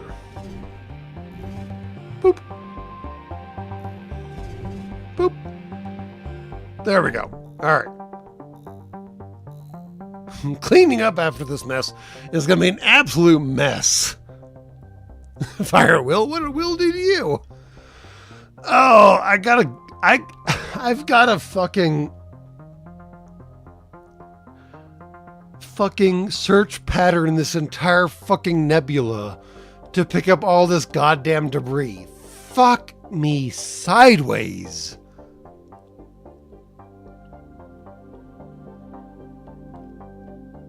And yes, Tarmac, the community exists. I don't know what the community means. There's a way of sending me posts. I don't know what those mean either. I'm ignoring most of it because most of it's fucking bullshit. Can I drop markers? Yes, I can drop markers. Can I see where to drop markers? No, I can't see where to drop markers anymore. Fuck me. Pretty sure it's right about there. Right about there should be some mess.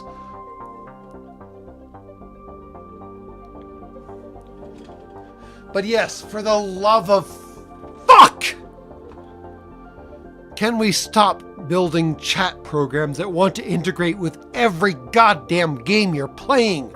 I had to go into Discord and rip out every single coordination and integration and bullshit goddamn fuck ass stupid thing that I wanted to do, and it just pissed me the fuck off.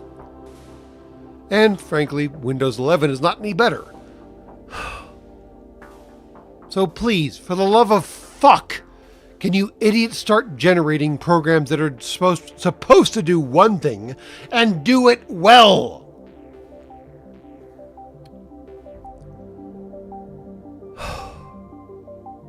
That's all. Just make a program and have it do something good. Is that so hard? It doesn't have to integrate with everything. It doesn't have to plug into everything. It doesn't have to, import anything. It just has to do one thing and do it well. Is that so goddamn hard?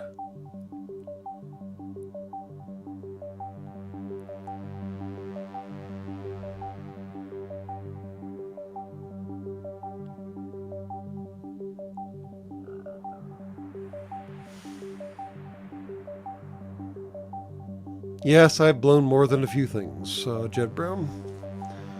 You're not going to be wrong there.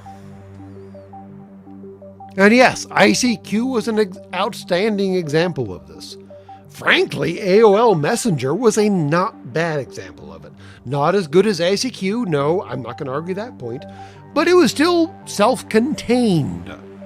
You didn't have to be using AOL as a web provider. You didn't have to be using AOL for a goddamn thing. You just had to have an AOL account. That's all.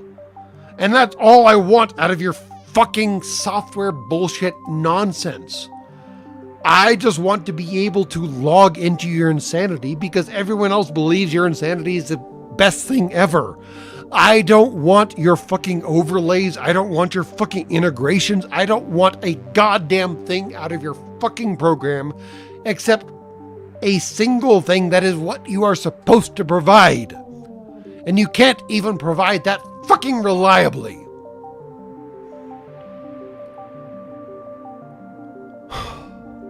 Fuck Discord. That's all I have to say.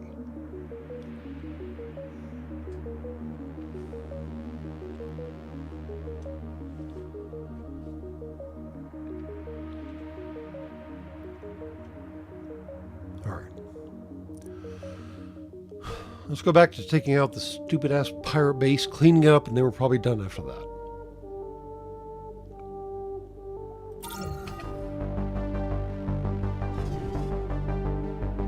Oh, we're still rail firing. Hold on. That's not an excuse.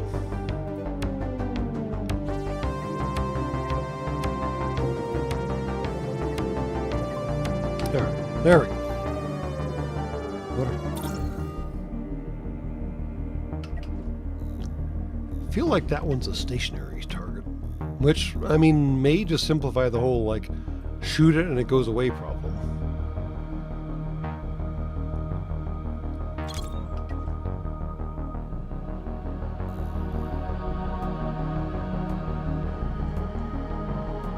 Yep, I guess so. Shoot it and it goes away.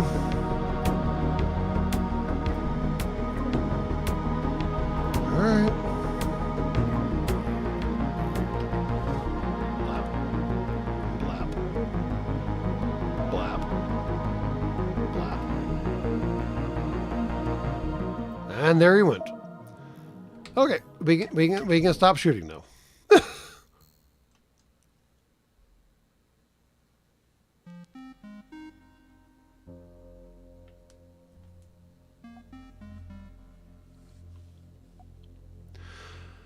And I mean, not to wow, words.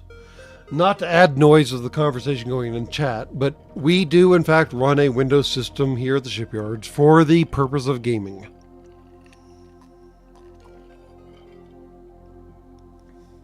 The only reason that we run a Windows system here at the Shipyards is because of gaming. We run, ironically, Chromium for most of our ancillary systems because it's lightweight. Yeah, that's not a good excuse. What I'm driving towards, though, is that, yeah, Mac, frankly, is just a pile of suck and fail approaching Windows 11. It's just better insulated. And Linux, Unix, all of the various Nixes are getting better. I'm not going to argue that they're getting better, but they ain't quite there yet. The problem is when they needed to be here yet was like 5 years ago, 5 orbits ago, however you want to call it. And now it's just a spiral to the fucking bottom. I mean, fundamentally, Chromium is basically Linux, right? Technically. Fundamentally, Mac OS is fundamentally some kind of Nix, right? Fundamentally. But despite Chromium and Mac OS doing their best with the Nix operating system, they still haven't managed to make something that anyone actually wants on any kind of scale. Which kind of raises some really interesting questions, in my opinion. But I'm just a jackhole who struggle buses through games and talks shit about fucking ships, so what do I know? Speaking of, we should do both of those things right now. Oh, would you stop shooting? I told you to stop shooting. Didn't you? Nope, you're back shooting. Stop shooting. Then get closer to that. You. Closer to the... What? No. What?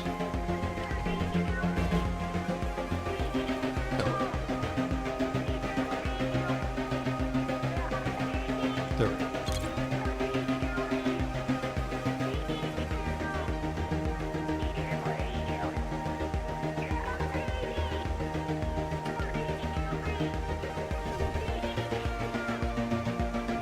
One of those is still moving. That's terrifying. Sure. You know what? Let's attack this base. No. Fuck that.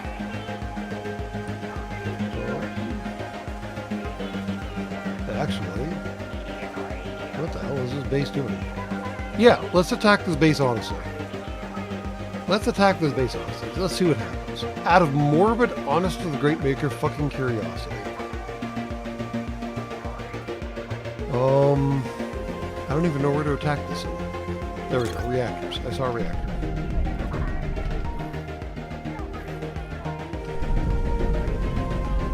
We'll back off when the need arises.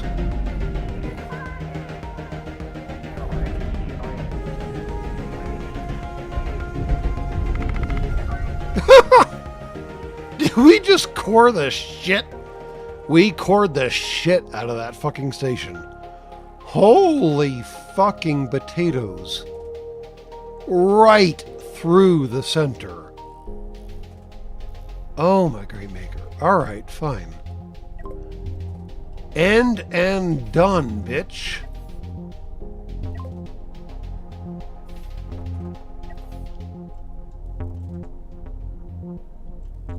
Didn't I put another one out here somewhere? Wait, what? Oh, up there. Okay. There should be another splat out here. Thank you. And now it's your turn, dude. Because you were too much of a bitch to actually get involved in the fight.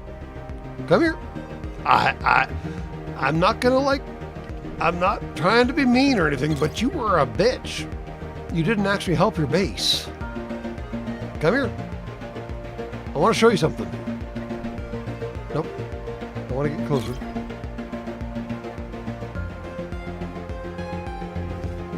Blap. Oh, man. Done. Not even a fight. I don't think we even took shots on our shield. What? Oh my gosh. All right. Additional splat. Where's our stupid tub? Come along, stupid tub.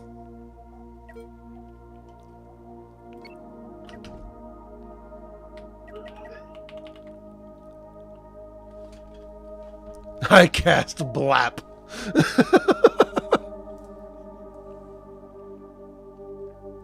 Turn the station into a donut. I mean, no fucking joke. I mean, that was the, no, that wasn't.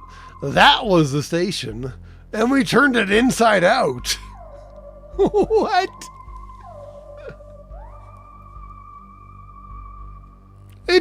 It was there and it was not there.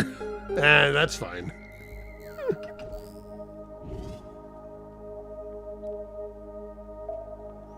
Punky Doodle Shorts.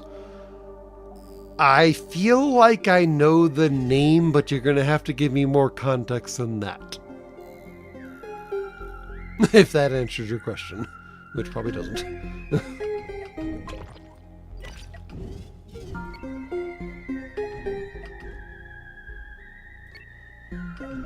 What are you doing? Stop that. Nope, nope, stop that too. We gotta break down an entire station. Oh, by the Great Maker, this is gonna take a second. Literally break down an entire fornicating station. Oh my Great Maker. Alright.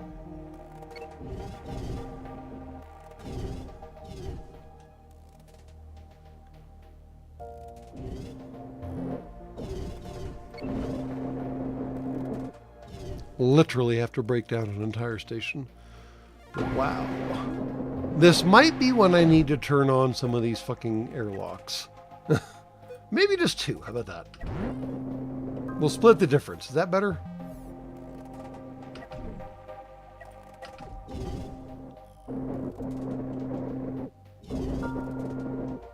That doesn't seem to be helping, actually. Well, now that some randos are outside, can I pull them? I can, in fact, pull them back home. Alright, let's turn those back off again.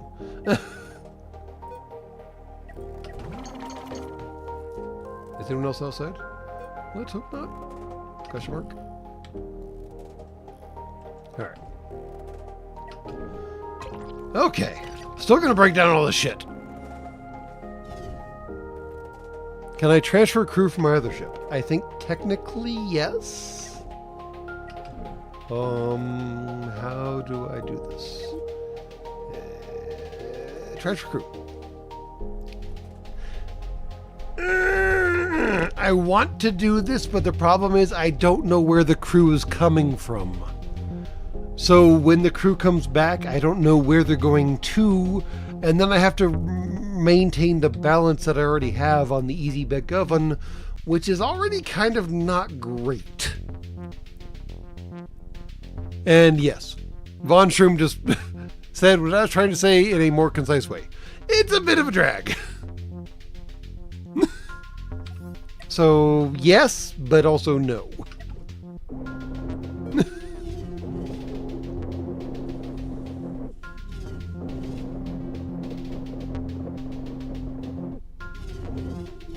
He animates random other memes and uses the audio from them. He has a very distinct art style and tends to the cool color blue a lot. I don't know from that description then, Jed Brown. And my fault, I guess, but I don't know. Can I mine for resources with Easy Bake Oven? I don't think so. We can technically maybe brute force it. Maybe? Maybe? I mean, we can go pick up some stuff.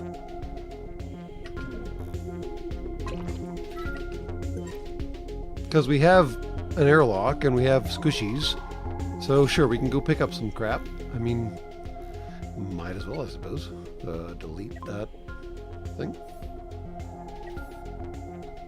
Goodbye.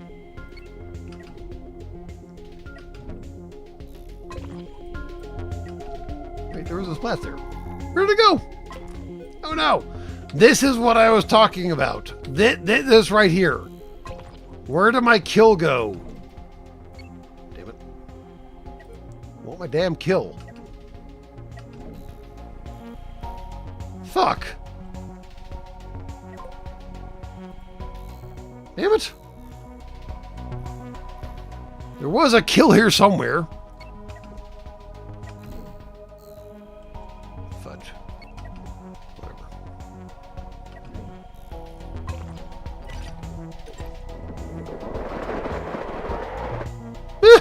But we're already full. So, how do we move things between things? Is the big question now. How do we move things between things? Transfer resources. There we go. That's how we move things between things. Easy Bake Oven and the Dyson shopping cart.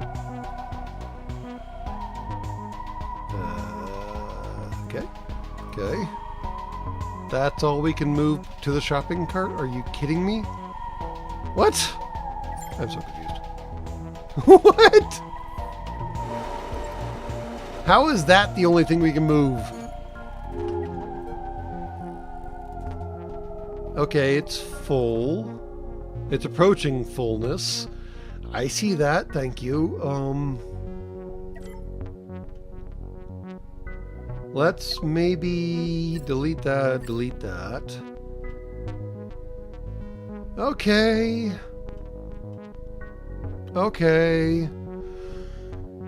We are approaching a very large problem, and I see that coming. Fine. So let's go into blueprint mode, shall we? In a moment.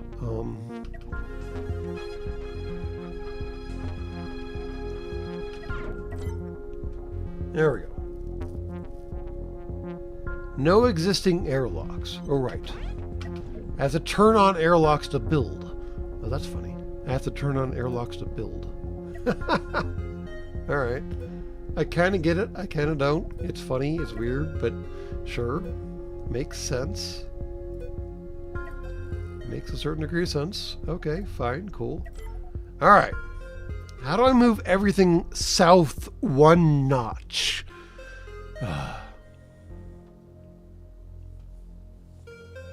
I cast iron. I cast rubber bones. No, sadly. I guess, to my discredit, that does not remind me of anything, no. And yes, Leg Breaker, we are in fact still here. We were always here. As, Kosh once upon a time said. And if you know who Kosh is, you're my kind of friend. Alright. So somehow we have to move everything south one notch. That's not clear on what I mean. Fuck.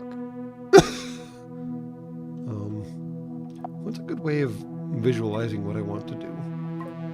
I want to move everything south that much. Okay? Cool.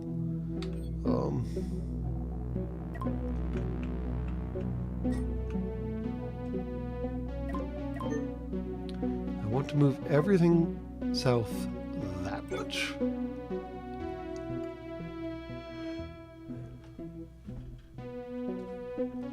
Alright. So, grab that. Grab that.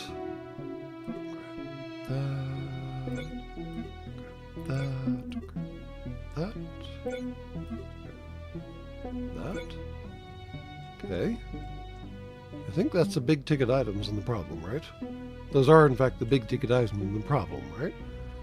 Am I misunderstanding something, or am I correct in my assessment of this as being the big ticket items?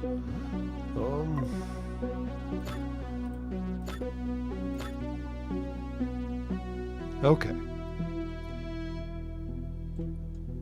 Okay, I think those are the big ticket items.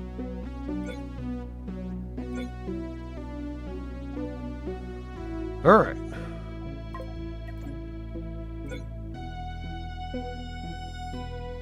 I guess we need to delete whatever the hell that is.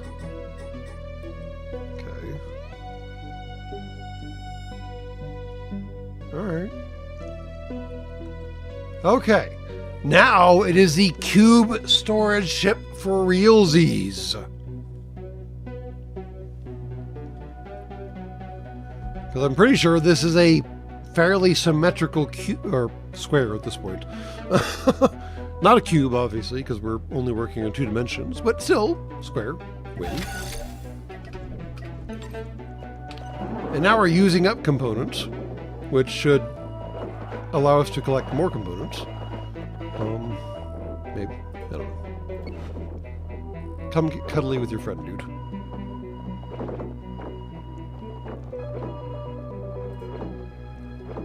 Okay. And now we should be able to maybe scalp this thing for all it's worth. Possibly. Oh, right. I should turn off the airlocks. Right. Turn off the airlocks. Everyone... There we go. Everyone come home.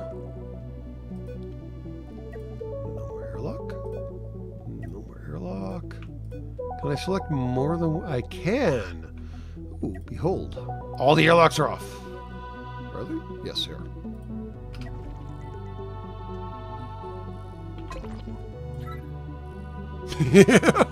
Oh boy.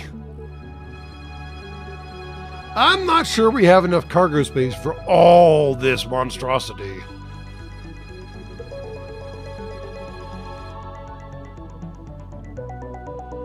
Because that's a lot of shit. That is a fuckload of shit. Wow.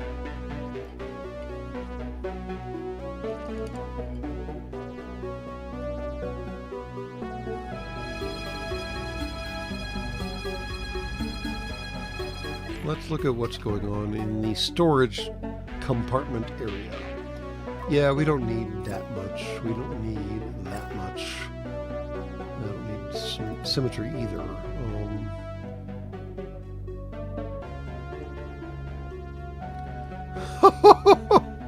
It's approaching fullness, isn't it? Damn. Potatoes.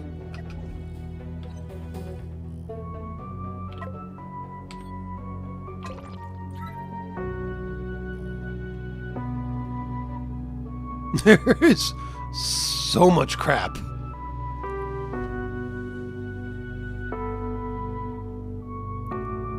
There is so much crap. Wow. All right. We have basically filled all the spaces we can fill in this stupid ass tub. All right. All right. Damn, son. I mean, I guess I should turn on things just for the sake of it, right? Do we have the right materials on board to make things? Probably not. We do not. All right, fine. Did we want to upgrade anything on our murder ship? Maybe. Hello, murder ship. How do you feel about everything you have going on right now? Well, we can move some ammo around. That seems like a win. How do I do that? How do I do that? Transfer crew resources. Ammo. Boom.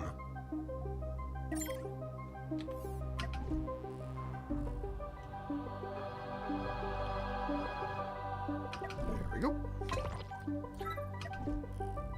All right, murder ship. What is going on with you? How are you doing, man? How's everything working out for you?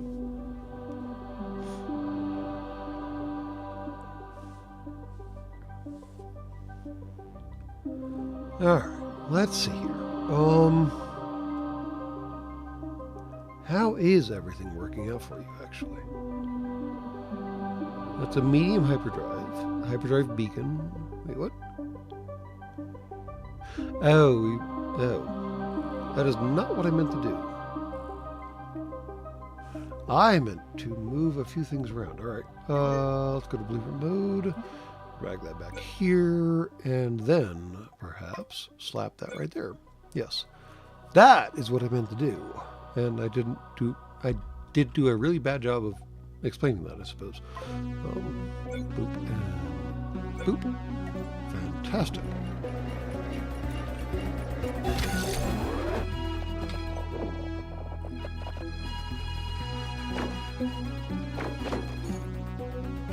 Fantastico. All right. So now, how much can we move over from this ship again? Transfer crew resources. Slap over. Wow, 840 additional rounds. Thank you so much. Because that's our primary offensive weapon right there. Fuck the missiles. We got so many slugs to throw, yo. There we go. All right, we are slugged out.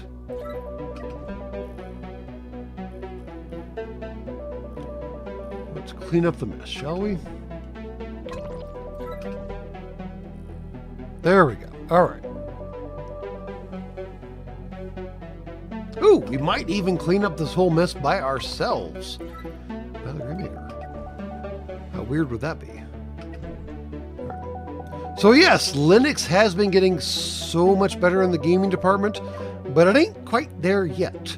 Which is kind of funny because as far as I can tell, the Steam Deck and the Steam Cube, I love the Steam Cube, are run off of Linux, which is funny.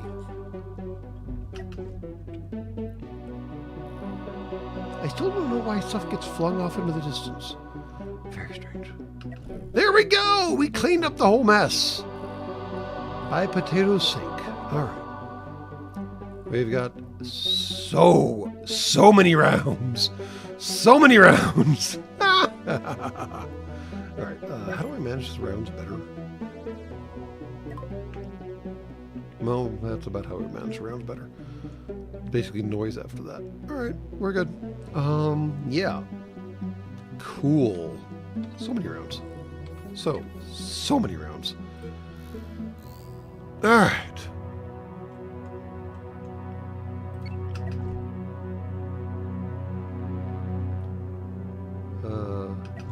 You Pragstem System Station, and what's the other one? Yukia, whatever the fuck, hell station.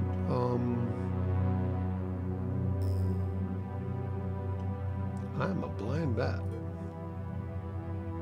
Oh. Really? Oh, because I killed it without the stars, right? My fault. There we go.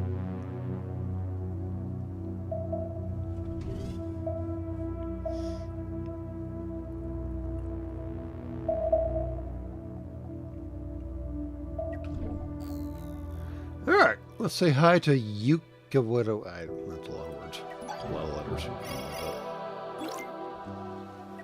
There we go. Claim that and claim that. Thank you very much.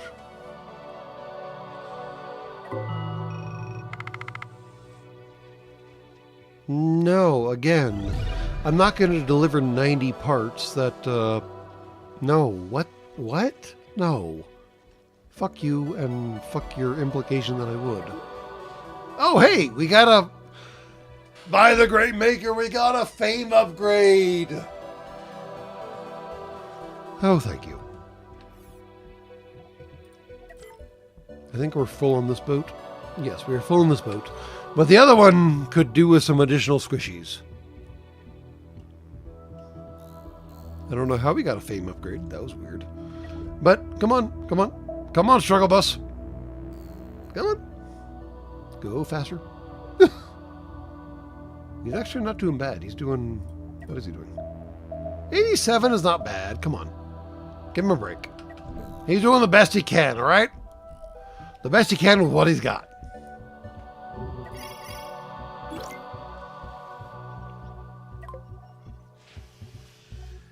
Boop.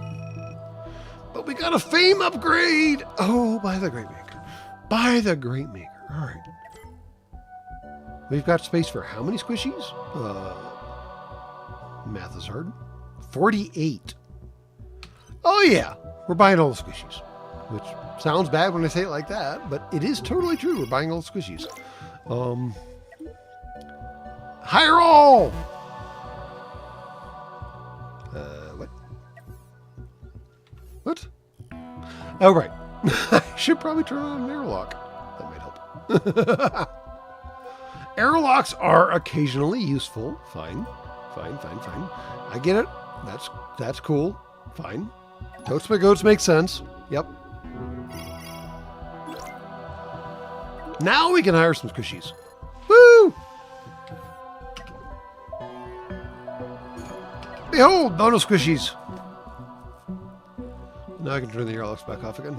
You are trapped here. You shall never leave.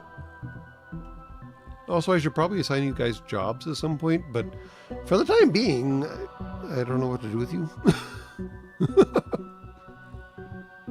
I guess I should actually engage in, like, commerce with this station.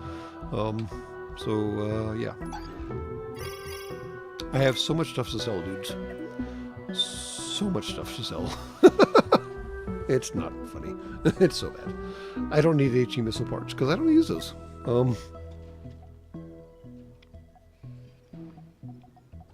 So much steel, so many coils, so much hypercoils.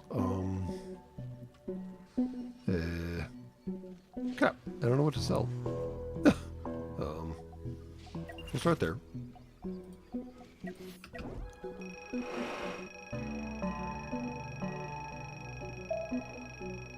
That cleaned off a lot. What else we got to sell?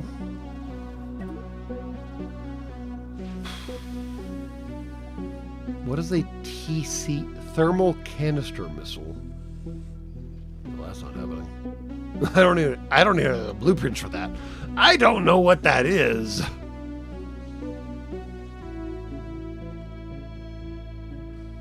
When you have a full crew, I might not need to keep the airlocks locked. That is technically true. I still don't know what a thermal canister missile is. That sounds terrifying.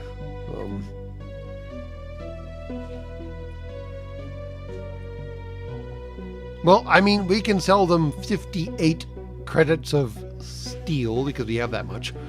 Yay. 37 credits of coils. Yay. 34 of 40 is a... Nope, hold on. What? Oh, 34 of 2500s tri-steel. No, we're good. I'll sell that, thank you very much. Or is that... No, hold on. That's how much I have. That's how much I could have. Right. Misread that. 2 of processors. Okay, cool. 1 of enriched uranium. Okay, fine. 19 iron. Cool. Cool.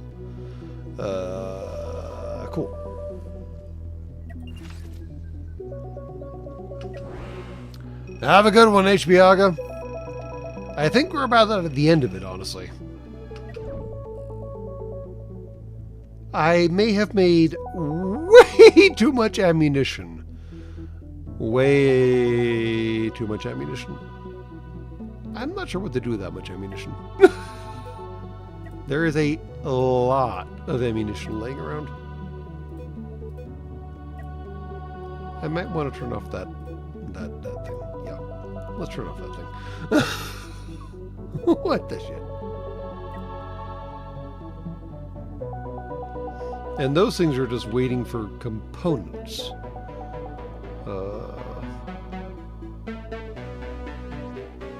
They're waiting for tritanium. And that one's waiting for a lot of shit. I should turn that off because I don't need any more missile crap. That one's waiting for copper and coils? Yeah, copper and coils. And that one's waiting for coils, which takes copper. There's some irony there. Let me go see what happens if I get some tritanium, some copper real quick. Just out of morbid curiosity. Where is my murder bus? Okay, it's safe. Asteroid field. Good place to go find stuff. Copper. There we go. Copper.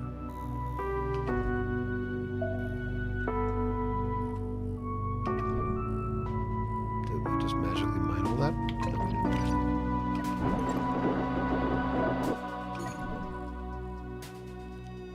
Alright. The hypercoil factory is doing hypercoil things. The coil factory is not doing coil things. Alright. Well, the hypercoil factory might be doing hypercoil things. There might be a door? Is that the problem?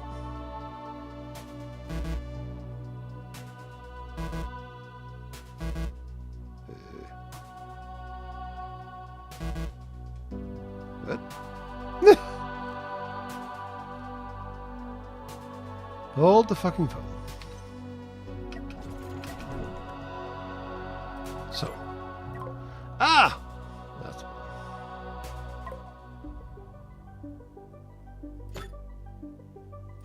there we go.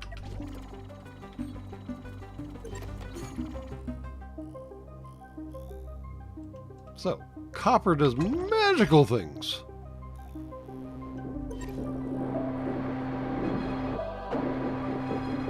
There we go. We're feeding copper to both systems. And now we just need tritanium to feed it to the last system. That's a hard nugget to crack.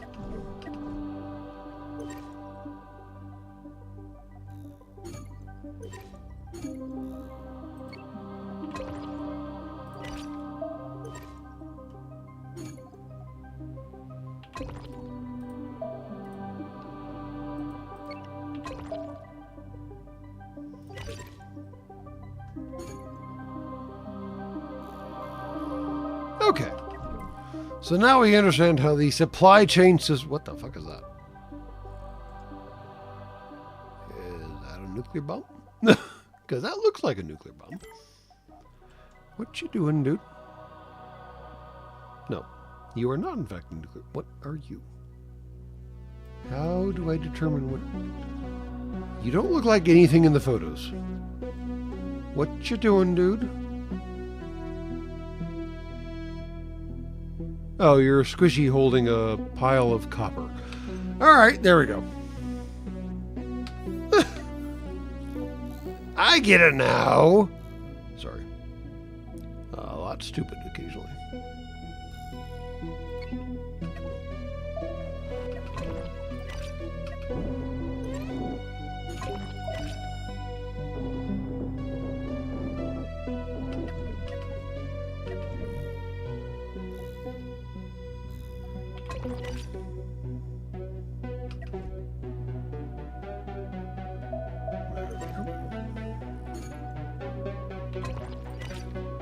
Is that all the Hyperion? Alright, cool. Okay.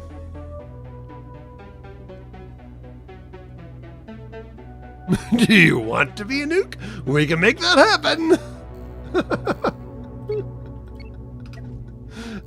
Questions will be asked. Is there any more there we go. Tritanium. There we go. Thank you very much. That's what I was looking for. And that should feed this thing. Yes, the tri-steel smelter. Beautiful! Alright. We figured out the supply chain on our own ship. I don't know how I feel about having to figure out the supply chain of my own ship. I know I built it with a purpose, but I'm not sure what that purpose was, so take that or leave it.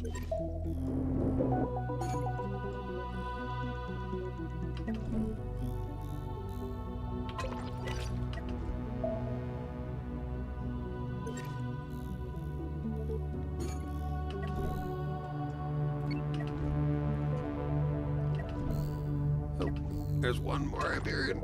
Ooh, extra large. Ribbed for someone's pleasure. Is that all we got out of that? Seriously? Damn. Extra large my ass. Sorry. I should probably rephrase that.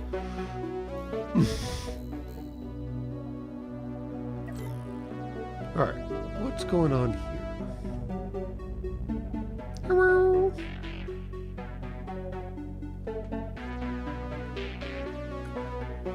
Okay, EMP missile parts.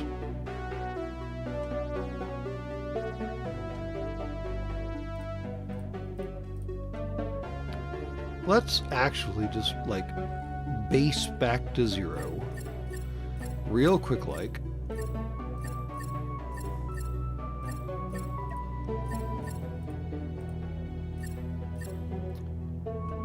There we go. I like starting from bare circuits occasionally, because it's occasionally helpful. So we're going to do this, this. Yeah. All of this makes sense. All right. There we go. Okay. And then we're going to do... I can't... That's the missile launcher assembly. So we're going to do this.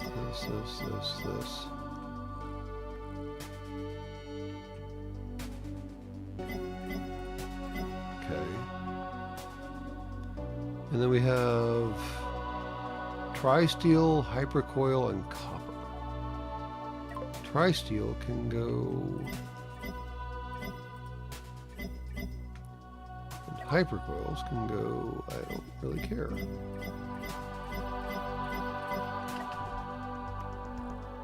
Now, does this actually make anyone move anything around?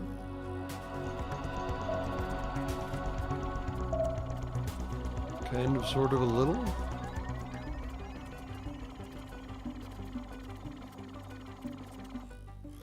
Alright, well, y'all are busy moving stuff around. I'm going to send you back home.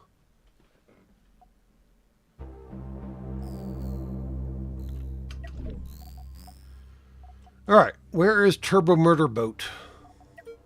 Easy Bake Oven. Thank you.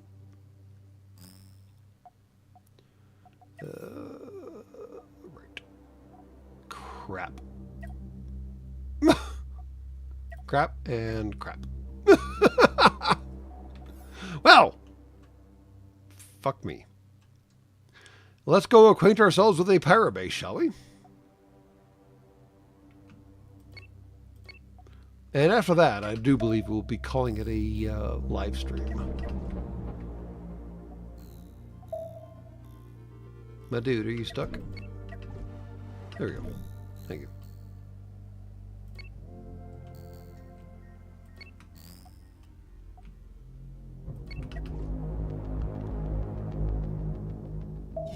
Save! Save! Save!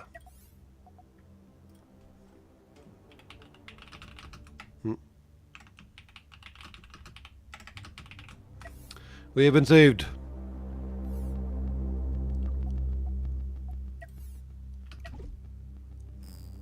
Come on, Turbo Murder Boat. And the Dyson shopping cart needs to go somewhere nearby. There we go. Thank you. The Dyson shopping cart that is overloaded with shopping goods. I really need to figure out what to do with all that crap we have on that stupid tub, because it is literally overloaded, and I don't know what we're going to do when we blow up this new fucking pirate station. Seriously. What the fuck are we doing here? I'm at a loss right now. Alright. Dyson shopping cart. What can we unload?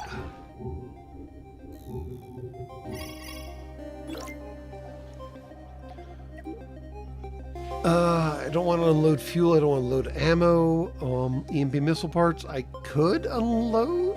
I mean, we've got 510 of them. That's a lot. We haven't fired a single goddamn one.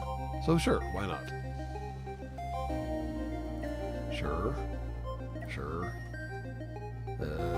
Sure. That one, no. No. No. Sure. Sure. No. No, and fine. Alright. Ship too far apart for transfer. Fuck me. Do I have to do this whole conversation again? I do, in fact, have to do this whole conversation again. Fuck me. Fuck you.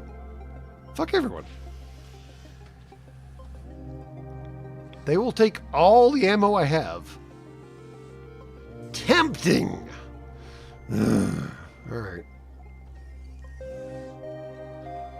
Really, really tempting, actually. That would free up a lot of space.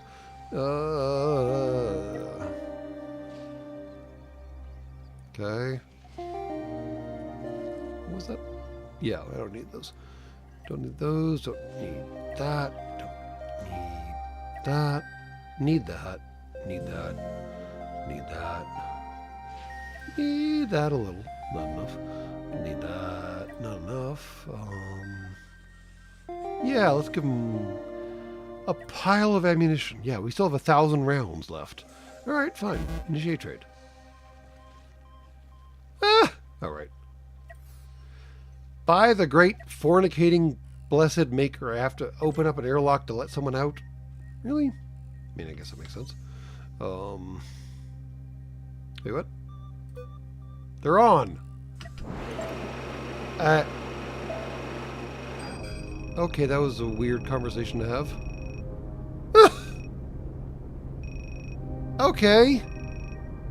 All the airlocks were activated, and you somehow still got all the crap. What? You know what? Fuck you.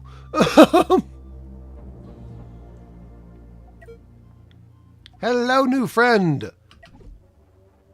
Let's go make new friends. Let's go make new friends.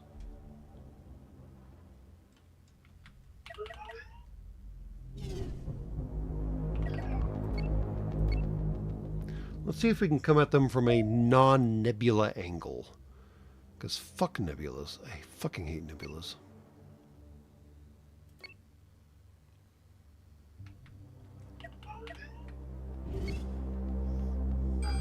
There we go! Beautiful. A non-nebula angle. Thank you very fucking much.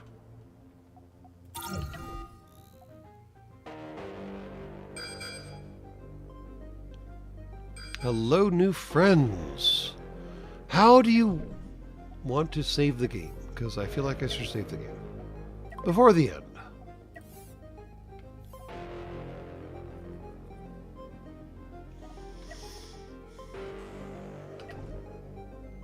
Hello. Ianthe. Ianthe? Alright. Interesting name for a ship, but fine. Hello, Ianthe. Ooh, overcharged shields. I like it. Ianthe's going to be challenging.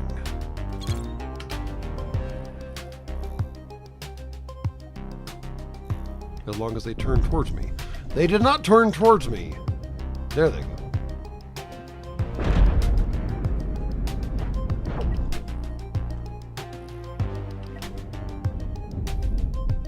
Boop. Done.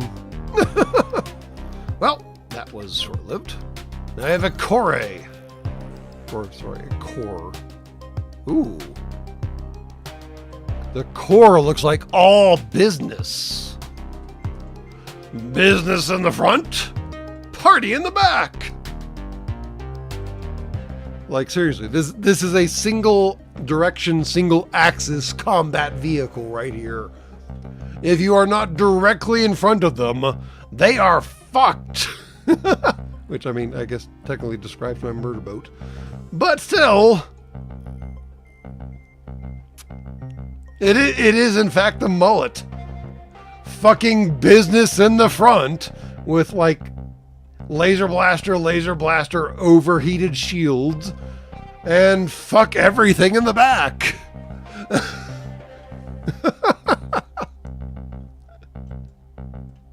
All right. Go for the core, baby. Oh, come on. Turn faster, you fucking tub. There we go. Thermal lance for the goddamn win. Does that go through shields? Wait, does thermal lancing go through shields? Really?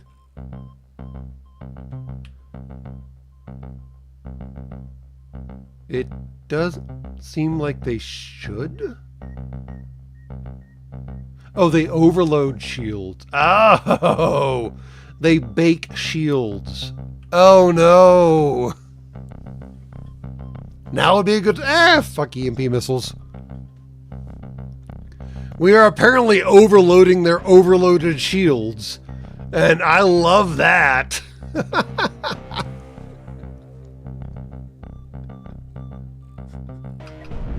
Bake, bitch.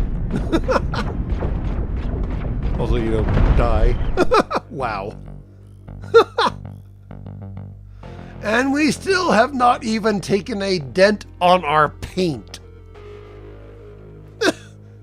Not even a dent on our paint.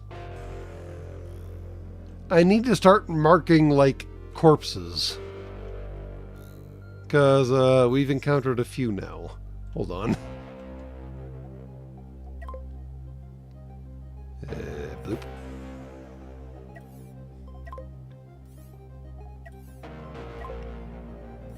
So we can be sure to pick up all the bits and pieces afterwards. Hello, Nuiante.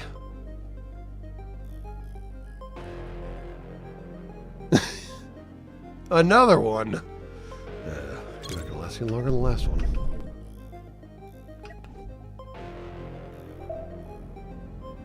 Oh, just take the goddamn shot, you idiots.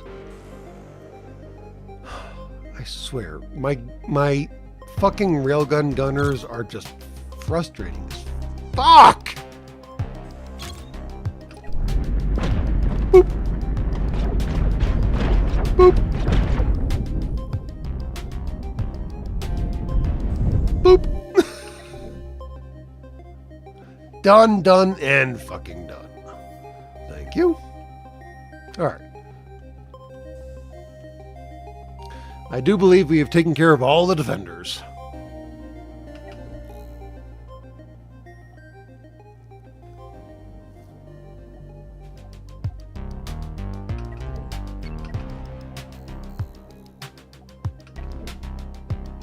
Oh, jeez. All they have is a small ion platform? Damn, son. Damn, son. Oh, dudes, my dudes. What in the fornication is going on here? Oh, wow.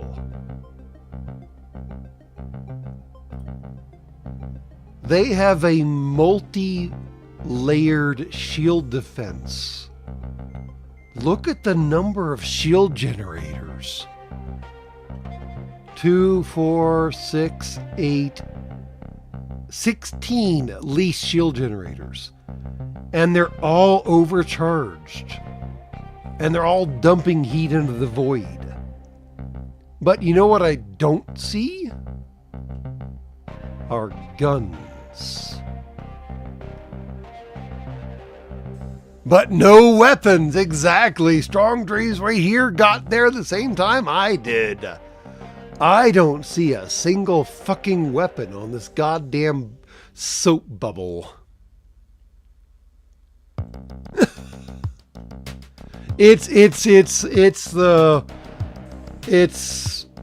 Oh fuck, what was that station called?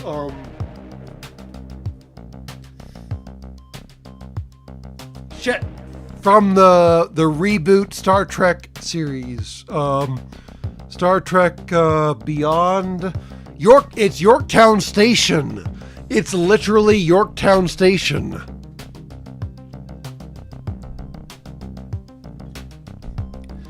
All the shields No guns.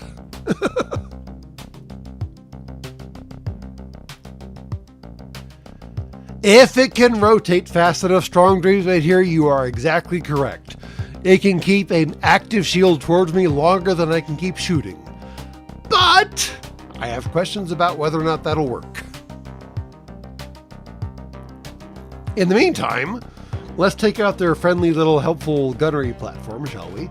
Because fuck that shit.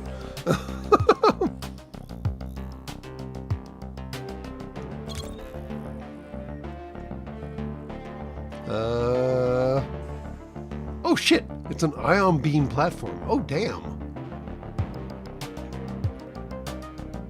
Damn. And it's shielded. What? It's an armored and shielded ion beam platform. What? Oh, wow. This is an interesting design. So the shield generator has to be overclocked. So it's just covering the gun, but it's covering the gun with everything it's got. And then we have heat exchangers. Yeah. All right. Damn. When they said ion platform, they meant it. All right. I'm pretty sure I can outrange this stupidity, but fine. I can respect the design. Oh yeah, there goes the railgun shot. Both of them. Oh no. I'm pretty sure they were lined up just fine. Boop. Oh damn.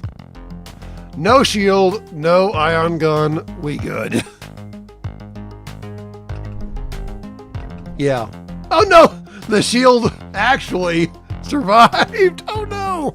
How did I go around the shields? That's horrible. All this thing is meant to do is protect the ion gun, and we totally destroyed it. What? Alright. Cockpit is next, fine. That'll be the end of it.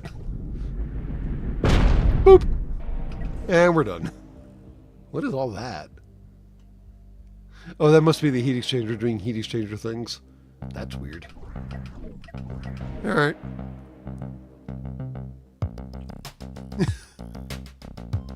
Okay, Mega Base. Oh no, you do have guns. Oh, you do have guns. Crap. And they're hurting me. I should maybe turn. Apparently we missed the guns.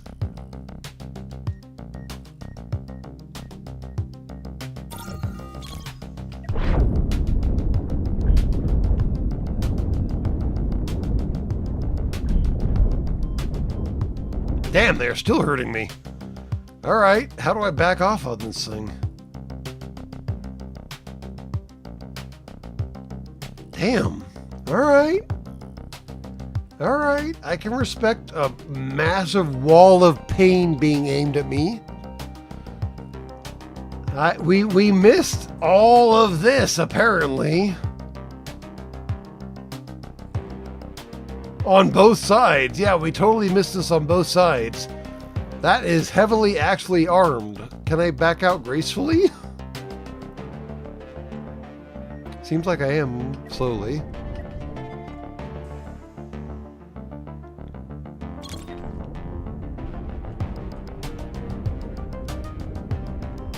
Ah! Oh no! Oh no! I may not be able to back out gracefully. I don't have any backing engines. Shit. Okay. Ow. Damn. Alright. That wasn't pleasant.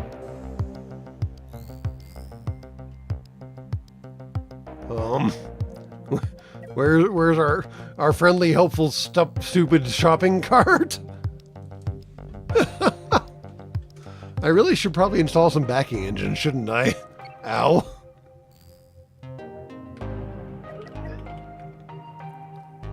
Come along. The station's not going anywhere, thankfully. Let's go fix our shit, shall we? Damn! Look at how fucked my ship is.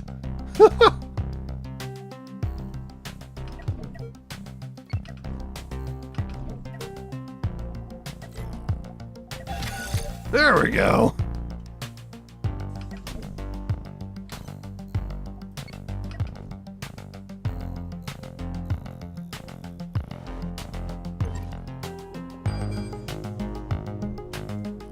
Who's out there? Oh, they have a new defender. Interesting. Cool. As long as you stay over there, everybody's fine. Alright. Alright. The shopping cart actually proved its worth. We fixed ourselves without spending a dime. Look at that. Not bad. Let's go ahead and transfer some rounds over, shall we?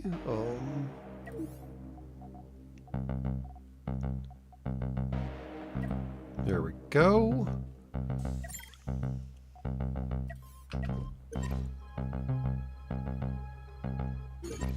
Beautiful. Beautiful. Why did... That was weird. Why did the gunship follow the other ship? Strange. You go back home. Without the gunship. I don't need you doing something weird. Yeah, I know. Just go this way.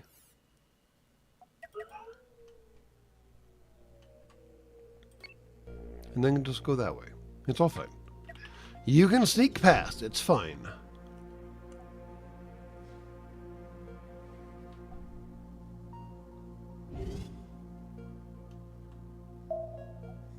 There we go. All right. You are safe in the orbit of a defending platform. Beautiful. All right, now we have to engage in actual no-joke combat with this murderous absolute fucking nightmare. Damn, look at all the... This is us, by the way. We got fucked. All right,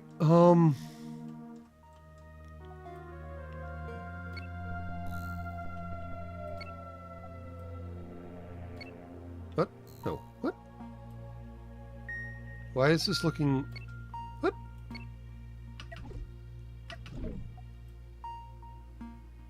Why? Okay, hold on. What? Interface is doing squirrely things.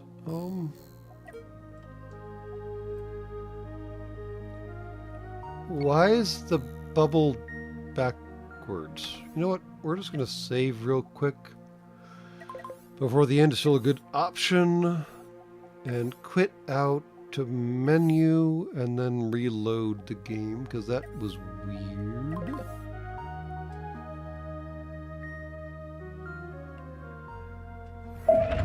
Okay. Let's try this again. Again, why is this... Okay. What? Okay, what am I missing here? That isn't what I want that interface to do. Okay. Here's fine. Maybe just go somewhere. How about that?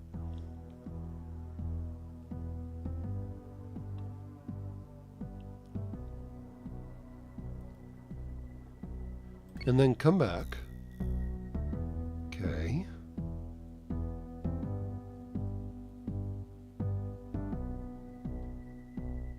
Okay. We good now? There we go. So much better. Thank you. The interface I was actually expecting. All right. Now it's time to turn on the missile launchers. Definitely time to turn on the missile launchers. Boop.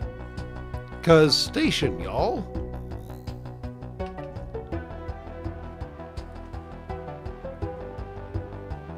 Alright. Now it's a party. Look at the fucking thrust we can put out. Damn.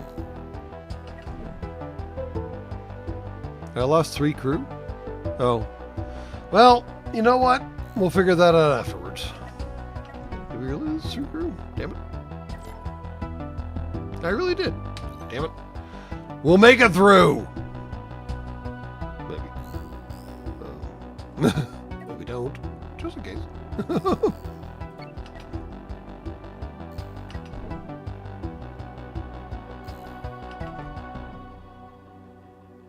Oh, the missiles aren't going to work right.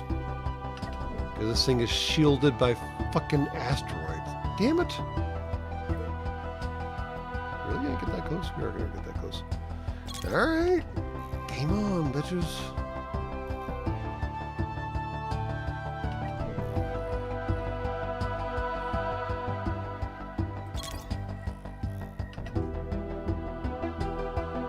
My dudes.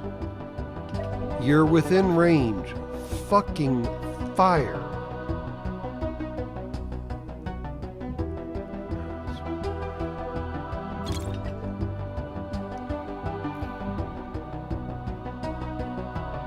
There we go. Thank you. Where are the missiles at?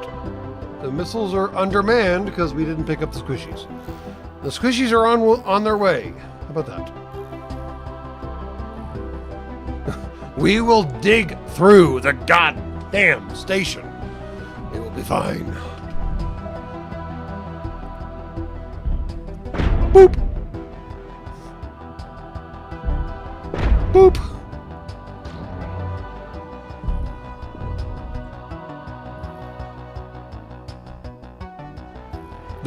The tender is coming, all right? It'll be fine. But damn. This is actually taking a second. All right, maybe we should reevaluate what we're aiming at. There we go. Oh, we took out some guns. Nice. Shields. Yes, shields. Ah! No shields for you, bitch! How about you? You wanna try the shield? You wanna try the shield thing too? Buckle up! Where the fuck are the missiles? Have we not fired a missile? Why are we getting closer? What? Hold on. Why are we getting closer? Like literally, why are we getting closer? Oh right, railgun. Ah, that's why. Sorry, never mind. Yes, it's that confusing. Boop, boop, boop.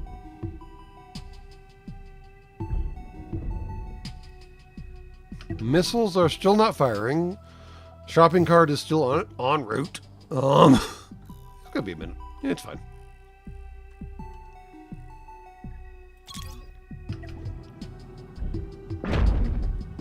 It has multi-layered shields. Damn. That is amazing. Come on, come on.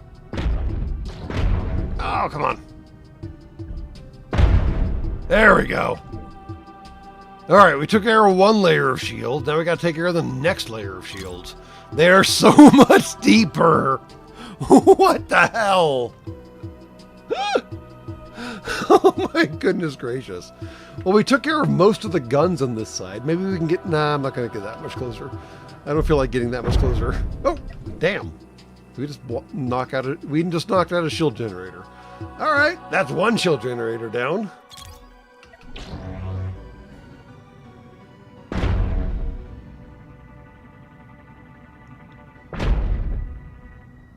Come on. That's 2 shield generators down. There we go. Now we're cooking with gas. Now I think we can just dig to the reactor. Boop. Main reactor down, bitches. Pretty sure you're done now. Pretty sure this thing is totes my goats done. Yeah, it is literally done. It ain't got no more fighting it. All right. cool. Now, where was the one random red blip that showed up periodically when we showed up? Because there was one red blip that was moving. And I want to go home and pick up some more people, but I also don't want to leave the shopping cart unattended. Because no one wants to leave shopping carts unattended, y'all.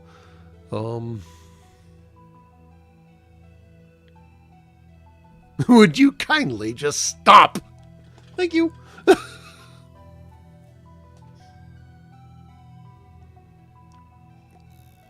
All right.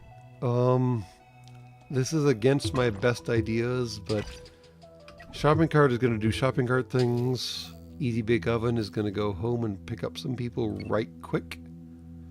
Actually, I can jump back. Yeah. And then we should be able to drive back here pretty quickly. Assuming we can ever jump. Oh, for heaven's sake. Boop. There we go. Alright. So let's pick up some new people. As horrible as that sounds.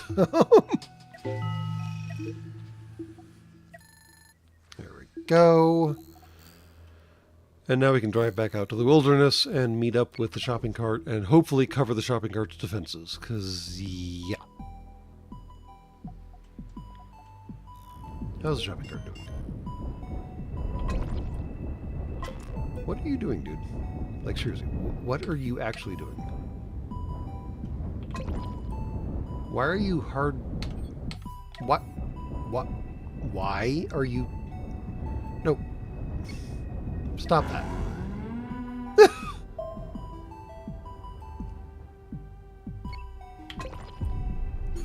Maybe start with the problem in front of your face? Wait, why can't I pick this crap up? What? What is the problem? Alright, hold on. Oh, because we did the thing.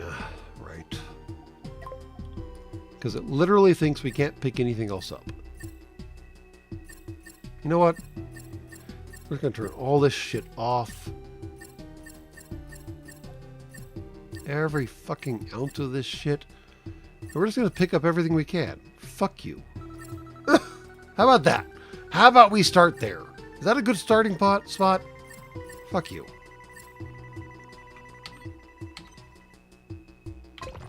Grab all that shit. How about that?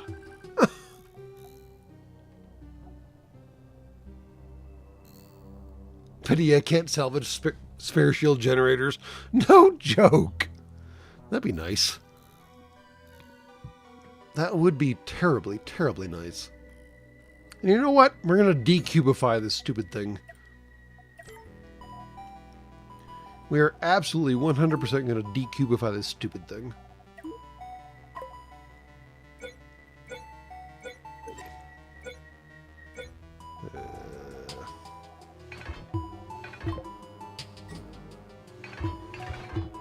Where the hell is someone?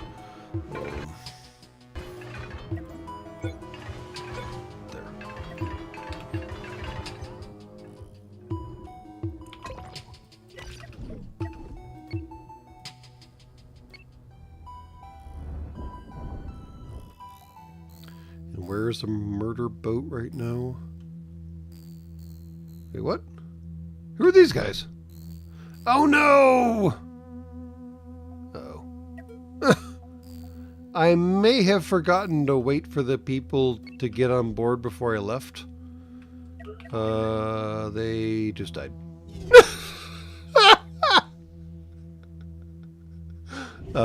Oops. My bad. Crap. I may have totally forgotten to wait for the squishies to actually get on board the ship before I left, and they were waiting to get. They were trying to get on the ship as I was leaving, and they didn't quite make it.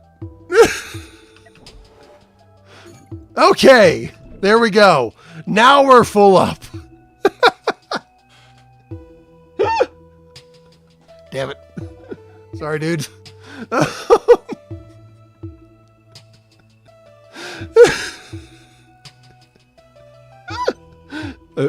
Oops. I don't know what else to say. I'm sorry.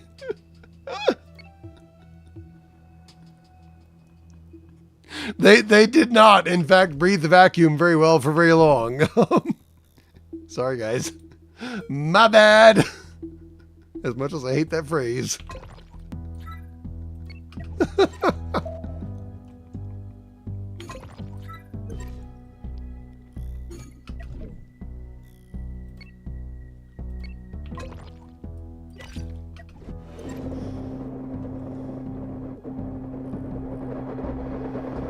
Break that whole damn thing down. Good Lord. All right.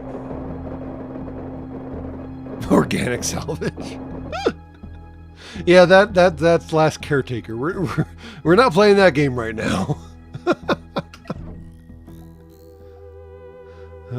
While he's hanging out there, I guess we can go check out this. Massive uranium asteroid. And that's what she said.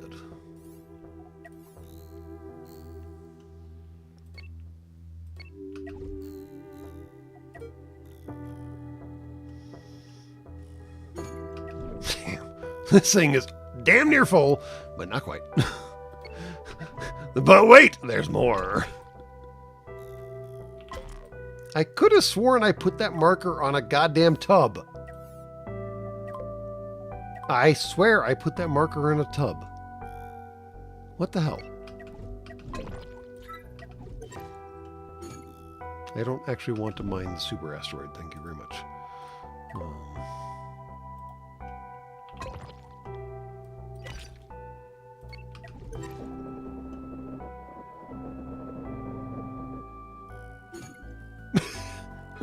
Behold, my cube of shit.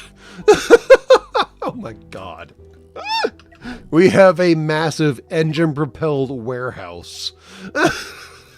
I don't even know what's going on anymore. Except there is so much crap in this stupid tub.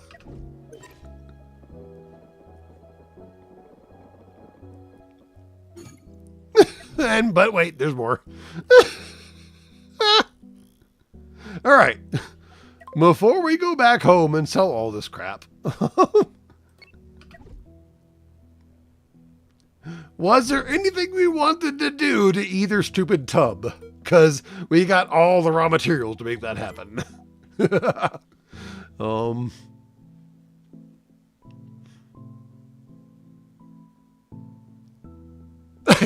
Yes, I literally have more cargo capacity than the civilian stations have. It's absurd. All right. I feel like we can stretch this thing a little, right? We can stretch this thing a little.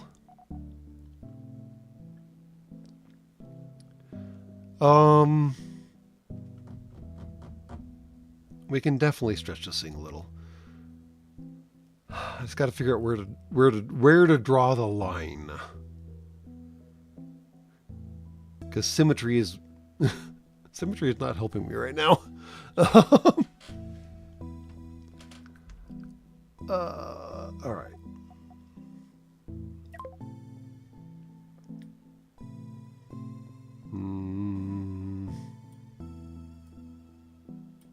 Nope. Hold on.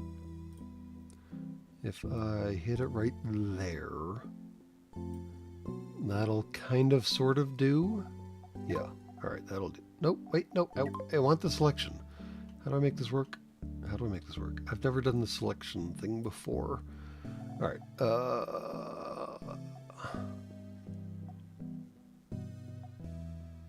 Cut and paste? Sure. Cut and oh crap, I have to remember all this crap goes. All right. 1, 2, 3. I think. Paste. Fantastic. All right. Okay, so if theoretically, this is all blueprints, right? Yes, this is all blueprints. Thank the Remaker. All right. If we drag this down and we add new railgun weaponry slot things, these things, there we go. That extends the railgun. Okay. Now we're in a good place. All right. Okay. Now we can figure out how the rest of this can maybe fit together. Okay. Maybe. Maybe.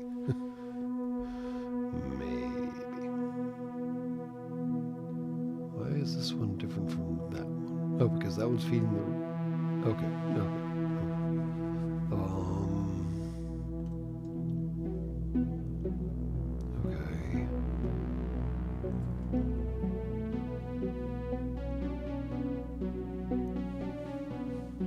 So, this is not a good ship design as it stands right now. It's actually a really bad ship design when you get right down to it.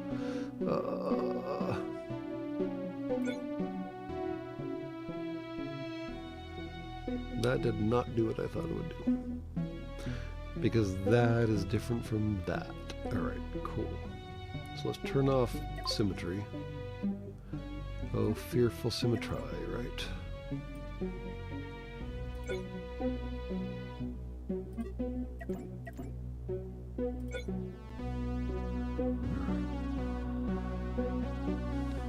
Fearful symmetry.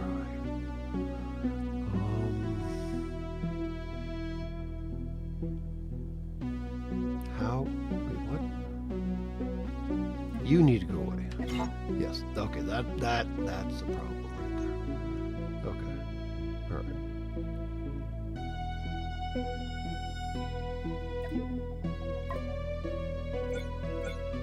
There we go. Shiny. And now we can put in more point defense cannons on the side, which I will not complain about.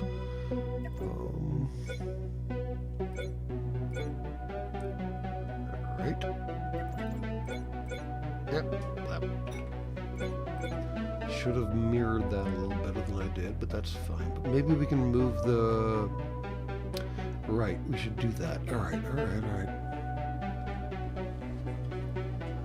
Tiger burning bright, fearful symmetry, exactly that. Thank you. Someone picked up on what I was putting down. Yes.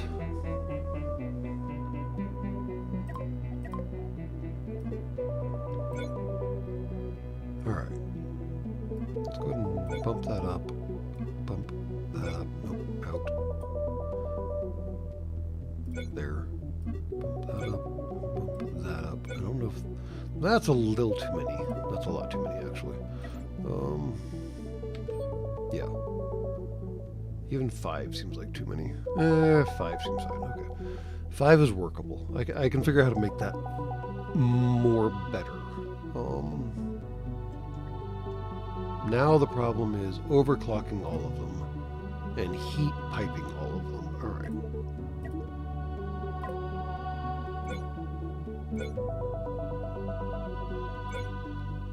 How do I overclock them in this environment? Because the pipes aren't lining up right.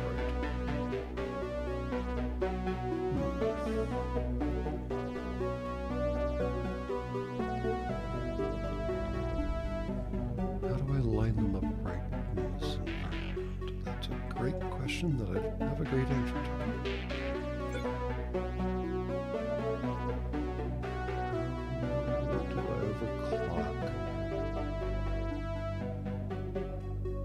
I don't know. That's weird. Alright. Unclear how to overclock things in the blueprint mode. Fine.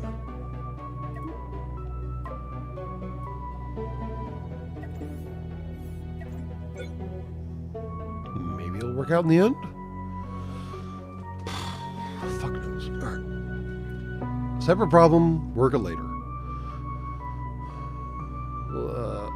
Work the lock, ignore the... Wait. What's the line? Work the lock, not the dogs. Work the lock, not the dogs. Yes, exactly that. One problem at a time. Work the lock, not the dogs. Alright. Work the lock, not the dogs. How do I make this better? How do I make this better? How do I make this better? How do I make this better?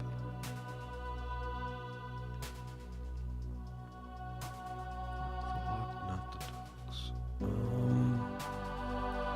And if you understand work the locks, not the dogs, you are definitely my kind of friend. Work the lock, not the dogs. Work the lock, not the dogs. Yep.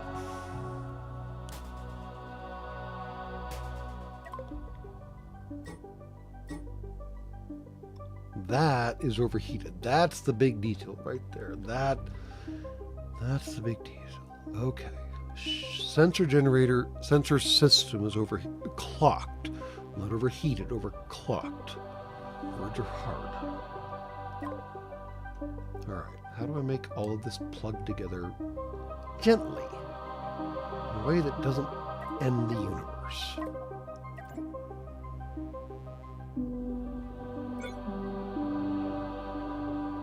That's the wrong direction. Alright. Check.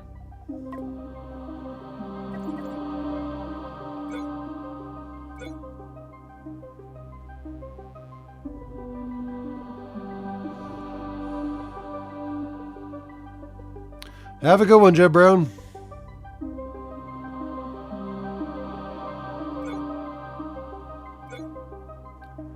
Work the lock, not the dogs. Work the lock, not the dogs. Alright. Work the lock, not the dogs. I can't plug that into... I can't plug... Oh, crap. You can only plug them into the sides. That's some bullshit. Alright, alright, alright.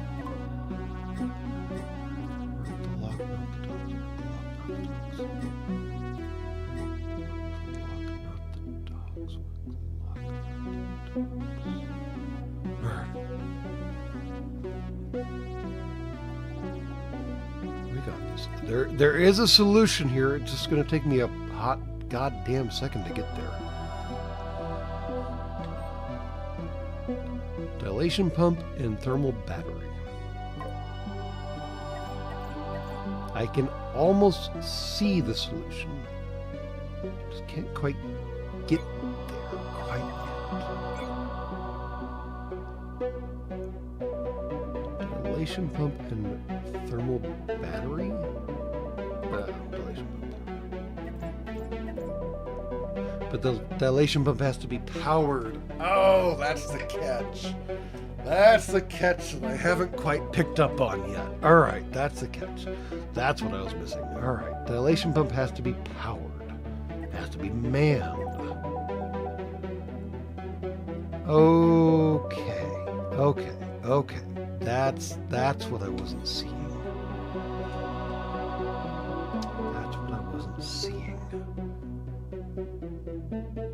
This doesn't require power.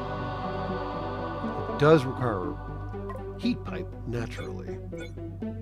But it doesn't require power.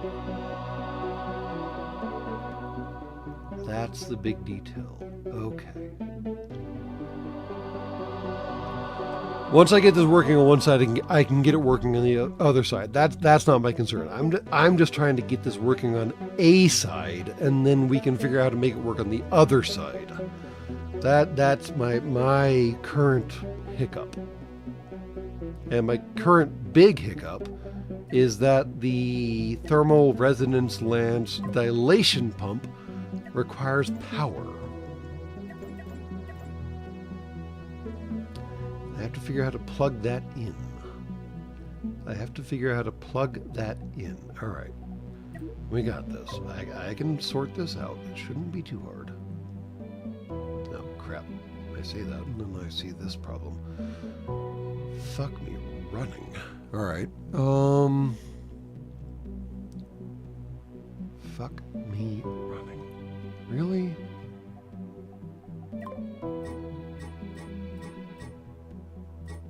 Alright. How do these stupid things work again? Like that. Just like that. Just like that. So if I were to put a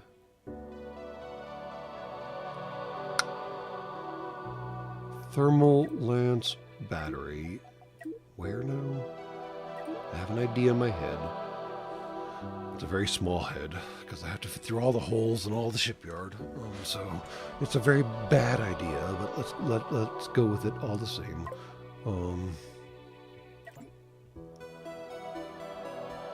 If I were to put this here, and then this. Nope, that's not helpful. There. That is helpful. Okay. Now I'm starting to see a path forward. Okay. So we put that. Nope, not there. There. Okay.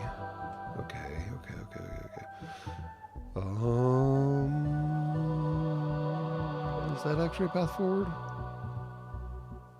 Is that actually a path forward?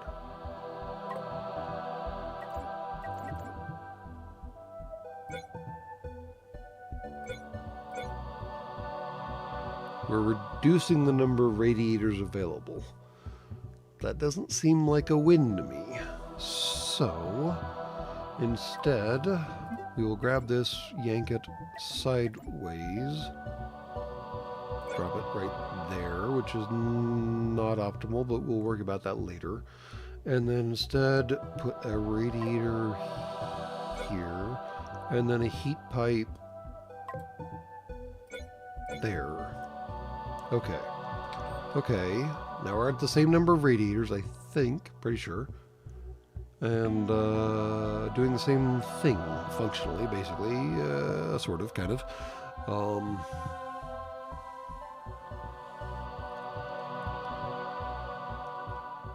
But if I pull... I like the zigzag idea. Now you're making me... no, that doesn't work.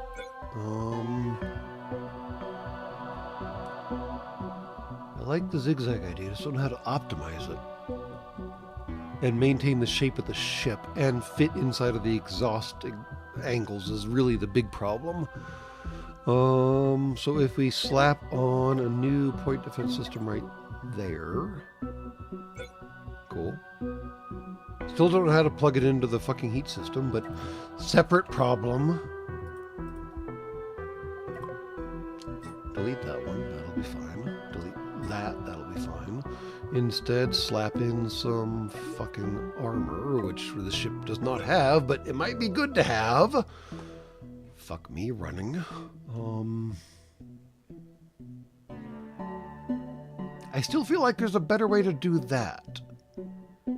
If I drag this all back one, that'll make that better, right? Right? Yeah, that'll make that better. All right, if we drag all of this entirety mess back one.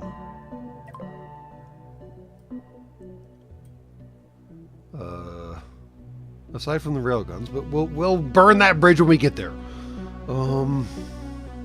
Cut and paste. All right. All right. So we pull this. I don't want to click and drag anymore. This back here. Beautiful.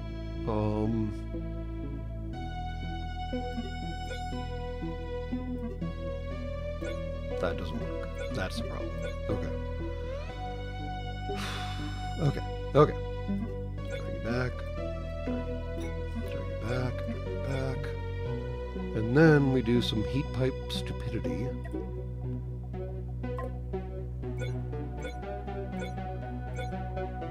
Okay.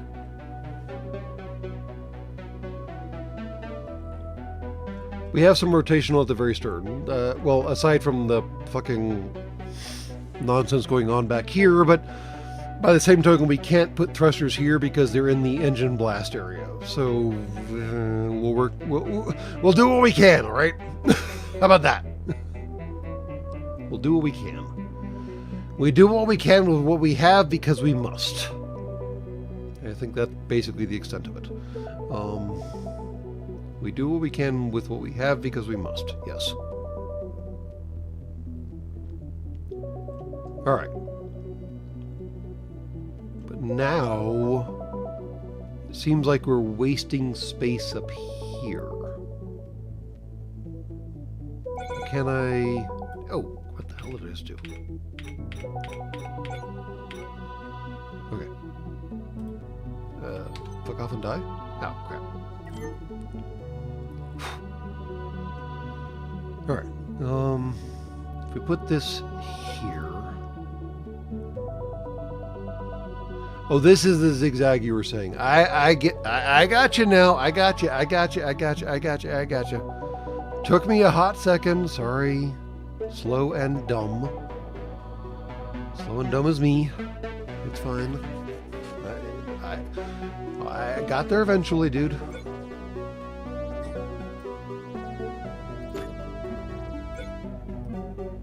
Alright. I see where you're going. I got you. So now if we do heat piping there, then it just cross wires into everything. Yep. Okay. I don't want the door, I want the goddamn fucking gun.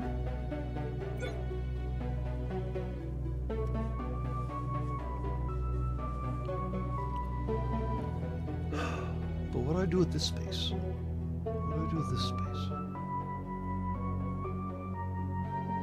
I move the radiators up higher and move the guns back further. That's what we do. Because the pipes line up perfectly. Okay.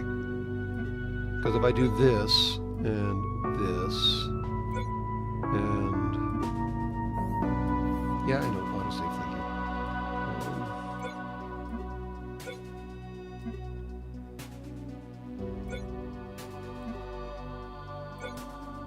There, and then we do gun, and gun, and gun. Then aside from that weird hole right there, everything works out just fine. And we can slap another gun right here. Beautiful. That'll hook in just fine. We still have the same number of radiators. Have a good one, Tarmac. 4 guns, 4 radiators. The battery, we got to plug this bad boy in. We got to plug that bad boy in. All right. How do we plug that bad boy in? How do we plug that guy in? There's a way to do this optimally. Lance dilation pump. Lance dilation pump. Lance dilation pump. Lance dilation pump. If I keep saying the words, I won't forget it. It's fine. Lance dilation pump. Lance dilation pump.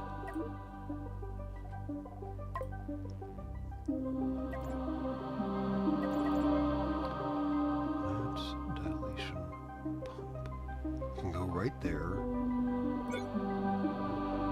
Plug into the heat system. Just fine.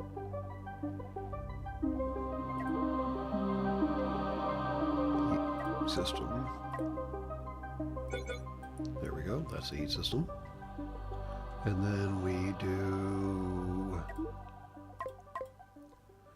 right there and right there. And we're basically golden, aside from just like making sure that things line up the way we want them to line up. Beautiful. We can even slap another gun on the side.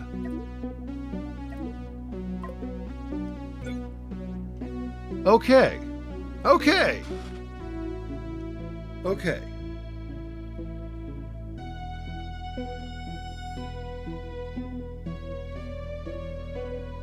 Okay. And actually, we should probably move this crew room up. Well, maybe? There's this weird spot there. Let's pull that guy up, pull that guy up. There we go. And then we do cargo face? No, cargo ground. There we go. Okay. Okay. Okay. There we go. All right. That took way more effort than I thought it would. Oh, nope. Shield generator's cut off. Fuck. Shield generator, or sorry, sensor generator is cut off. Or no. I guess sensor system is plugged into that one, so it should work just fine? How does heat piping actually work? If I plug a heat generating system into a heat generating system, does the heat carry through? I don't know. Does anyone else know? Because I don't. Guess we can find out. Alright. Now I have to replicate this on the other side. Fan-fornicatingly tastic.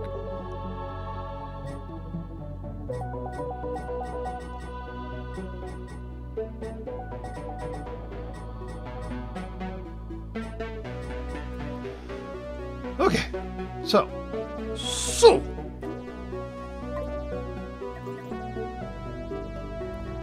Goes there. And then down here, here, here, and here. Check. And then radiators go up between.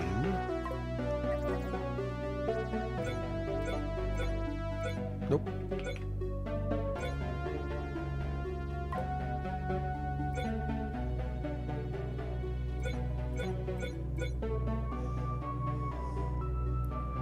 And then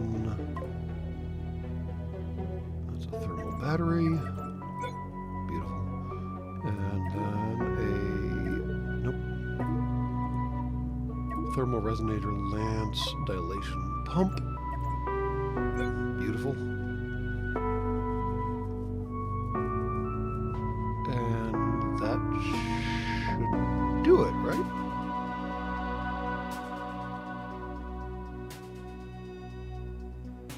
Why?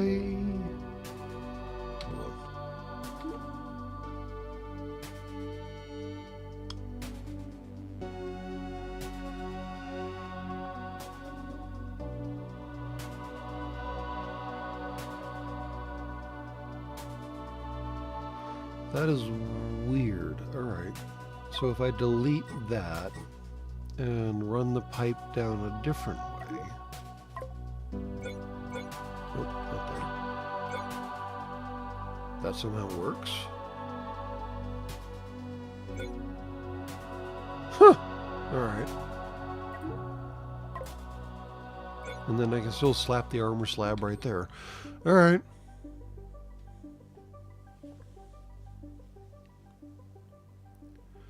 Heat pipe junctions. Four-way heat pipe junctions. I don't know about the four-way heat pipe junction idea. I'd have to figure out if that could actually work. Let's find out right now. Heat pipe.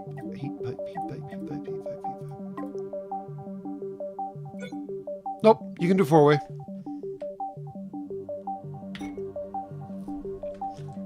May not be terribly useful, but you can. Okay.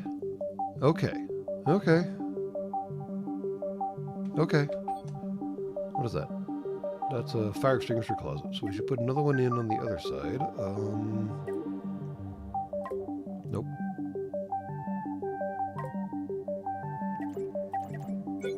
Okay. I still don't know about this. This is what concerns me.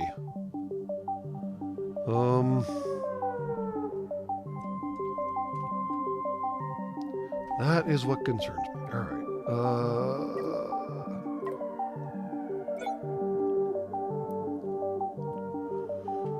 I mean, there's a simple enough fix for this problem. We just simply drag everything down one. And just route it out.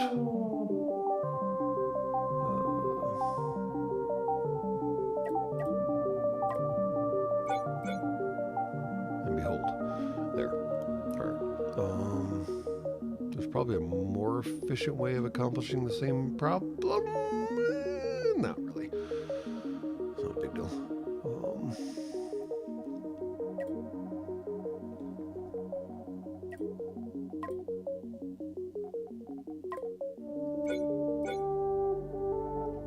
We'll just toss in an armor slab because why not?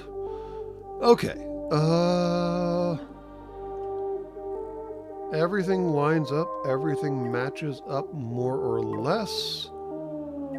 Less or more. Railgun got longer. Yeah, railgun got longer. And yeah. Now that I did all that, I'm not really sure what it was worth.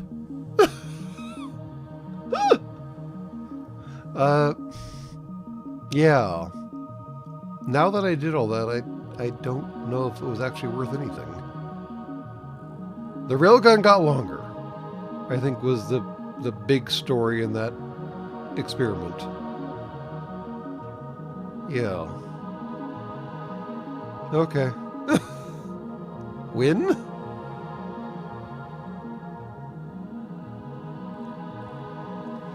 We could put more length on the front of the railgun, but it starts to get outside of the shield bubble. But we can see what we can do. Oh no, because well, no, we can just move that out too.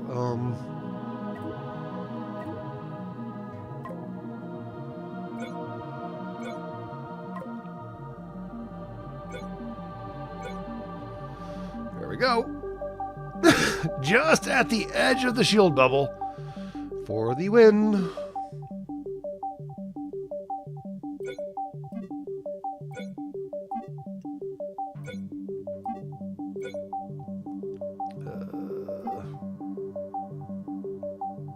Oh no.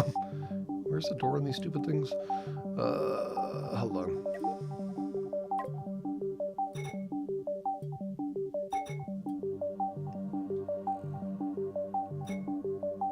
There we go. Okay. Alright. We now have the superest, longest fucking railgun ever.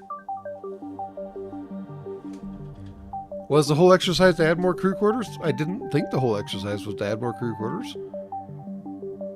Maybe I misunderstood the whole exercise. I don't know what I was trying to do, man.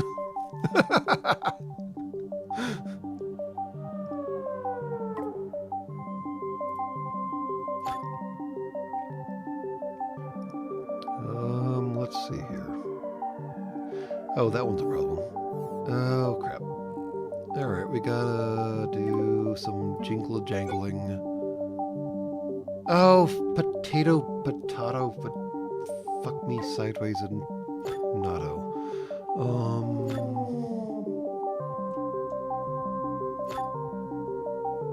Okay. There we go. Okay.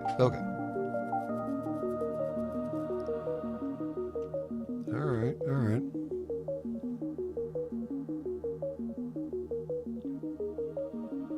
My crew, I think, is, as far as I can tell, maxed. We have one crew bunk here, one crew bunk here, and one crew bunk here, and I believe they are filled out. I'm waffling about moving this crew bunk forward, but I can't because that would block off this doorway. Fuck. Alright, so I guess I can't. Alright. Make it also! Oh god. This is gonna be a disaster. Let's get a little closer and make this easier, maybe.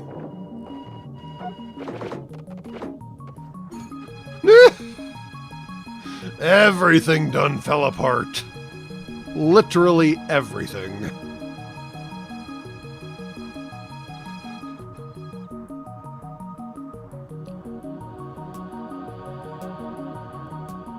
Okay, you done?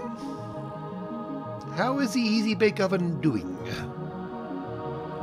Seems okay. Question mark, question mark, question mark. Oh boy.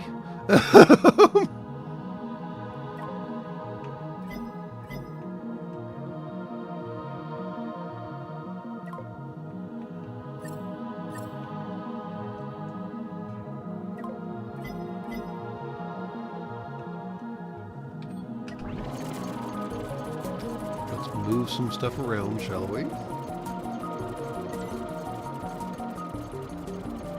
Alright. Okay. I'm not really sure what we won here, but the ship is longer. The railgun is longer. And if I understand the situation correctly, the crew isn't... Yeah, the crew is entirely maxed out. So... let's go see how this works. I'm not really sure what we did. We definitely made it longer. I'm not sure if that was useful. Okay. Sure. Actually, no, not sure. We're going to go back to home and park. And we're going to go back to home and park. That thing is really not that much slower than the main ship is. Maybe I gave it too many engines.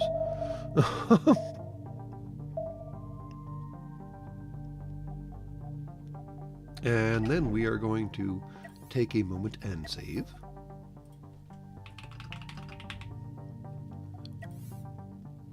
And then I do believe we are going to call it for this live stream because we have been playing this game for, 6 hours.